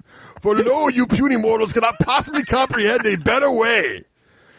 As we speak, my henchmen have decided the following will work perfectly. They assure me there's no way it can fail, and I trust them implicitly. First, the number we are going to rate the game will be a 2+ through a 6+. 6+ is the worst possible rating, and 2+ with a reroll is a best possible rating. No one questions me on this when I tell them. This is the number on a die the average gamer would need to roll to enjoy the game. So, for example, on a 4+, roughly 50-50 people surveyed would say they enjoy the game. The folks that disagree with me and do not enjoy the game, if I do enjoy it, shall be slain quickly without mercy. For there is no need to keep them alive, as everyone well knows, in your realm. Evil Overlord, isn't it true that a 4+ with a reroll is actually better than a 3+? Get out of my sight! Where are my frickin' sharks with lasers? No! Ah! Right. So the half rating, a reroll is considered a half rating. So a 3+ with a reroll is slightly better than a 4+ with a reroll. No, I might have got that wrong. But I'm never wrong because I'm the Overlord. So suck it up. Oh, I don't think any evil overlord ever said suck it up. Suck it up! Sorry. Right. Any questions? No. Good. That's good job. All right, so that's the rating system. So I will rate this game, the percent chance on a D6 that the average gamer will enjoy this game. Yes. If you like fantasy at all. Uh-oh. I don't even care. No, you know what? It doesn't even matter who you are. Okay, this is a 3+. This is a 3+. 2/3 of everybody who tries this game are going to like it. Yeah. It's just that simple. It's just It's just stupid fun. And you know what is stupid fun? You're going to be like, let's play that again. Exactly. And it's quick. It's like 30 to 40 minutes. I don't think we talk about game length. It's like 30 to 40 minutes. So, Craig? And it's got replayability, huh? Yeah, it does. So. Well, here's what's replayable about it. It's got all these cards, so the rooms are always going to be different. Like, for example, they play. No, that I got. But like you do, after you play one game, do you want to play another one right away? Because you know why? It's close. Okay, like it's a nail biter at the end. Like every game I've played, it's never been like a cakewalk. No, it's always close, and so you're like, oh, that was really close, and you want to see the different treasures because you didn't see one. You want to see the different monsters because we play without ever seeing the fire. And Craig, you know, because I'm not that good at pool either, so not being that good at angles and shooting pucks and stuff. Well, you just go for the. Makes you bring back more because it's 10 times easier than pool. Yeah, just go for the head-on shots first of all. But no, I'm telling you, it's so quick that like you'll play the barbarian and you'll like get stunned in the wrong place and he'll kill you in one turn. Yeah, and the game is over for everybody 10 minutes later, and you're like, I want to play again because I know I can do that. I can make that work. I mean, okay, I see. It has a short generational periods. You know what I mean? So yes, you can, I do. Yeah. So you just got to sit back, wait for a second, and then you can try something new to try to evolve past what you messed up last time. Okay. Oh, and that brings up a good point. The game also ramps up nicely because the level 0 rooms are very, very simple. And remember, the heroes all have like 8 or more wounds. Yeah. But the monsters are all 1 or 2 wounds. Yeah. So the heroes, even if the heroes totally botch it, they're going to clear the first room in like 3 minutes. Right. Because it's like, click that monster's dead, click that monster's dead, click that monster's dead. And you're like, oh, that was easy. But then as the rooms ramp up and suddenly you're fighting monsters with 2 wounds and monsters with fancy abilities, but you won't see those in room 1. So you'll have already gotten the mechanics down and kind of even a new player will figure it out. Yeah. Before room 2. And then you suddenly see and go, oh, that's going to be a problem. I see a new spin-off for painted figs. It'll be painted discs. Oh, that's true. Yeah, hand-painted discs. You need actual artists that can like freehand paint scenes and stuff. But yeah, I think I will go with Russ on this to the letter and say a 3+ because I'm telling you, you are listening to this going, those guys are smoking something up in New Hampshire. Okay, A, homie, don't play that, and B, this is just a really, really fun game that's quick. So it cycles through. It's quick to set up. It's quick to tear down. And it's so different. Every room's going to be different. If you think about it, every room's going to be different quite often based on the overseer, because the overseer brings that wandering monster mechanic into it. So they have like a monster that goes with them. So if you're talking about Medusa, you're going to see a lot more skeletal archers, which is cool if you've seen either Clash of the Titans. Yeah, we reenacted the Clash of the Titans battle in the end. Totally did. With pucks. That ain't right, but it's fun. All right. So and there's my nothing rating's is easy good. to play it, but that's easy. So that's 2+ to play. Okay, done. Okay. So my question is this. Yeah. We know this stays in Russ's staple of games because it's unique and it fits no other niche. Can I just break in here for 1 second? Yeah. I think the word you're looking for is stable. Staple. No, staple would be like a basic thing you need to survive. Correct. He needs it to survive. Oh, it's in his staple. He's totally no, it's not. You can't have something in a staple. Sure. Something is a staple. Like in his food stores. It is a staple food. Exactly. The word it is stable. His food stores. Correct. He wants stable. There's 2 ways to say this that would both be correct. Either it is a staple or it's in his stable. I'm just saying. I think it's No. It's like this. It's like a squirrel to a flame. There we go. I get it now. Don't argue with him. Okay, I'm sorry. I'm sorry. I'm sorry, folks. I'm sorry. I'm sorry. Right. Okay. So, Russell. Yes. We know you got to own it. That goes without saying. Yeah. Well, Correct. I only because my girls really love it. Right. Yes, right. Raef. Well, that's what okay. Well, he just clarified that. That's what I'm now wondering. You are a gentleman gamer without kids. Yes. What's the rating on owning the game? Owning the game? Yep. As a filler game, I think I would say a 4+.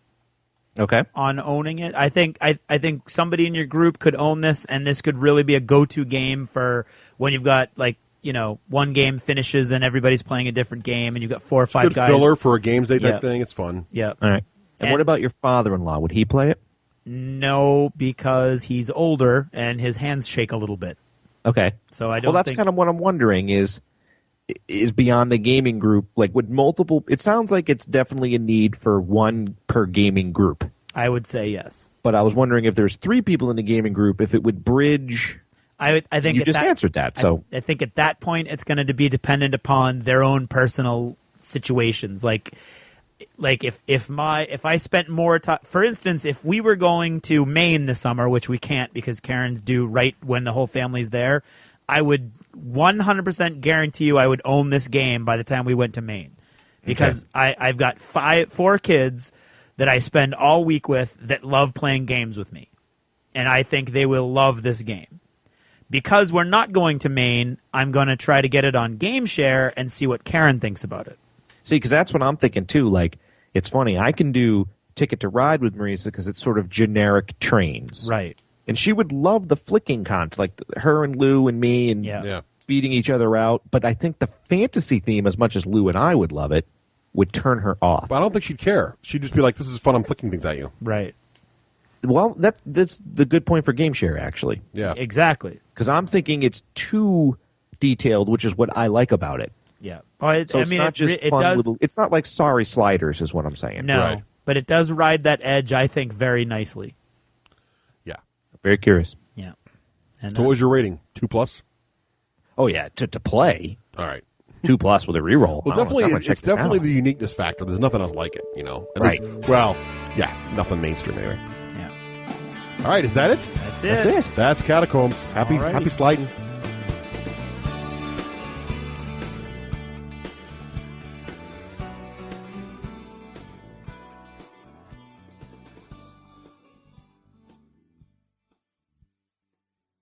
They will be my finest warriors, these men who give themselves to me. Like clay shall I mold them, and in the furnace of war shall I forge them. They will be of iron will and steely muscle. In great armor shall I clad them, and with the mightiest guns shall they be armed. They will be untouched by plague or disease. No sickness shall blight them. They will have tactics, strategies, and machines such that no foe can best them in battle. They are my bulwark against the terror. They are the defenders of humanity. They are my space marines, and they shall know no fear. This edition of Jever Notice is brought to you by Dark Megatron. Did you ever notice that some people become veritable tigers behind a mask? I mean, meek as kittens when you're face to face. They won't say boo. You could run over their grandmother with a tractor pulling one of those big spiky things, and they'd at most look at you for a second with hard, beady eyes before they cast their glances down again. But man, you get them behind a mask or in a mob, and they are Ulysses and Achilles and Salahadin all rolled into one. Why do you think that is? Why is it that perfectly quiet, polite, seemingly ordinary people, when gifted with anonymity, become fierce? I've always been fascinated by this phenomenon. Ever since my first psych class in college, when I learned about the psychology of the mask, I think I've mentioned it before here, but I'm going to do it again, so settle in. Or shut up and shut it off and go home. What the hell do I care? I'm a little voice in a box. You can't do anything to me. Well, anyway. See, in study after study, psychologists have proven that anonymity, or perceived anonymity, opens those dark doors in the back of your brain that are better left uninspected. Your inhibitions drop faster than if you downed 3 car bombs in 5 minutes. Things you'd never think of doing normally become possible, like a Wonka-esque world of shady wonders. One of the tests done in the 80s, I think, involved students who thought they were volunteering to be lab assistants, testing the effects of pain on ESP. Unbeknownst to them, they were the actual subjects. They were placed behind one-way mirrors looking at who they thought were the subjects, but who were actually actors, and they were told to give the subject a little shock with a small dial every time the subject guessed a card held out by the psychologist wrong. Now, the control group was put in the same room with the subject, so they could see each other. You know what they found out? The subjects that thought they were not visible to the victim would regularly crank that dial way higher than they were told to, despite the agonized screams of the actors on the other side of the mirror. The subjects that were in the same room were very tentative with their dials and apologized almost all the time every time they administered a shock. See? Anonymity. Same thing as mob mentality. Perfectly reasonable people by day, but get them into a giant crowd and suddenly they feel like nothing they can do can be attributed to them. They think what they really need to achieve equality or justice or whatever it is they're crusading about is a new flat-screen television or maybe just a few bottles of hooch. The power of anonymity cannot be denied or downplayed. What's sad, however, is what this says about the people who are affected in this way. Another concept that fascinates me and has for many years is courage. I've sought all my life for definitions of courage, and I love novels, books, and movies that explore the theme.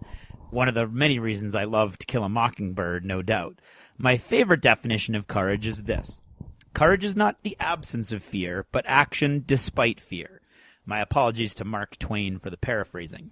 I truly believe that. You cannot be courageous without knowing fear. You can do great things, you can be a hero, you can rush into danger where other people run away for great reasons, but if you're not afraid, then I don't think you're courageous. You're something else, and you're not bad in any way, you're just not courageous. Now, couple this with another favorite saying of mine that I pass along to my students when I can. You are what you do when no one is looking. That goes back to the whole mask thing, right? If you're a thug when no one can tell who you are, then sorry, fella, you're a thug. Now, why all this focus on courage and anonymity and thuggery? As you probably already know from What's in the News, our sister internet radio show, 40K Radio, has closed up shop. Spencer has closed down his Twitter feed, announced the end of his show, and the rest has been silence. It came sort of suddenly to most of us, and was a direct result of a series of emails he received from a listener that said some really, truly awful things about Spencer and his wife and a tragic event that they suffered together less than a month ago. The purpose of the emails is not important here. That's another thing you must understand if you ever want to persuade people of things. Your means define your position. It doesn't matter if you're the good guy. If you do despicable things, if you say terrible things, then you're despicable. You're terrible. No matter how just you think your cause is, no matter how foul you think the foe is, if you get in the gutter, you're going to stink. So, a coward, hiding behind a forum name, goes on a one-slug rampage against Spencer and 40K Radio. He says terrible things about Spencer's family. Would he have spoken this way to Spencer's face? Well, I've met Spencer. He's like 8 feet tall. Something tells me this guy wouldn't have said boo to Spencer's face.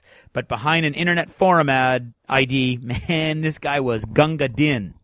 But remember, folks, we podcasters do this for the enjoyment of what we're doing. No one forced anyone to listen to 40K Radio. It wasn't Spencer's job. It wasn't something he and his co-hosts built. It was something he and his co-hosts built up from scratch. But it was still a hobby. And when your family gets dragged horribly and threateningly into a ridiculous internet troll-fed flame fest, who can blame Spencer, or anyone for that matter, from just wanting to back away from the whole thing?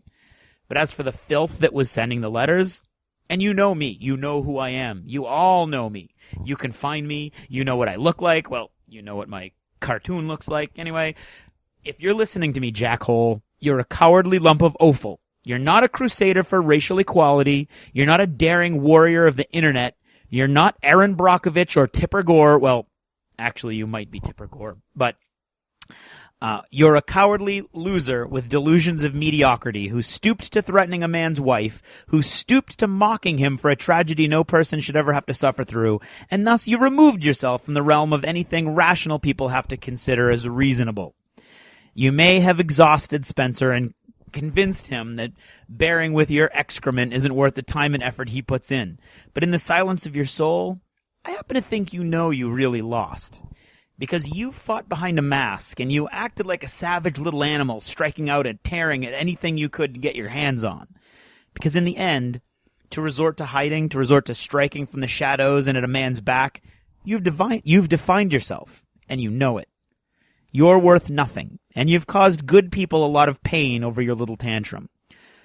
Russ, Raef, and I hope that one day the guys over at 40K Radio will come back to it. We're hoping for more painting clinics. Russ still uses the word ferule all the time, and he learned that from Spencer.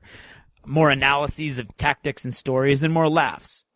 And I'd like to ask our listeners, whether you play 40K or not, whether you ever listened to 40K or not, as gamers, go over to the 40K Radio website and leave a little message of support there for Spencer and the guys. Just take a second and let them know that this guy was an anomaly and that most gamers are good, solid people who can disagree sometimes, but who do so honorably, face-to-face, and on the issues. This whole event also has made us realize what a great audience we have. We've had plenty of emails from people who disagreed with us or who thought we made mistakes, and God knows we've made plenty of mistakes. But with one glaring exception, every one of those contacts, whether on the forums, emails, or voicemails, have been respectful and fun. We know we're lucky to have you, ladies and gentlemen, and at a moment like this, we'd like you to know that we know your worth. That's about all I have to say about that. Thanks for listening, and good night.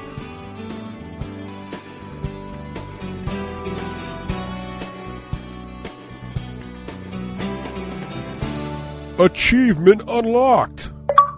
You've made it to the end of another D6 Generation episode, the podcast whose humor has universally been acclaimed as not too horrible. Please let us know what you thought of the show by either emailing us at info@d6generation.com or by posting in our official D6G episode thread at the top of the DACA discussions forum on DACA.com. If for some inexplicable reason you actually enjoyed this show, you can help others find out about it by leaving positive reviews on iTunes. See you in 2 weeks. Thanks for listening, and happy gaming. The theme from Total Fangirl comes from the soundtrack of The Last Night on Earth, the zombie game, courtesy of Flying Frog Productions, and is a composition of Mary Beth Magalanes. As a tribute to 40K Radio, we now present you with a never-before-aired outtake that occurred while recording the D6 Generation episode 29. We are the bastard drunkards of the WRN. Of the WRN. Right. Hey, I want you to know I just went and got a beer. Excellent. Oh, what are you drinking, by the way? Corona Extra. I thought you said you went to got a beer. Right. Well, you know, I'm a wuss. Zing! There you go. All Okay. right. Sounds I got like a we're all newie. in. I get a number. You got a 3112. That's really good. I get a number. 3112. It's only You three sound numbers like- on the front of you this. sound like Charlie Brown. I got a Corona. I got a Guinness. I got a number. I get a number. Okay, we ready? We're ready in Yep, I'm ready. Okay, let's go. 3, 2, 1.